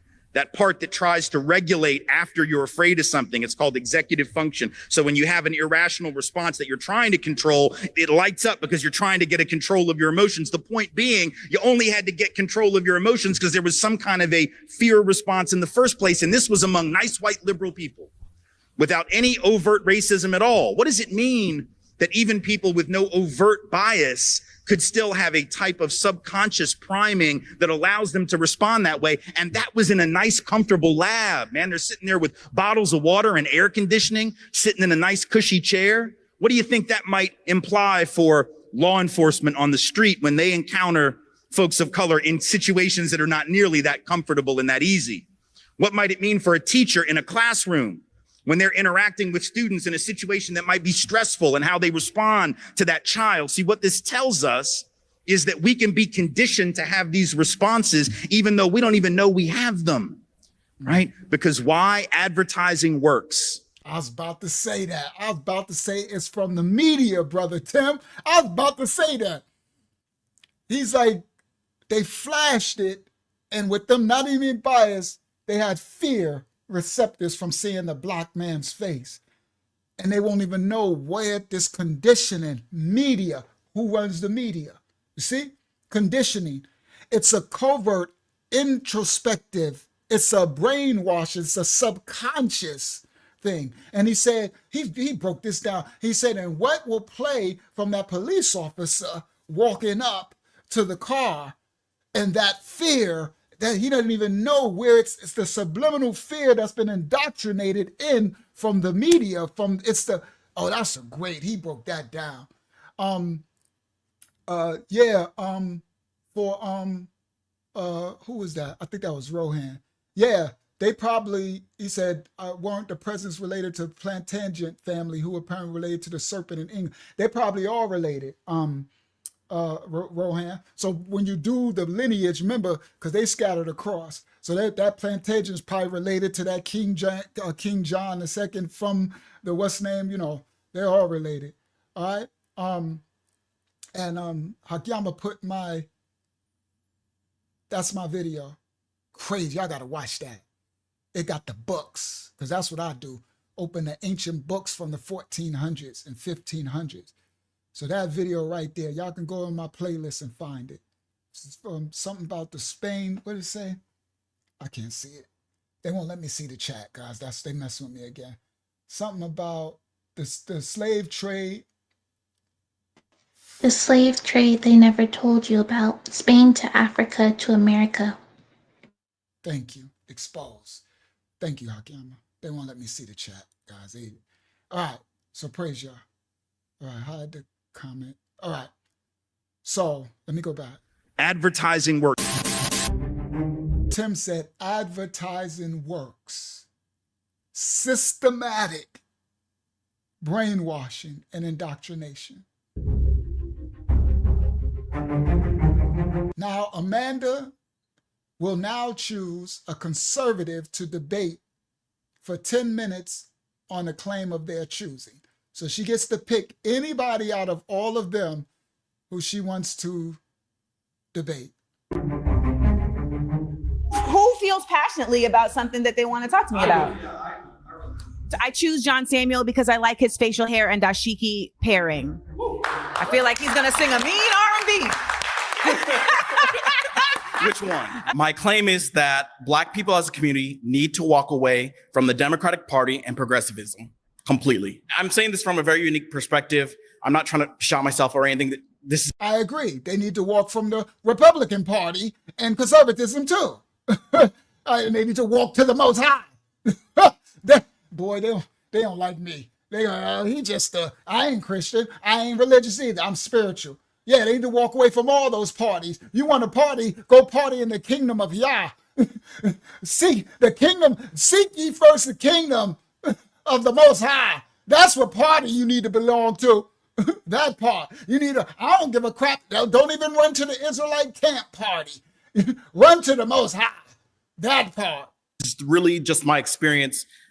Currently, I'm running for Congress, right?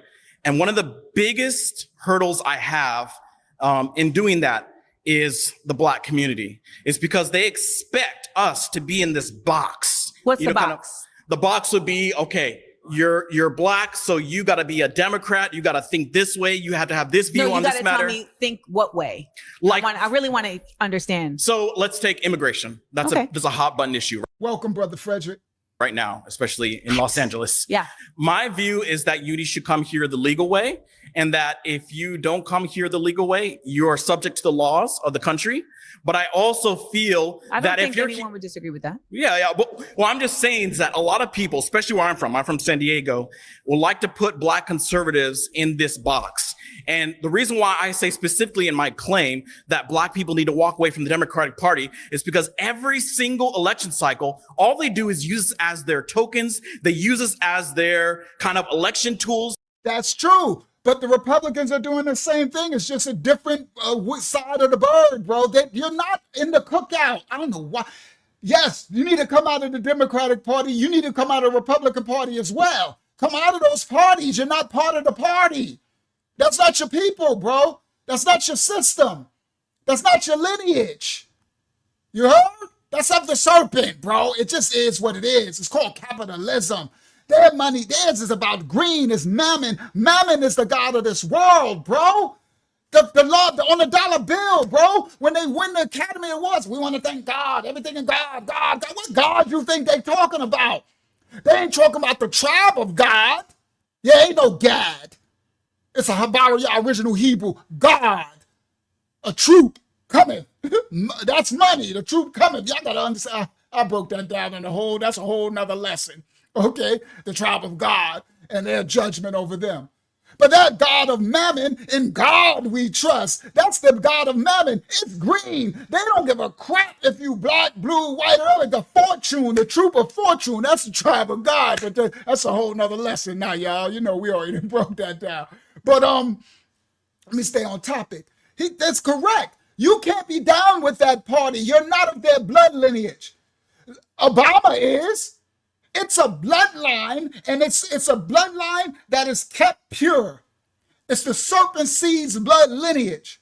And that lineage, their blood, they actually call them blue bloods, but I call it green. Because money, mammon, is what they serve. They call it a capitalist society. It's not about social. That's why social is not a socialist country. It's not about social economics. It's about capitalism, where the money is where it is. It's a serpent eating its tail. It's going to consume its soul. They're going to consume you. You understand? And they keep their lineage pure. That's the difference. You're not part of that unless you want to serve the serpent. If you want to serve the serpent, you can with your free will. But what's going to happen is they come to collect. Oh yeah, they come to collect. Hasatan is the god of this world. Mammon is the power. That's the marine kingdom, the maritime law, Leviathan. It's run by the mammon. Money ain't evil. It's the love of mammon that's evil. That part. We got parable of talents. We have increase. We have dineros and dinero and stamps and bartering and trading. There's increase. You heard? But mammon is what they serve. All right, let's continue. So he running for Congress. Do is use us as their tokens. They use us as their kind of election tools. They use us as these campaign posters. They tell us to come to their rallies. They tell us to sing on their stages. They tell us to do all these things, and they forget about us 3 other years, and they remember us 4 years later. Every single cycle, it happens again and again. And I'm one of the people, like, I really appreciate you because it seems like you have love for the Black community and you have a love for people, and I appreciate that. And I do too, because I don't express that in the same way as, let's say, as a Black person who's a member of the Democratic Party. I get called Uncle Tom. I get called a racist. I hate myself. I love myself, and I love our people. I love everything about us. We have done so much for this country. We built. Just my personal opinion, I think this brother is true. I think he's true. His only problem is he doesn't see he's not part of the right wing. You're not part of the bird. If he can fully come from up under it and actually get self-sustaining to be able to see clearly, right? But I think in his heart, he truly would want to be bipartisan and help all people, like the poor, and love your neighbor as you love yourself, and right? And still have love for his nation of people, even though he probably don't know what nation of people he is. But to me, out of everybody that we see so far, he seems to be the only true one, besides Amanda. All right, but he still ate the fruit. He's still eating the fruit of the. He think they're different wings. He think it's a different bird. He just don't understand this one bird, bro. They just telling you red and blue. That's just blood and crib. Right? That's just what they. It's just all of ruse. It's all green, bro. This table that everyone is seated at, we deserve everything about. And I'm one of the people, like, I really appreciate you because it seems like you have love for the Black community and you have a love for people, and I appreciate that. And I do too, because I don't express that in the same way as, let's say, as a Black person who's a member of the Democratic Party. I get called Uncle Tom. I get called a racist. I hate myself. I love myself, and I love our people. I love everything about us. We have done so much for this country. We built this table that everyone is seated at. We deserve rights. We deserve all these things. However, what I don't like more than anything, is being used. It's being used by politicians, being used by governments as some type of puppet to say, here's my Black person that's voting for me. But brother, it's not just the Democratic Party that's using you. The Republicans are too, bro. It's their one system, bro. It's a forked tongue, but it comes together as one. Oh my goodness. All right, let's continue. Sorry, I would love for this brother to wake up. I could tell his heart is in the right place, but he thinks it's just one system. He think he has the right. He think he chose the right system, and he doesn't understand it's one system. Table that everyone is seated at, we deserve rights. We deserve all these things. However, what I don't like more than anything, is being used. It's being used by politicians, being used by governments as some type of puppet to say, here's my Black person that's voting for me. I don't like that. And it makes me sad, no matter you're Democrat, Independent, Can I Green Party, respond? whatever. Yes. Yeah. Sorry.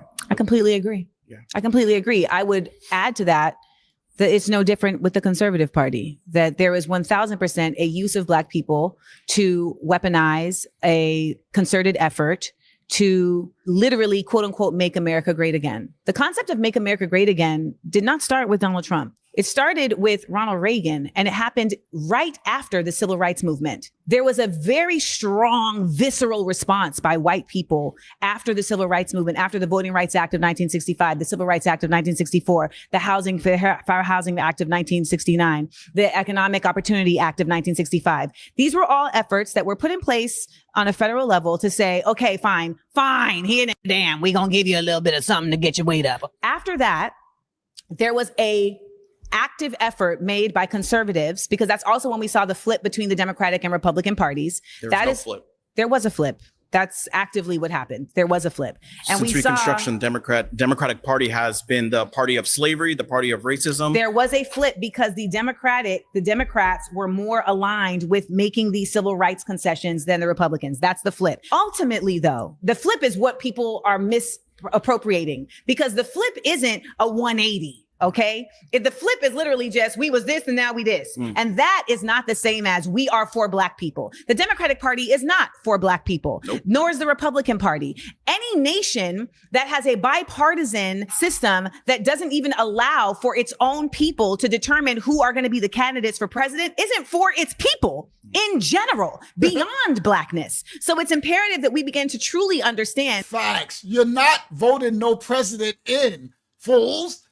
Come on, this girl be dropping it. Go ahead, Amanda. The systems at work in this government that not only hinder us as Black people, but they hinder anyone who wants to see change, because they are ultimately working together. Now, do we see one party activating higher levels of discrimination than others? Yes. Do we see one party that is more violent per se than others? Yes. And we can say this on many different levels. But when it comes to like enacting genocide or destabilizing other nations, we know that that happens on an American level, regardless. Okay. I completely agree that the idea that you have to act a certain way as a Black person is really problematic, because the Democrats and the Republicans, neither of them actually care about Black people. And when we talk about conservatism or we talk about being liberal, neither of these aspects were grounded in how do we help to repair the harm that we have caused an entire group of people who made it possible for us to even have a constitution. So you can sit here and show me whatever you want. No. The only reason why I was going to show you this is because even with that constitution, we weren't even humans. When they wrote it. So that was another fact check I wanted to kind of fact check before, but I couldn't say anything. But the 3/5 compromise had nothing to do with your 3/5 of a person. The 3/5 compromise had to do with representation in Congress. So there's a little note here. If you open this, the 3/5 compromise said that the Southern slaveholders needed to be represented fairly in Congress. And because there was so many more slaves than actual white people in the South, they were allowed to count their slaves as representation, even though those slaves did not have the ability to vote. If we were at that time, let's say the 3/5. He needs to listen. I don't like the way when she's actually teaching him something, but he doesn't hear it. You understand? She said, yes, they counted the slaves who outnumbered the population of the people, but the slaves didn't even have the right to vote, but they counted them. So, but he doesn't want to hear this. He just wants to. This compromise never happened. We were a whole person as in light of the government, right? If that happened, then in Congress. And because there was so many more slaves than actual white people in the South, they were allowed to count their slaves as representation, even though those slaves did not have the ability to vote. If we were at that time, let's say the 3/5 compromise never happened, we were a whole person as in light of the government, right? If that happened, then this America would not be the America that you know today. Because what it was is, if it was, we were counted as You're defending the 3/5 compromise, Can you bro. just listen? Can you listen? No, listen for a second. Okay. Because I don't want you to get married. He's defending 3/5 of a man. And he's definitely 3/5 of a man. I'm like, bro, you're not full man. You know, she's more man than you. I'm so sorry. This is insane, Jacob Castro. She's blown away. The stream's been suspended. Excuse me. I just got a stream unavailable. They took us down. Okay. Wow. So how do I get it back? Okay, so you can let me. Could you hear me? Yeah, I hear you. I think we got a violation. We did. Are we live? No, we're not live. They took us down now. How do I get it back? So I stop the video, they'll bring us back. And that's our second strike, so I gotta be careful. I can't do no more of this. Hopefully it's not a strike and they just took it down. How do I come back? Since once I stop it, because I did this before, I stopped the video, then they let us, what does it say? Oh, my phone is going dead. Oh, crap. Oh, good. Charges. It says stream unavailable, stream suspended for policy violations. Okay. All right. So how did, because I remember last time when I stopped, we're back. That's what I thought. We're back now. All right. That's what I thought. So we can't play. All right, let me do my breakdown then. We live again, Hakyama? Yes. All right. Oh, they hopefully, guys, I didn't get an actual strike. So after that, then I won't know more. Because that's danger zone. That's danger zone. Because it was gonna be up in September. They gave me a strike for the adrenochrome lesson. So after that, I gotta play it safe. I'm gonna have to like kind of stick with just the Bible and no topics until both of those are removed and we're back in clear standard. That depends on if they gave me an actual strike and not just a copyright strike. Hopefully it's just a takedown from using, right? Because not a crazy, that's crazy. Yeah, I think so. I think it was probably Shapiro. It was, I knew, I should have known better. I shouldn't have put him, I should have known. All right, but anyway, all right, so they ain't gonna let me, they ain't gonna let me finish that. So, but hold on, now I got something for them. All right, 103.30. Let me write that because I can do on our Patreon. And right where I left off. 103.30. Oh, I got something for them. All right, so. All right. Yeah, I couldn't see what was mentioned in the chat. All right. I got to stay away from these certain topics, bro. Especially when we had that strike already on us. All right. So let me go here. Give me a second. Oh, we going somewhere. Stop that. Let me continue. Yeah. So I ain't going to even do Tim. I had one more. That's what I'm saying. It's supposed to be fair use. And I'm doing reaction. So we're not even just playing the clips, we're reacting to the clips, right? That's why I always react, right? So I know sometimes people want me to just play the clip, but you can't. You have to react, and it's fair use, right? So I don't even want to play Tim clip because I don't know which one the strike is coming from, all right?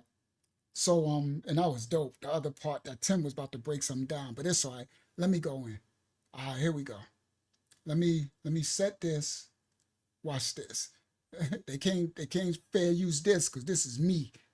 Hold on. Oh, hold on. I didn't mean to do that. How do I go back? Go here. There I go. I wanted to be it that way. All right, here we go.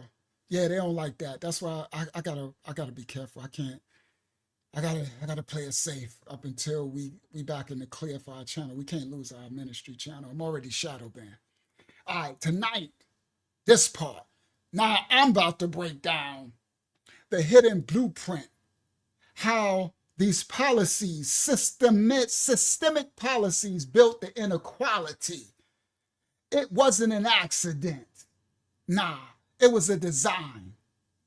These were lines, though invisible lines drawn on maps with laws that were signed in secrecy, silence. And then the politics that were crafted to design who is going to rise and who would stay slaves chained. It's the hidden blueprint. Every system has a shadow.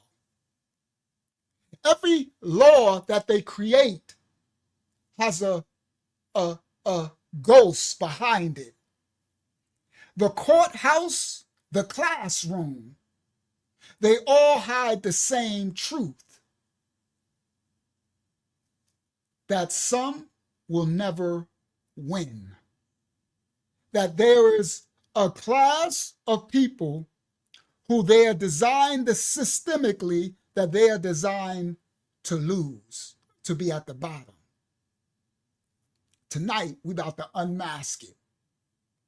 See, it's not visible on first glance with the naked eye, but hidden beneath your neighborhoods, your residences, hidden in your classrooms, hidden in the prison industrial system.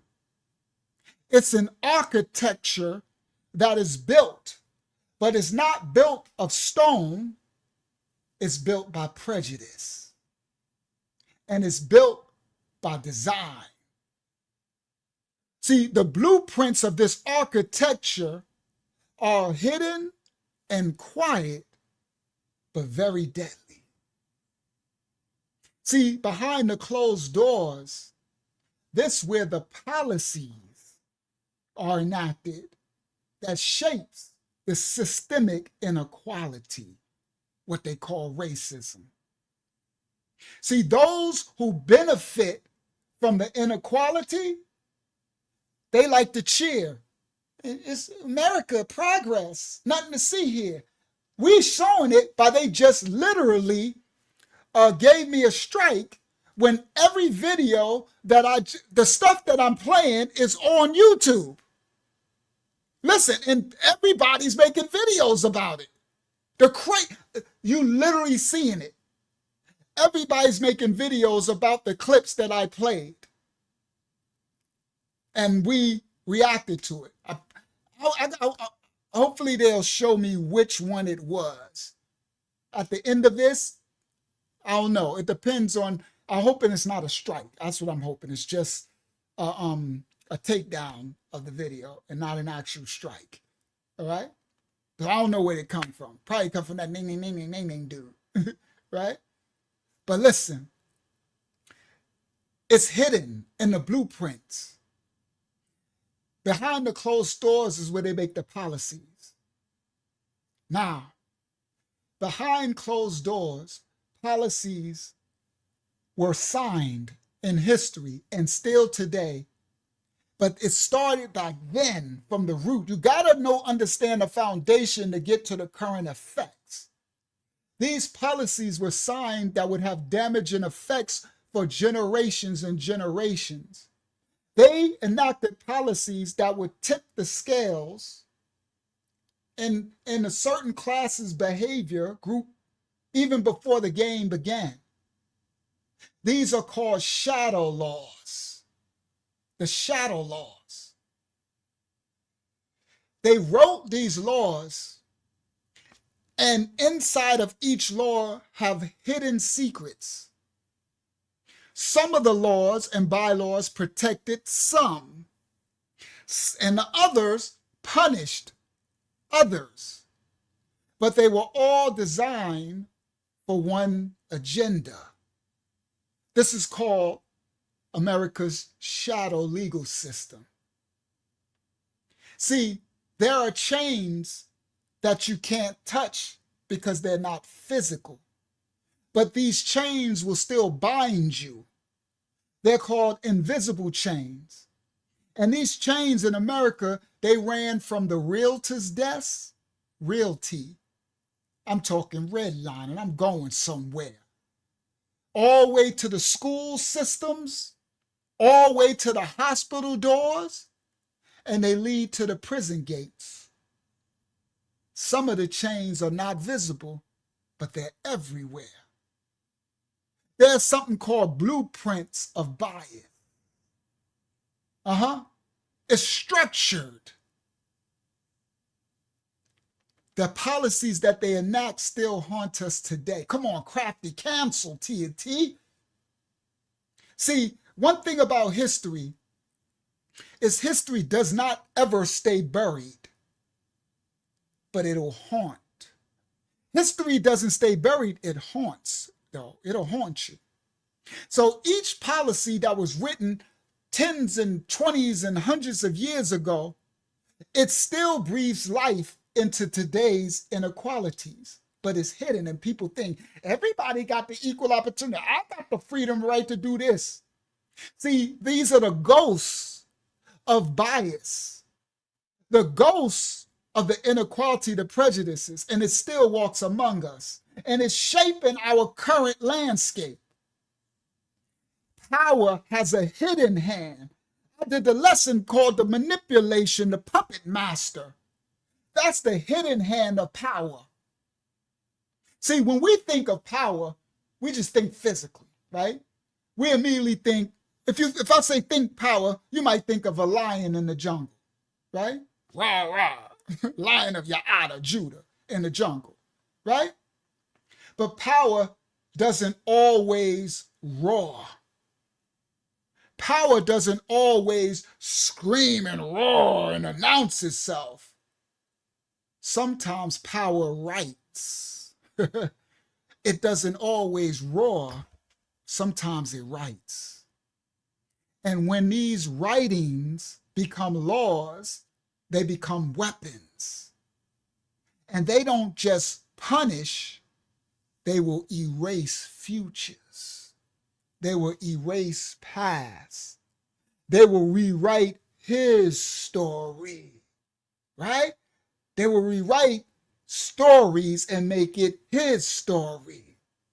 But tonight we're going to expose the hidden hand.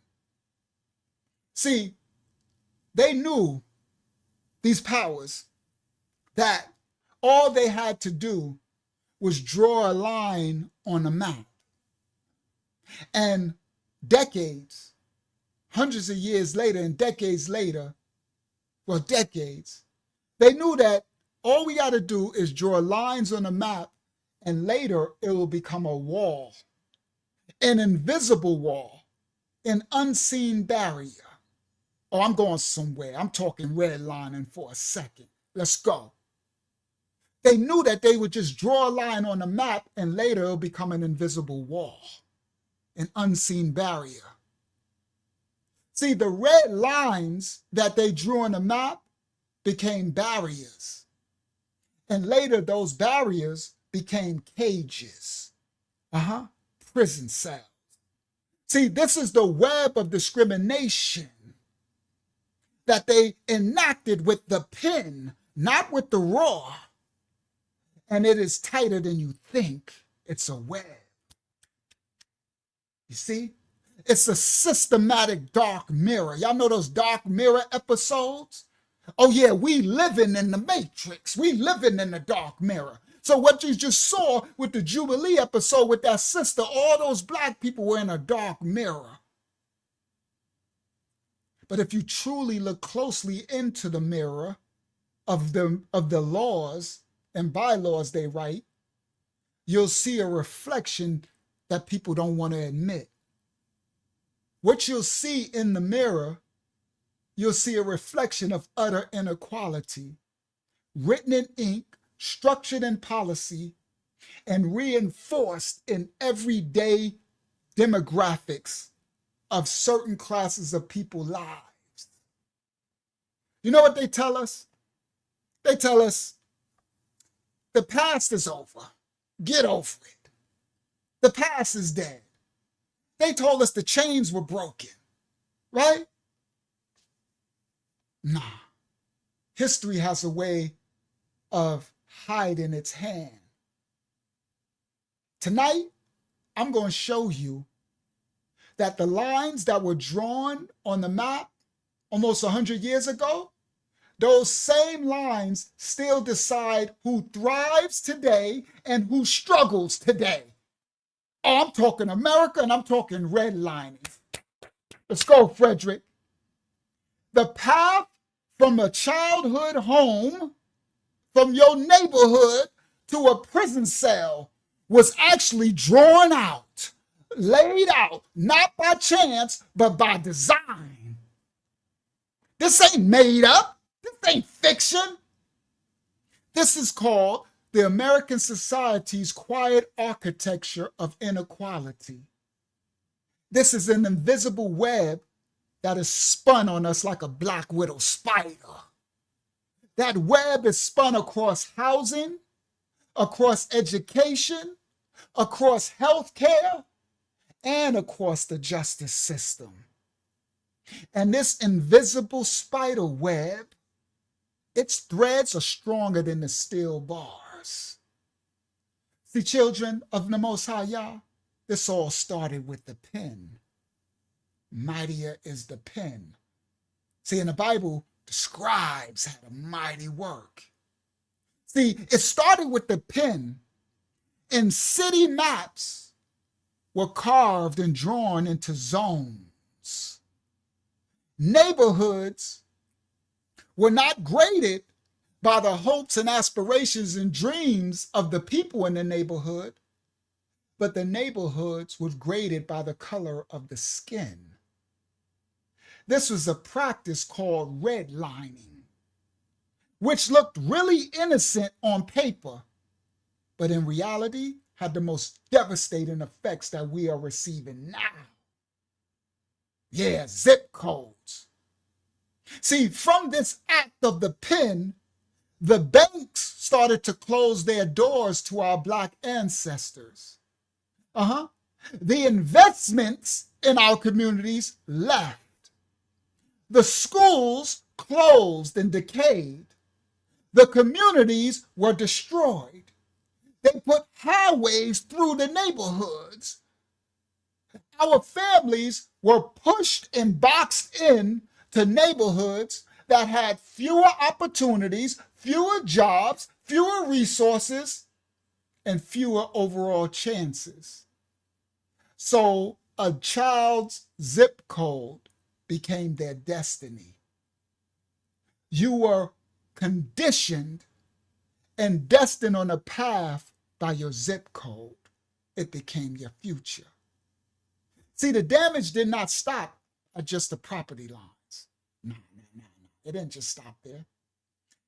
The poor housing led to underfunded schools, and the underfunded schools led to less opportunities, and the limited opportunities led to desperation, and the desperation led to desperate acts to survive, and those acts were met with heavy policing. Come on, y'all. And that led to harsh sentencing laws and guidelines. And all of this led to incarceration. I ain't talking about what I heard. I'm talking about what I lived and know. I lived through the 60s and the 70s and the 80s and the 90s and the 2000s. You understand? See, what today these people are pointing out and that could look like personal failure, it's actually hiding a deeper, longer, systematic trap. Systemic. See, that one line that they drew on a map, that they drew decades ago, that line became a chain of events that stretched from the classroom to the cell block. See, this is the part of American history that they don't want to talk about. That's why I said they like that uncle, that uncle. You see, they took our video, they took our thing down. I'm gonna be careful from now on. This the part they don't want I'm talking about. See, this the part of the history that they don't want me to talk about. For decade after decade, their policies promised us progress, but it actually carried poison. See, the disparities in healthcare meant that we would suffer higher death rates.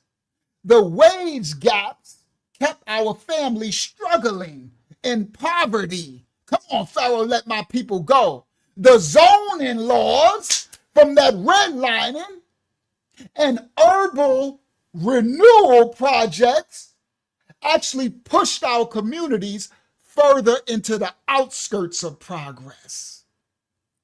And whenever our people protested these acts, the system didn't listen, it punished. So they started enacting harsh sentencing laws and guidelines. See, these laws were created in the 80s and the 90s, and they strategically targeted our already disadvantaged communities. I'm talking about the blackity blacks. Y'all listen up. Thus creating a revolving cycle of loss and disparity. See, in our communities, one arrest led to another. One police record or encounter led to loss of jobs, fewer homes, fewer opportunities, fewer second chances. And today, they stringing that web even tighter. A young black man gets stopped for a minor offense. It could be just anything, any offense. At that moment, he now faces a record, a police record, and that record will shadow him forever.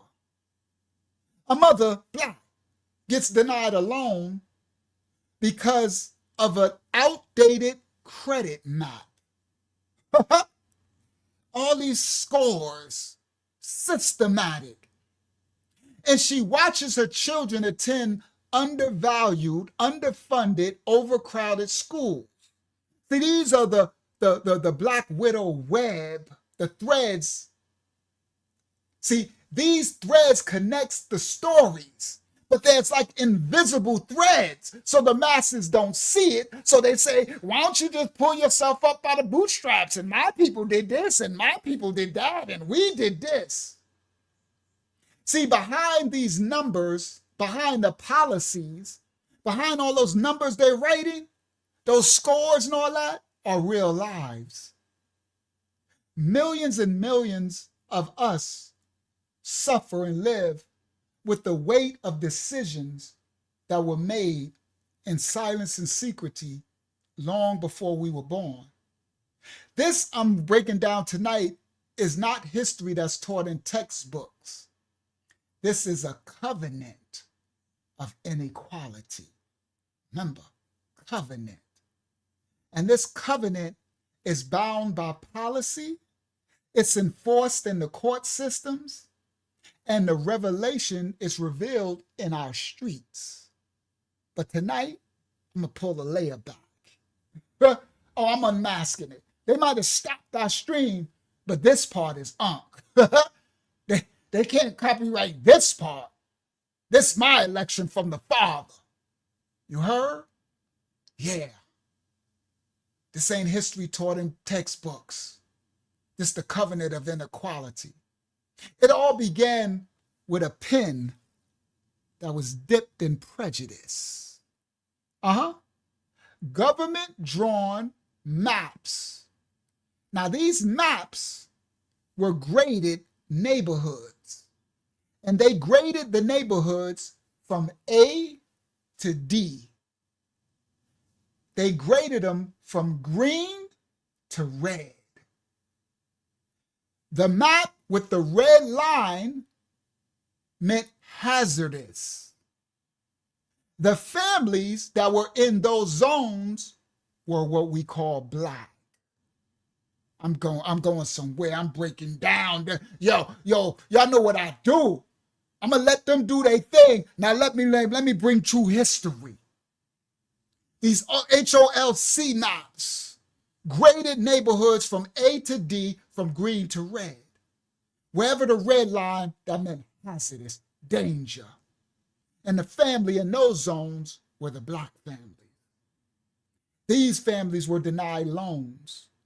This is in the zone where the schools weren't built. This is the zone where the businesses will be told to leave and flee, where the wealth and will stay out of reach, where the poverty was enforced.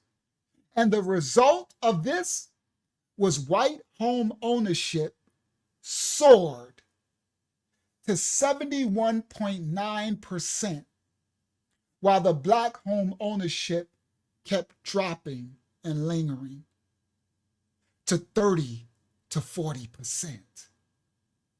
See, a child that was born in a red-lined area earned $15,000 to $25,000 less a year by age 30, despite whatever their parents did for a living. You want better health care and you live in that zone? It's not happening. They call it D zones or the red zones.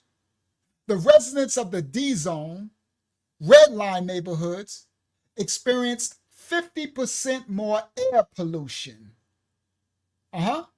They experienced, these are facts, okay? This is from the American Bar Association, from the Medical Express Journal, and from the Roosevelt Group study. Y'all know I bring facts, right? You know, they like stats. You know, these Greco-Roman followers of, right? So I'm just doing that just for those who are trying to say, you don't got no stats. Oh, no. I know stats. Well, I know facts. Forget stats. I don't care about no stats. You heard? But I'm just bringing that just because. Home ownership soared, white homes ownership to 71%, while the black home ownership started to decline down to 30 to 41%. A child born in the red line area earned $15,000 to $25,000 less a year by the age of 30, despite whatever their parents did. Worse health care.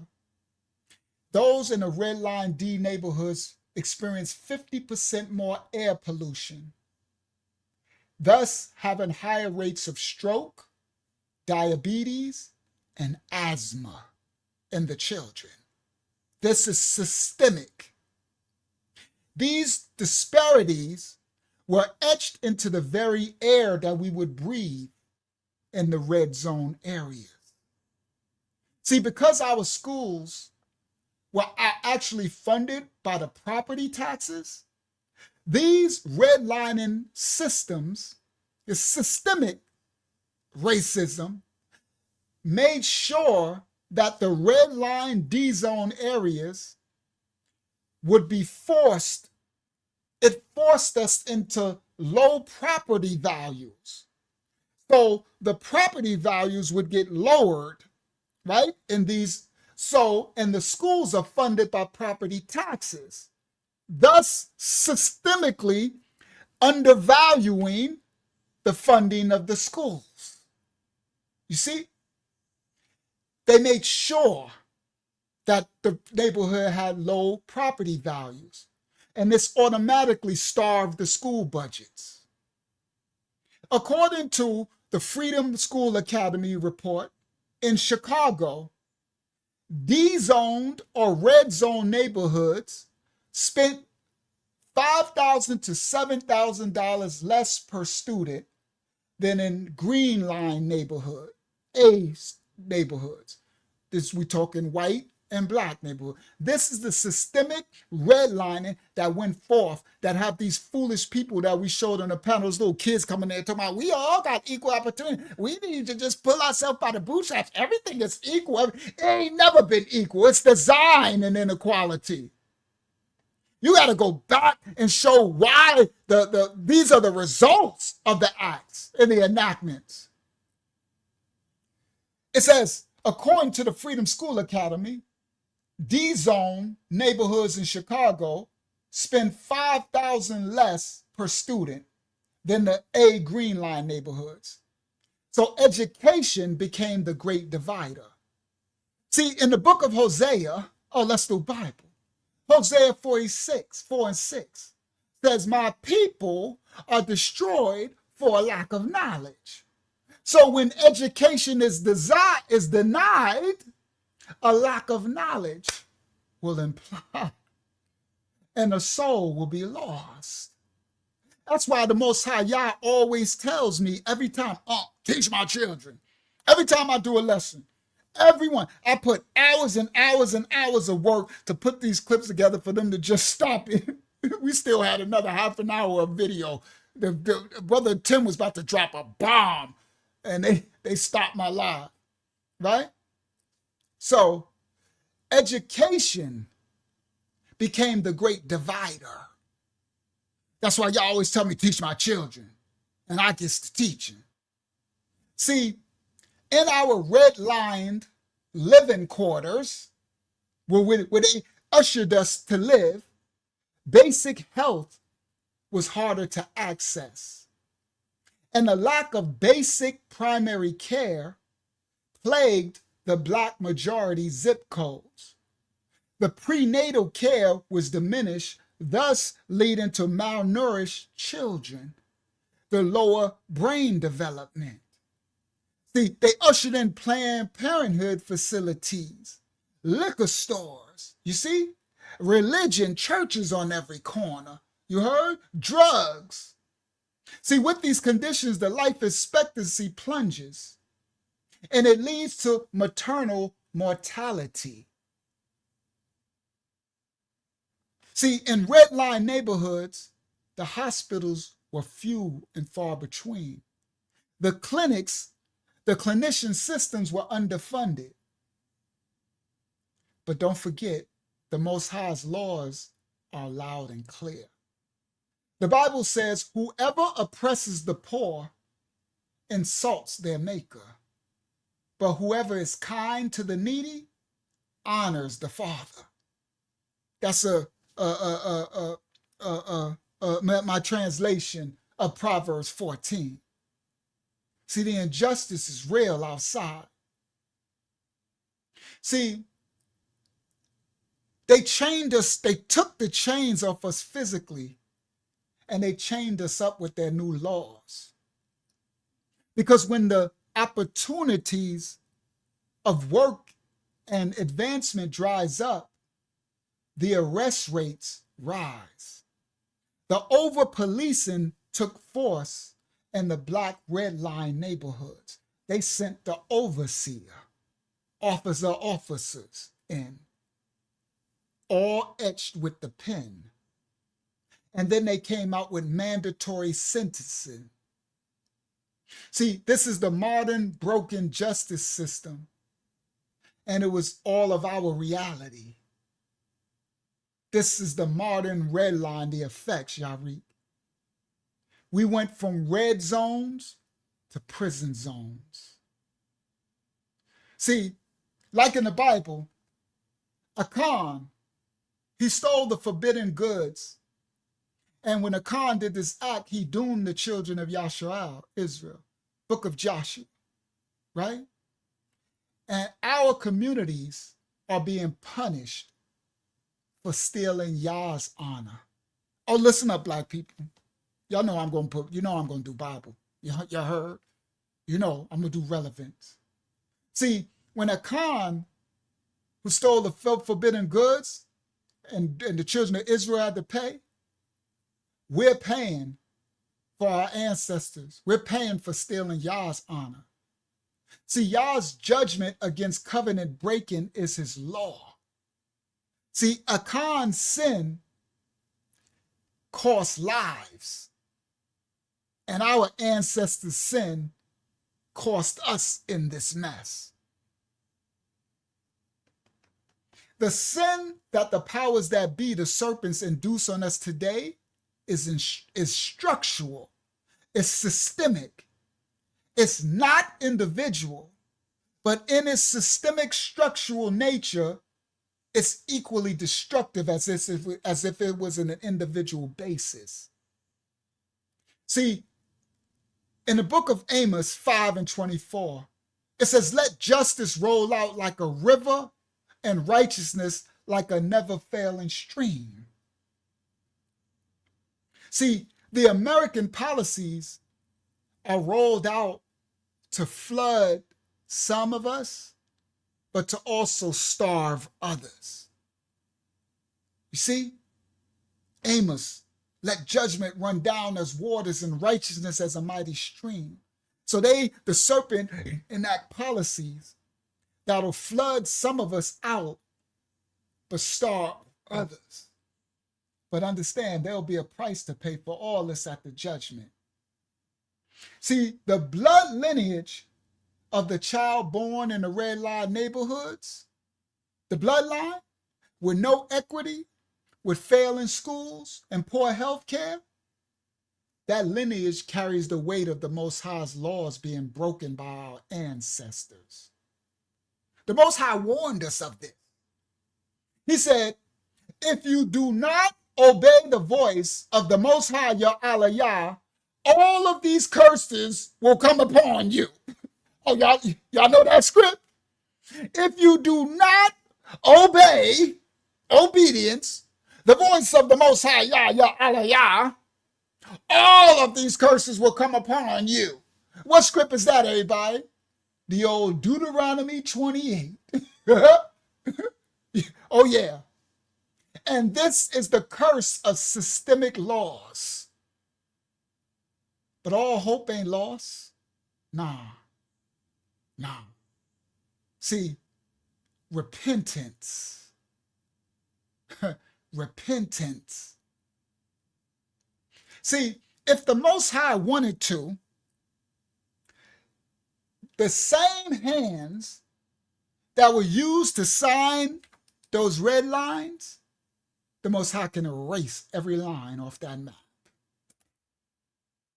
He can bring reparative justice. See, they're looking for reparations from the system, from the beast. But I'm looking for reparative justice from the Most High. You hear me? Equitable funding from the Most High. Policy reform from the Most High.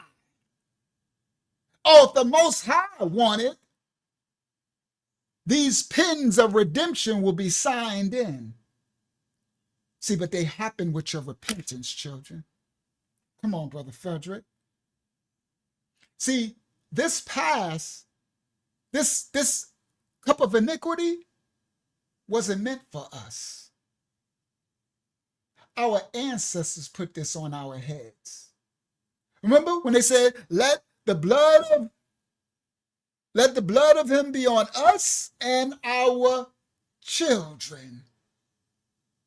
This wasn't meant for us.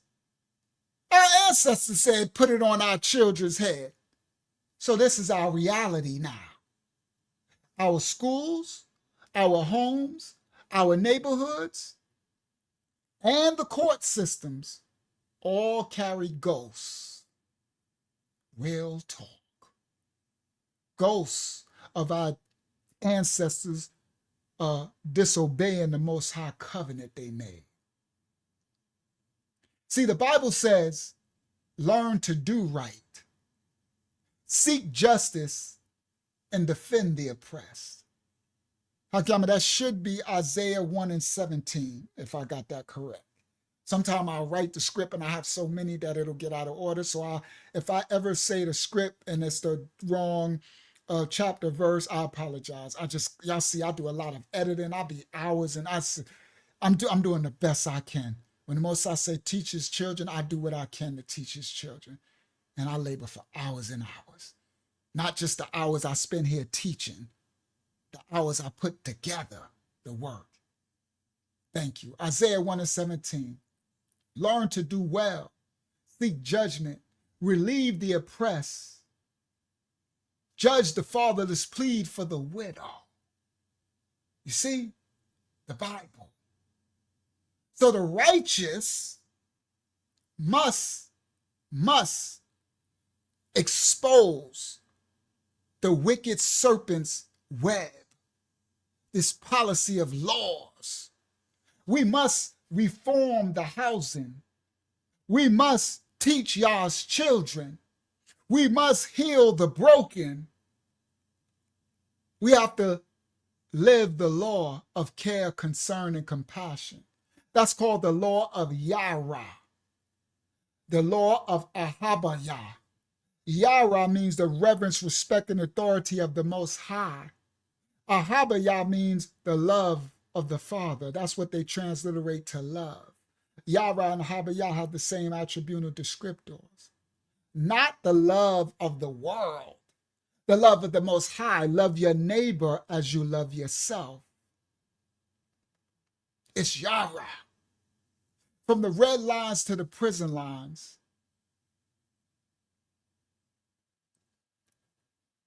is the covenant of the serpent. But the Most High's covenant is still with his children, his people. But the question is, what covenant will you keep, children? What covenant will you keep? The only thing that can get you out of this mess is the Most High. Repent and come back to the Father. And all those red lines scribbled all over those maps won't have no power or authority over you. Great is he that is within you. They will have no power over you. Hakyama, you said you had some questions that was about tonight's study? Yes, a good bit of them got answered already. Let me see what I do have left over. A lot of them got answered through the thing, right? That's what I Mhm. thought. That's why I said, no, I'll do them later. Because I know they were just asking something that'll come out if they just be still. Right? But see what you got. And then we'll close out. And then I get to see if they gave me a strike. And I hope not. I pray to y'all, if it's all in your will, that it wasn't a strike to our channel. And just a takedown of the video. Because if then we really going to have to play it ultra safe. Here's a good one. Wristfly asks, I'm not understanding that part. African Americans are Africans, no. They're your people. You're just brought up in America, but your roots are in Africa. I'm lost. All right. So for Wristfly, that's a misnomer. The Most High, in the Bible, it says nothing about no African American. It's nations of people. Wristfly, we all come from Africa. Not just African American. There's no human created being that didn't come from the Mesopotamic land. Now they'll debate, that ain't Africa. The Garden of Eden, when Adam and Eve, we come from two people, if you believe in the Bible. So every nation of people, from the blue-eyed, blonde, white, all the way to, it's called the Eve gene. We come from one group of people and we spread out. Now, when you go after the flood, we descend from three people. Ham, Shem, Japheth, right? They all black still. Japheth is light, and the other nations descend from him. Shem is in the middle, more brownish, us, and Ham, Wristfly, is what you would call African, what they're calling African. So if I go to Africa, they're not my people. I have to discern between Ham, Shem, and Japheth. The Hamites was the one that sold us into slavery. So when these people falsely come and be like, your people, so that wasn't my people. They know the difference. There's a difference, just like white people. All white people ain't the same. The white people will say, I'm German, I'm Scandinavian, I'm Australian, I'm right? So, but they'll classify because they made this classification of white, going by some skin, and they all did, right? So they don't identify as one. They have nations within their ethnicity or race, whatever they're trying to make up. So all black, we don't. Now, did I descend from Adam and Eve? Yes. Was Adam and Eve in the Afro-Asiatic, what they would call the Mesopotamia, between the Tigris and the Euphrates, the garden? Yes.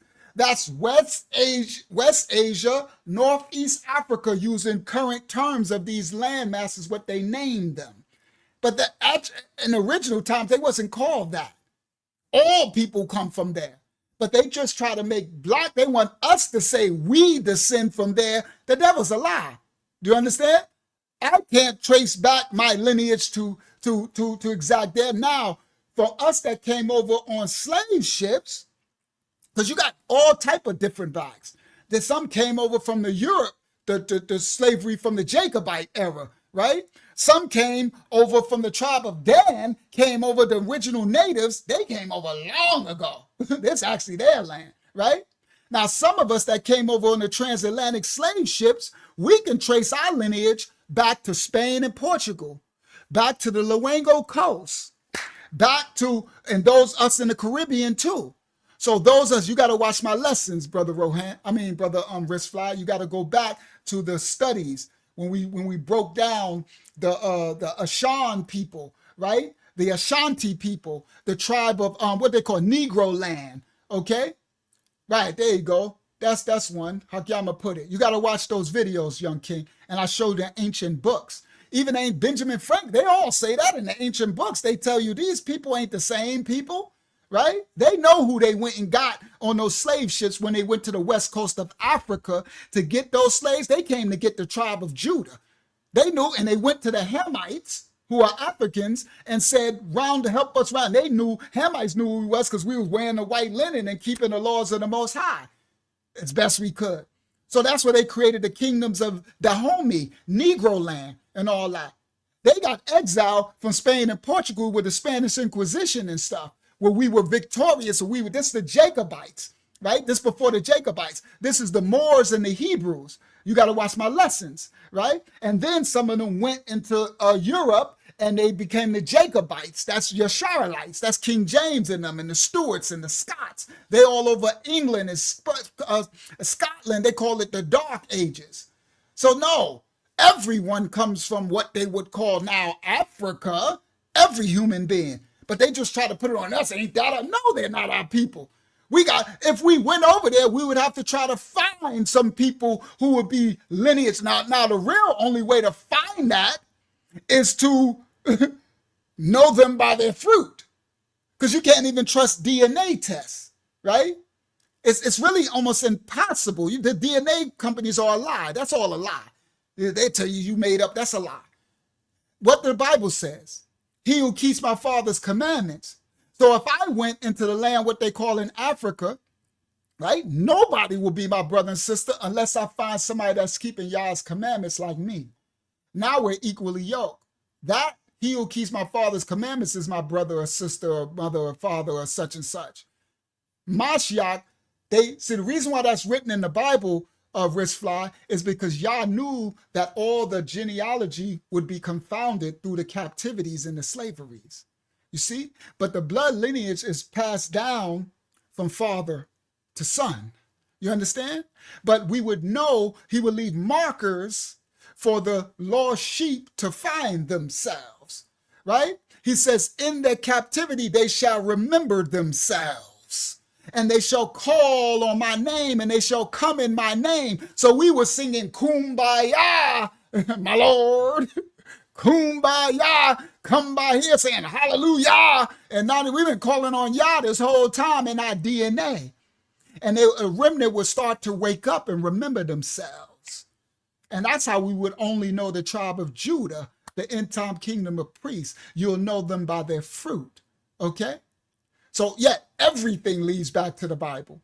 The Bible never speaks, it speaks of nations of people. It speaks of Jebusites. It speaks of Amalekites. It speaks of Moabites. It speaks of Ammonites. It speaks of Ishmaelites. It speaks of Israelites. You heard? It speaks of ites, all ites. You understand? Then when you go back further from ites, there was nations of people. You understand? Even back before the Israelites, before Jacob was even born, Abraham, from Chaldeans and Abraham and all of them. You go all the way back to the Sumerians, the Akkadians. You go back, you understand? Before in Mitzrayim and Egypt, before all that, you go all the way back. It goes back to the flood, back before the flood. Cain built the first cities. That's when you get Canaanites. People don't know that. They don't understand. You know what I'm saying? That's why in the book, that's why he said, "Cursed be Canaan." When Ham did it, he was cursing the lineage of Cain through Ham's lineage. But this goes all back to Adam and Eve. So biologically, we are all brothers and sisters. That's why the Bible says at the end, a remnant of every nation, kindred, tongue, and people will stand before the Most High, righteous, wearing white robes, because there's a small amount, and you'll know them by their fruit. You understand? So my brother Jacob Castro is more my brother than anybody that was sitting in front of that sister Amanda that was speaking all that we conservative crap. My brother Matt Yaha Wyatt, which is so-called white, is more of my brother and sister than anybody that was sitting in front of Sister Amanda. You understand? Because you know them by their fruit. Those who keep in my father's commandments is my mother, fathers. See, people in their trauma from the Bible, the Israelites, they don't receive the truth of the Bible. They speak one thing. That's why the scripture says they speak one thing with their mouth, but their heart is far from me.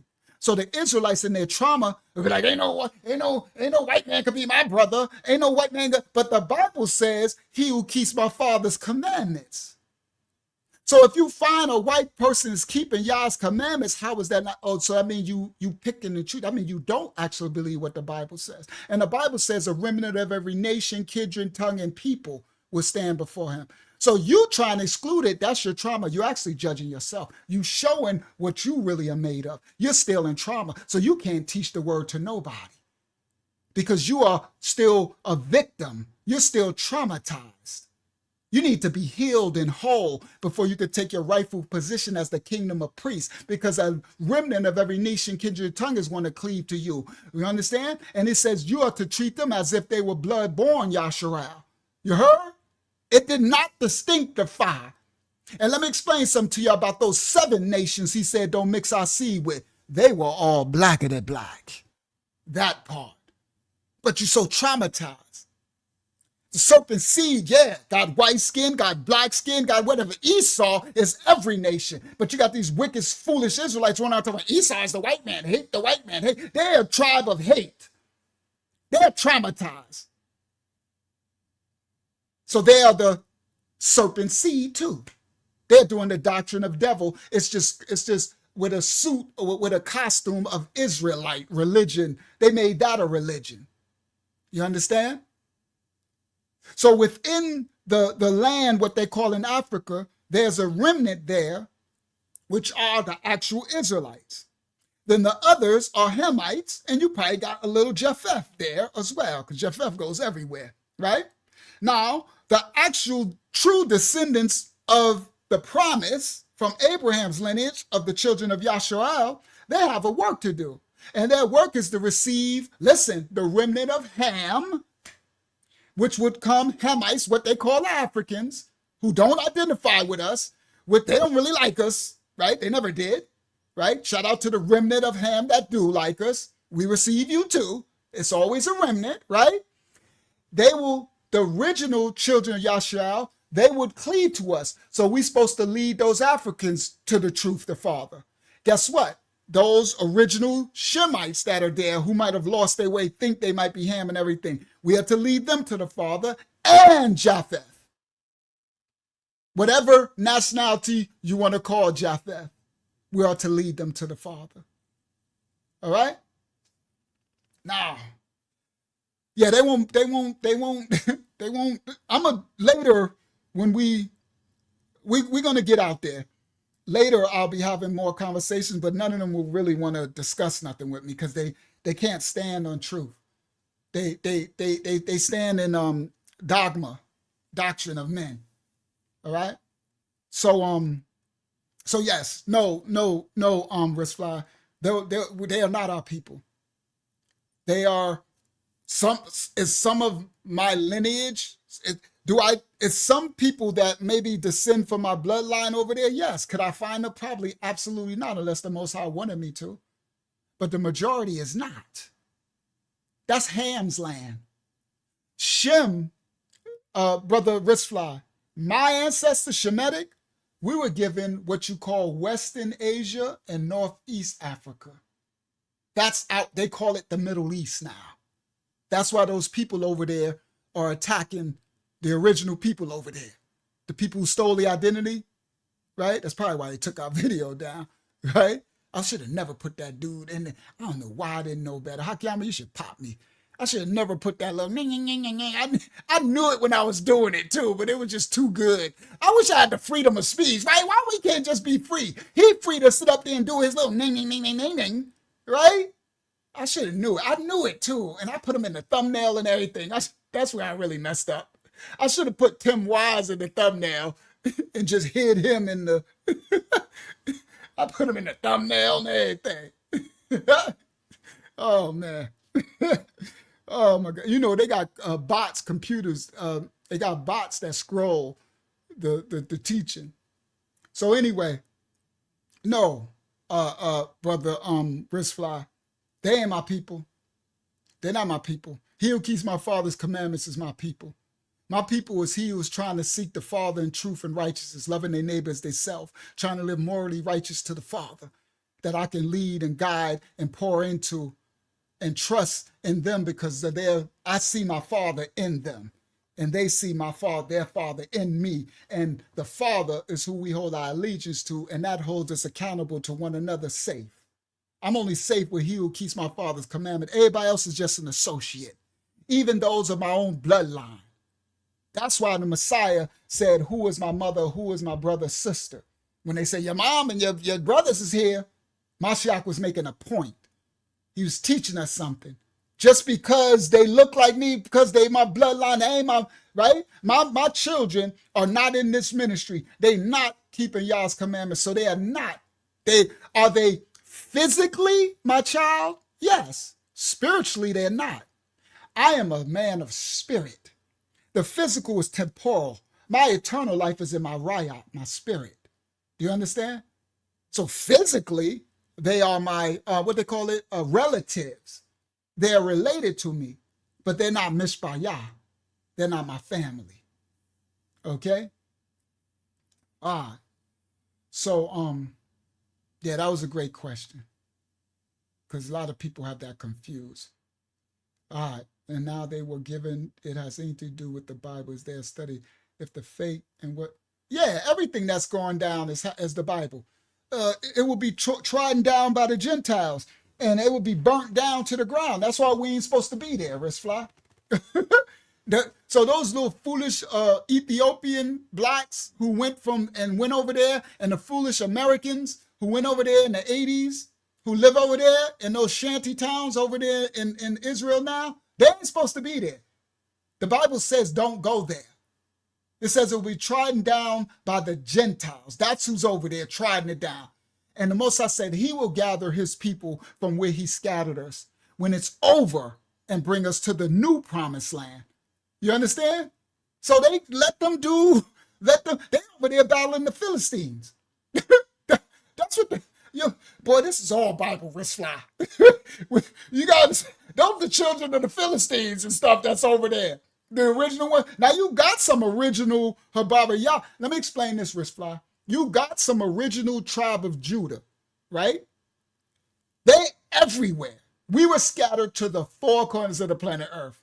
But the original tribe of Judah, Wristfly, that's over there, they didn't flee there. They got scattered. That's the difference.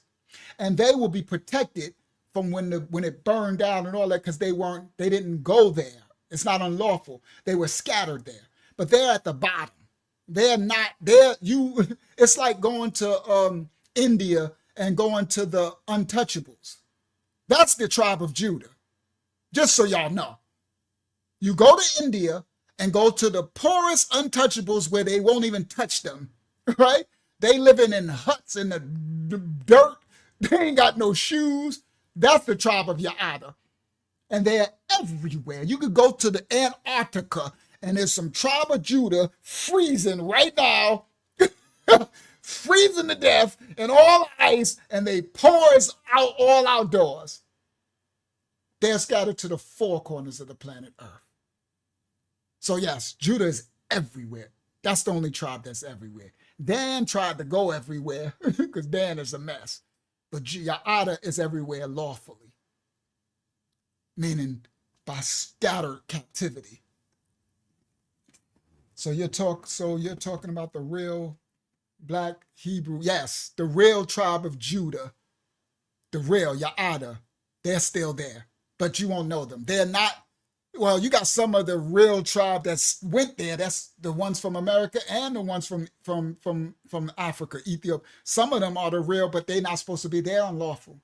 See, the thing, Wristfly, is you have to live what the Bible says. You can't pick and choose. So that's still disobedience. They'll still get punished for it. The Bible says it told us don't go there. It'll be trodden down by the Gentiles. They decide to go there, right? So you still unlawful. You just as unlawful as the heathen. I don't care that you dressed up and trying to keep something. You broke it. You ain't supposed to be there. And they're going to suffer. And they're going to get judged for what they did there because they're not supposed to be there. The Most High will gather his remnant scattered across the four corners, and he will take us to the new promised land. I don't even know if it'll be in that it'll probably be in the same region, but it definitely, and they ain't in the right place anyway. The city of David that they talking about is in the desert. But anyway, Yeah, the Bible says don't go there. Absolutely not. He said he would gather us. We're not to go live there. Now, if you wanted to go visit, I don't know why. It's the most wicked. You'd be foolish to go over there and visit. All right? Praise the Most High. Unc, was the script when Mashiach said, my father, why have you forsaken me? No. He thought Yah was leaving him. When Mashiach was in the flesh, Brother Jacob Castro, he was, remember at the Garden of Gethsemane, right? When he said, could you make this cup pass me? And then he decided to do the Father's will, because Mashiach had free will, right? So what happened was, when he was on the cross, it was taking too long. He wasn't feeling Yah's presence. Jacob, they was kicking him, spitting on him, sticking the thing, and it was so much. He was just, and then he was like, okay, he was like, when is this gonna end? He wanted to go home, Jacob. So he thought, he was like, Yah, why have you forsaken? Like, so you're just gonna leave me here? And the Most High heard him. I'm paraphrasing. And basically, I'm gonna probably find the script. And he said, it is done. So the Most High heard his cry out, like, let me, the Rayah probably said, Yah. The Holy Spirit probably said, Yah. Mashiach, the word is the bar Yah. That's the word. Yah. Yah said, oh, it is done. Come home. Right? Not saying he forgot. It was all, it's for a reason. I don't think that was an addition. Okay? So he just thought, he thought he left him. Like sometimes we don't hear the Father, right? And the Father sometimes he'll not removing his presence, but he'll let us go through something because he wants to establish something, right? He wants to teach us something, right? So in that, we can learn that even when we think the Father is not there and here, he didn't forsake us. See? That's why Yah does these things. So even us, it's always to teach something to someone else. That's what we're all created for, right? So within that of Mashiach's experience, we can learn that even when even through all the torture and torment, we can think the Most High forsook us. He never leaves or forsake us. Okay? He's still here, even though we don't feel his presence sometimes. Even we don't feel like we're in his favor or he's looking out. Sometimes he allows us to experience a thing because he's trying to set a precedence for something else that's going to have a factor later on that could benefit others that's going to struggle. And everything Mashiach experienced was for us. It was a teaching lesson for us, a blueprint. And I think that was like the last part of that experience. And Mashiach was like, bro, did I do something? He's basically like, did I do something wrong? That's how I felt, right? When my tribulation, I'm like, God, what did I do to make you mad at me, right? Now I know I didn't do anything. I just had to go through that level of tribulation to build me into and to have these testimonies that can help others. Praise Yah. Because he felt Yah turn his face away. No, he just felt, he thought, he didn't know. Just like we don't know. Sometimes we can think, he could have thought like maybe I did something wrong. Maybe when I said, take this cup from me, maybe Yah didn't like that, right? Because I'm trying to put down my purpose. And I'm like, but I did pick it back up. And like, you know what, let your will. But he, when it get that crazy, you like, man, am I just, right? Praise Yah. All right. Go ahead about Mashiach, a horror movie. All right. Akiyama, we about to close out. 5 hours, that's enough. Was it anything else that has something to do with this? I have another good one. Yes. Saved by grace. Every race of people have races. Every race of people have prejudice. Every race of people have wicked evil. Every race of people have iggers of their race. That's why you are to find out by their fruit who is righteous and unrighteous. Basically, saved by grace, every race of people have righteous and unrighteous within their nation, because it's really not race, but you know, they made that up. But yes, but so we are to look for the light in people, individual. Yes, I've heard it from every angle. It's not just one group. This world is facts. It's the world of the serpent. And you got children of the serpent, and then you got people that are foolishly choosing with their free will to be unrighteous. And our job is to see the righteous in each individual. And you know them by their fruit. The fruit mean by what they do, not what they say, by what their actions, how they live, not what they say. And that's where experience is the best knower. That's where you be still and observe. And I don't care what people say. Watch what they do. And that's where your discernment over time, they will show you by their fruit who they are, whether they are of the Most High or whether they are of the darkness. And it doesn't matter no color of skin or none of that. None of that matters. Two nations will be in one womb. You understand? That part. All right. Yes, we know that. So they're a little late in the study, but let them drop their stuff. We know race don't exist. We know that. But praise Yah. Welcome to the Saved by Grace. Welcome to the house of Yah.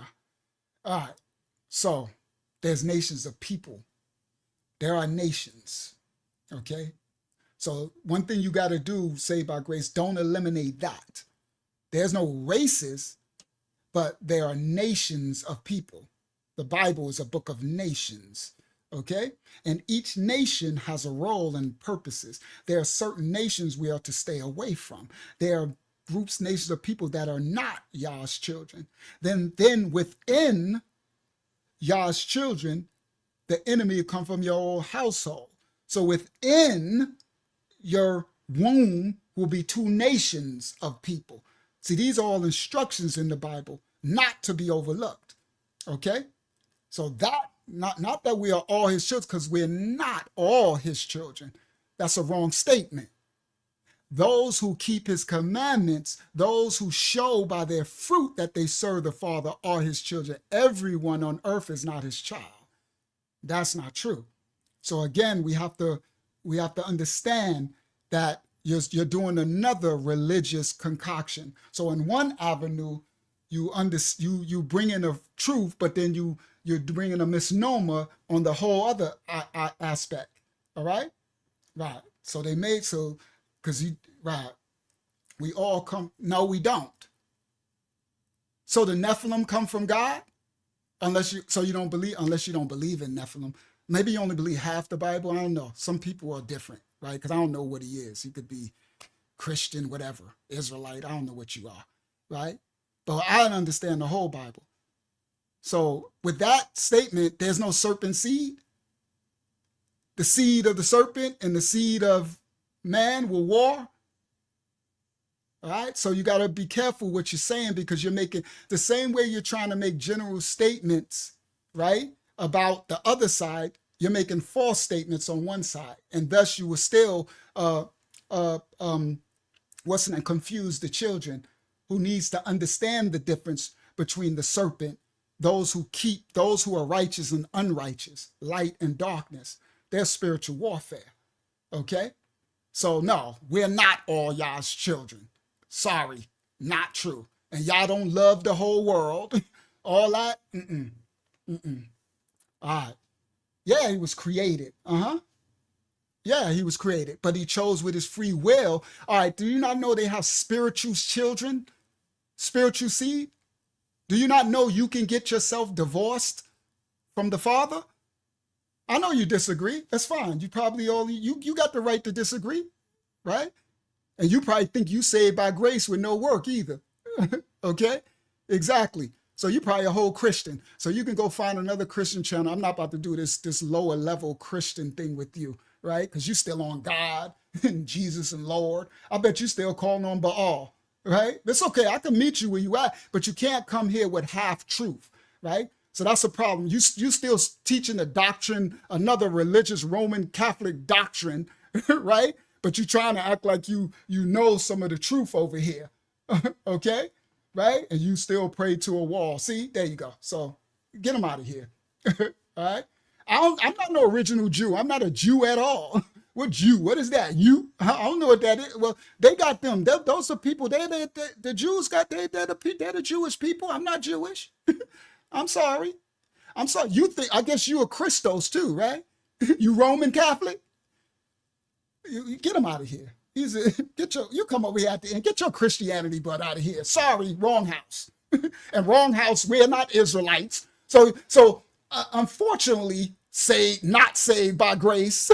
Unfortunately, you came into the wrong house. Because what you're gonna do is try to. He gone. Oh, I didn't tell you to put him away. They put him away. All right, whatever. He's still watching. Unfortunately, you think you know where you at. So you're probably gonna try to say, "Oh, they Israelites. They think they Jewish." Wrong. We're not Christians. Wrong. We're not. Welcome to the children of the Most High Yah, not your God. Saved by nothing, because you ain't saved by grace. Okay? Salvation is of the tribe of Yaada. That part, saved by nothing. You heard? Grace is a temporary covering for you to repent and you work out your salvation with fear and trembling. That part, saved by nothing. So you and Baal and the Lord God, and you can go somewhere and say Jesus Christ and happy tipping through the tulips. And God just loves everybody. You can quote your John 3:16 somewhere else. Okay? And we not Israelites, so miss us with that. And I'm not liberal, I'm not Republican, I'm not Democrat, I'm none of that crap. I'm a child of the Most High Yah. Do you know what Yah means? Do you even speak the tongue of the Bible? No. No, you don't. Sorry, that part. So you came in okay, but then you come in trying to teach false half-truths. And this ain't the house of half-truth. So I respect you as you came in, but you just kept spewing. Sometimes they do too much. Less is more, right? My people are destroyed for a lack of knowledge. Calling themselves wise, they become fools, right? So if I actually open the Bible and break it down, he would actually look really ridiculous because he doesn't even speak the language of the people of the tongue that the Bible was written by. He has no idea what the euphemism in the tongue is. So he's teaching from a Greco-Roman standpoint. That's why he think he's saved by grace. When the Mosai said, when Mashiach said faith without works is dead, when you get to stand at the judgment, you're judged on your works, not on grace. You ain't saved by no grace. When you get to that judgment, they're going to account what you did. You understand? And that's where you're salvation. That's what's going to measure whether you make it into Yah's kingdom or not. You see? There you go. And your mama, solid pig. So take that with your mama. Here come the trolls. So it's okay. We about to close out. So that's probably the same person. Solid pig, your mama is triggered. That part. Sorry, not sorry. All right. So y'all get a Salad Pig out of here. He's jealous. Are you jealous, Salad Pig? What's wrong with you? You need a hug. Do you want to feel like something, Salad Pig? Oh, I'm gay. Oh, Salad Pig. Does that make you feel better about yourself? Here come the trolls. Y'all too late. Y'all should have came earlier. We close it out now. This ain't troll time. It's go time. Yeah, all these trolls are the devil children. They ain't come. All right? I know he jealous. That's why I'm like, Salad Pig. Are you jealous? Could you not get a girl when you grew up? Yeah. I know. That's why I'm like, even Christians believe that the fallen angels and the Nephilim, TNT. That's why I said, well, do you believe half the scripture? Because you got to ask people, right? Because they cherry pick. Israelites do that too. They cherry pick what they want to believe and stuff. I'm like, I got to find out what you believe. I'm like, they be like, everybody is God's children. What God? First of all, what God are you talking about? There's thousands of gods. What God? Which one? Who? Baal's children? But anyway. So anyway, we're going to close out. Was there anything? We probably need to close it because the trolls, it's the witching hour. About 3 a.m. the trolls are waking up. Go ahead. The good one that I saw was from Rohan. This gonna be the last one. Okay. Oh, they coming out. So this the same troll. They coming out the woodworks. Very special. Very special. That you are special. See, it's all in your name. These little girls coming out, right? They're intimidated by real men. Your name is very special. All right, let me not even. Y'all, what y'all do, guys, as I answer this last question, moderators, as soon as they come, just delete them. And then I won't even respond, because that's, don't cast your jewels unto swine, right? So you'll have very special. Next, we'll have Fruity Moody, Booty Judy. Then we'll have, right? They'll keep just coming. All right, go ahead, Hakiyama. What's the last one? The last one is from Rohan. He asks, Shalayam, this is my question. Can you defend yourself against people bullying you in the Rayak of Yah, or do you have just to take it in your spirit? I think he means walking in the truth. I know what he means. Rohan, don't you listen to these crazy religious people. I'm thinking you talking about it along the line of, if someone punch you in this cheek, turn the other cheek to him and give me this cheek, here, punch me here, and all that, taking Mashiach's, the Messiah's euphemisms literal. No, Rohan.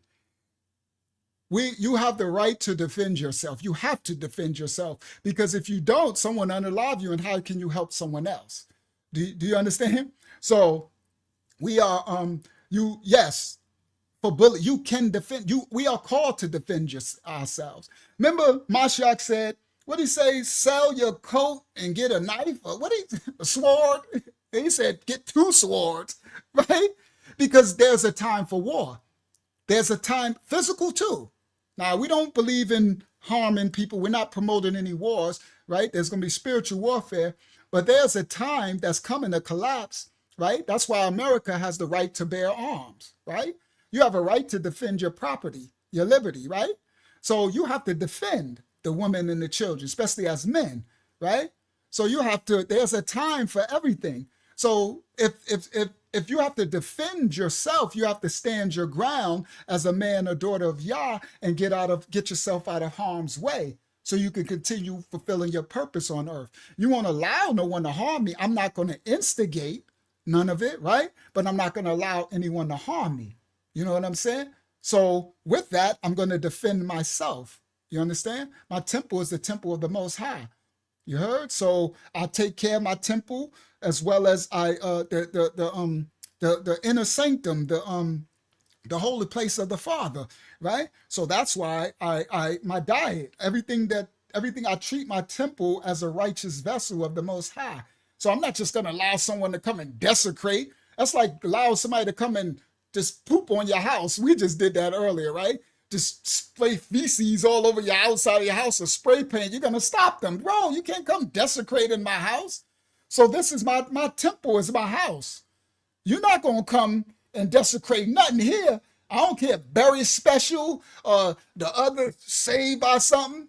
You will be saved by something. You come wrong. Now, of course, I don't promote any violence. I don't promote anything. I'm going to walk away. I'm going to diffuse. I'm going to humble myself. Oh, but don't get it twisted one bit. You heard? They could say all that, they just jealous saying all that other stuff, because he probably looked like that, what they call that in the Bible? The locust with the woman's hair. He probably look like a locust with woman's hair. So he just jealous. You know what I mean? I get that. I understand they're emotional, right? And they want the only thing to do, your mother, rubber, I am rubber, you are glue. What you say, bounce off me, sticks to you. That's why I just said your mama, right? I just went back to the 70s, right? Because I know how to diffuse all that. Your mama's one, now what, right? Because face to face, it wouldn't, like these keyboard warriors, right? That's the internet age, right? So they just try to say anything. But yes, you're supposed to defend yourself. You have to, because your job is to continue to be the Most High's image on earth and see if you can help someone else. And you can't do that if you're unalived, if you are victimized. We ain't called to be victims. You understand? Mashiach could have summoned thousands of Malaks and got rid of the Romans, but he had to fulfill a purpose. That's why Peter, Kafayanim, wanted him to fight back, right? That's why Peter cut the dude's ear off. Peter did a Mike Tyson. He bit the dude's ear off practically, right? For y'all, they're like, man, they ain't no joke. You better read the book of Maccabees. That's how they caught the Maccabees out there. We can't fight on the Shabbat, and they all got slaughtered, right? On the Sabbath day.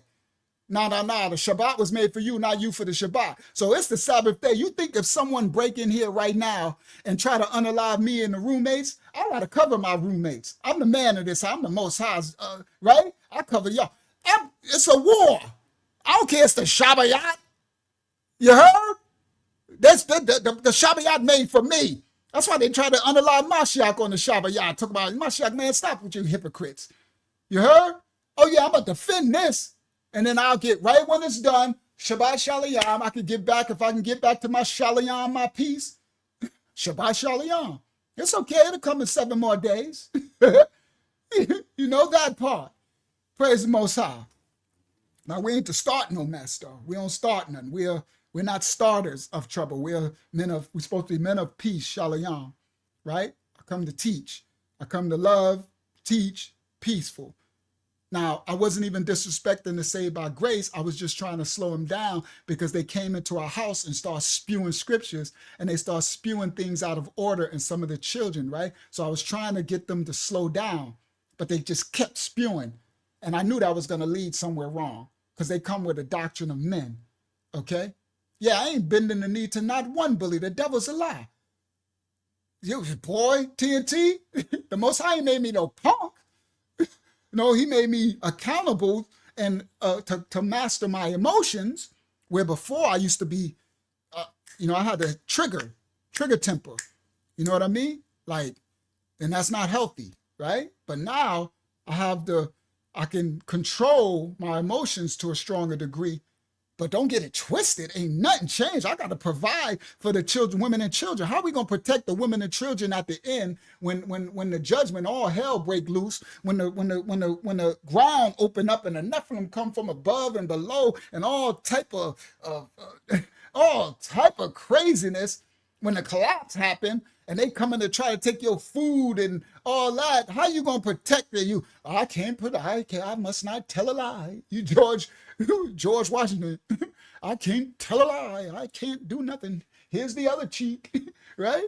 Hit me in that cheek, right? Take my coat. What do you say? You take my something, I'm gonna give you my coat, right?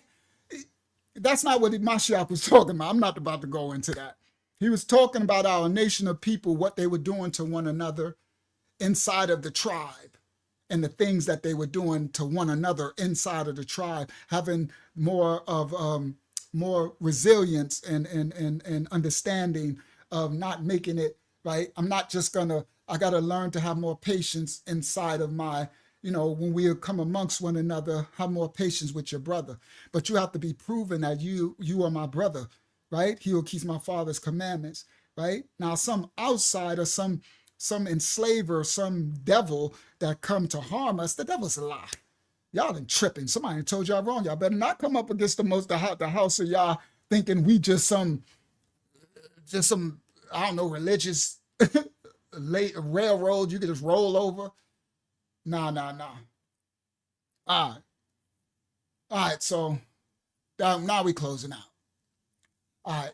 May the Most High cover and bless you all. This has been Amanda Seals and the fearless white professor speak bitter truth that left some white people angry, some black people angry, and some other people angry. I just titled it that just because it'll ticker, people like stuff like that. I know they come thinking they're going to hear one thing.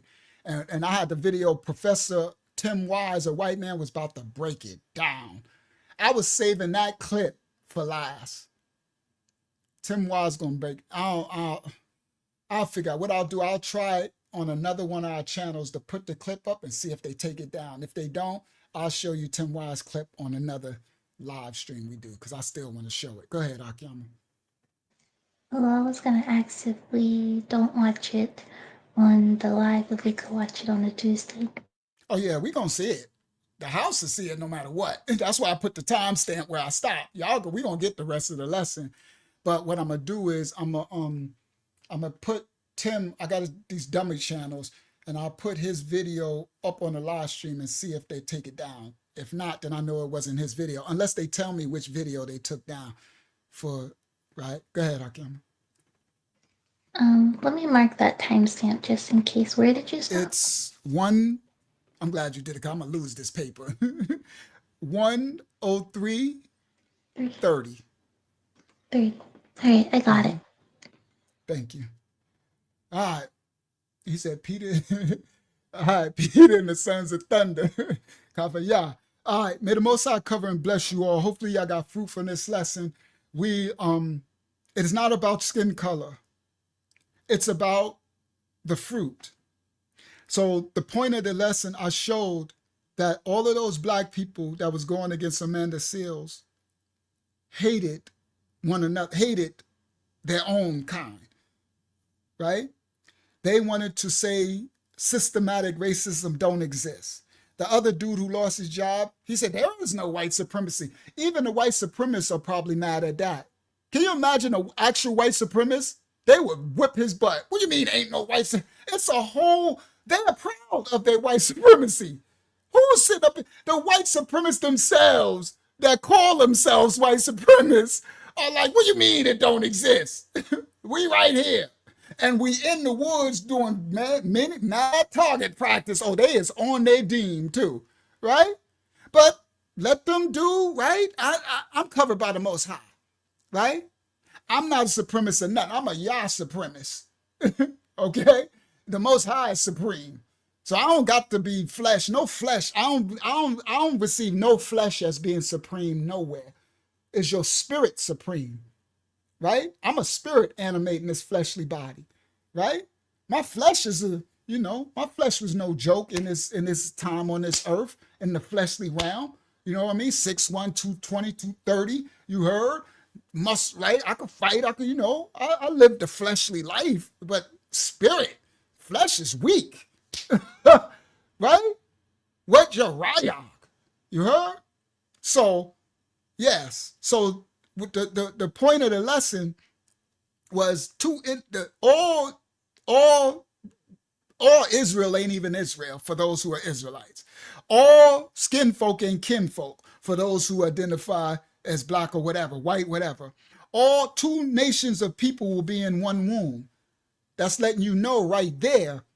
It's letting you know right there that you just can't trust people because they look like you.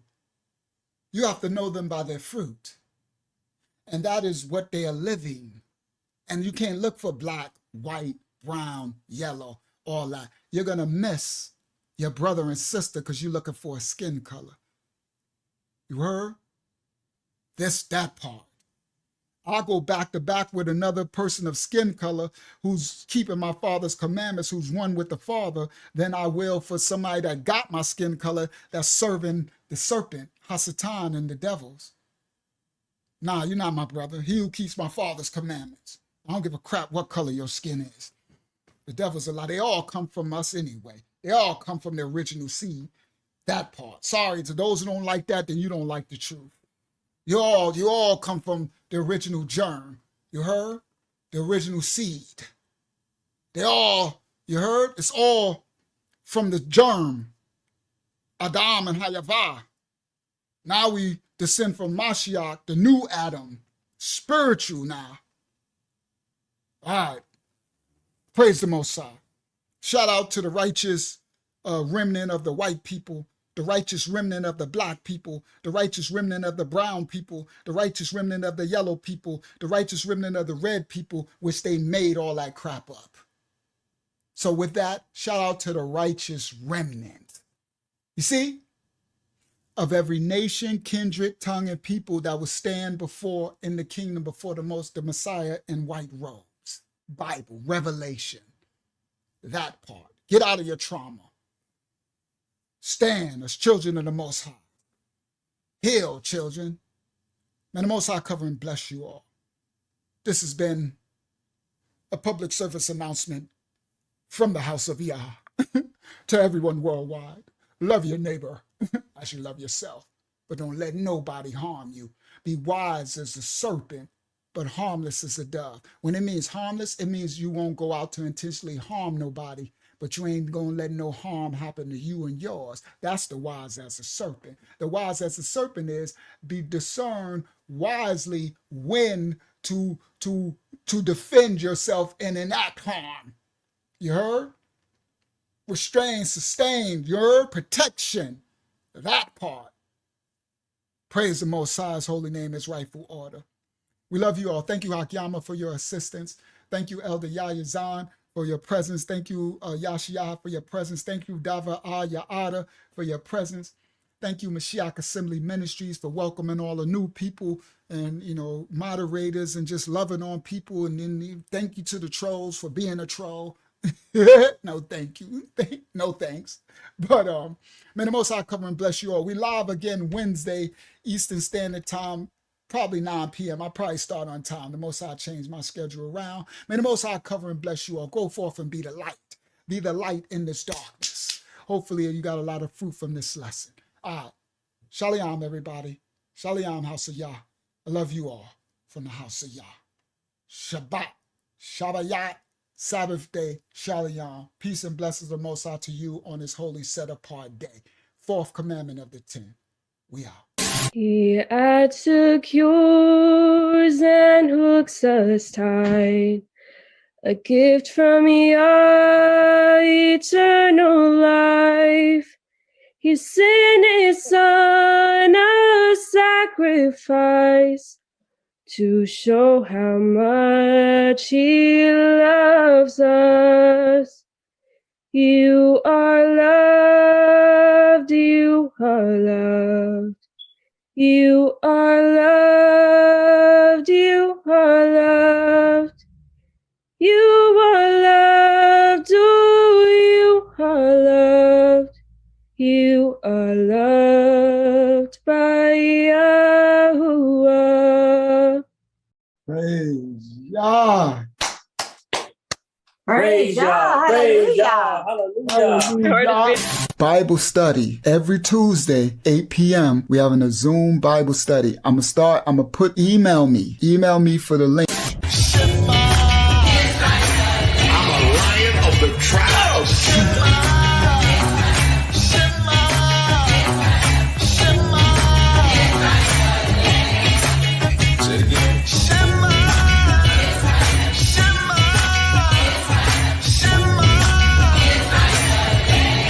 Precious, chosen people of the Most High.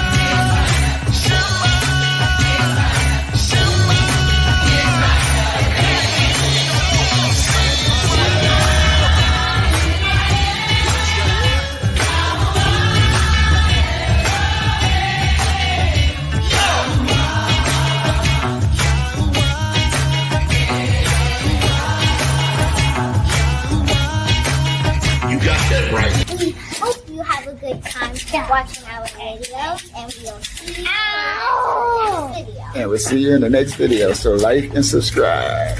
Our channel. Yeah. We are the true Hebrews. We are the true ones that fulfill Bible prophecy and scripture.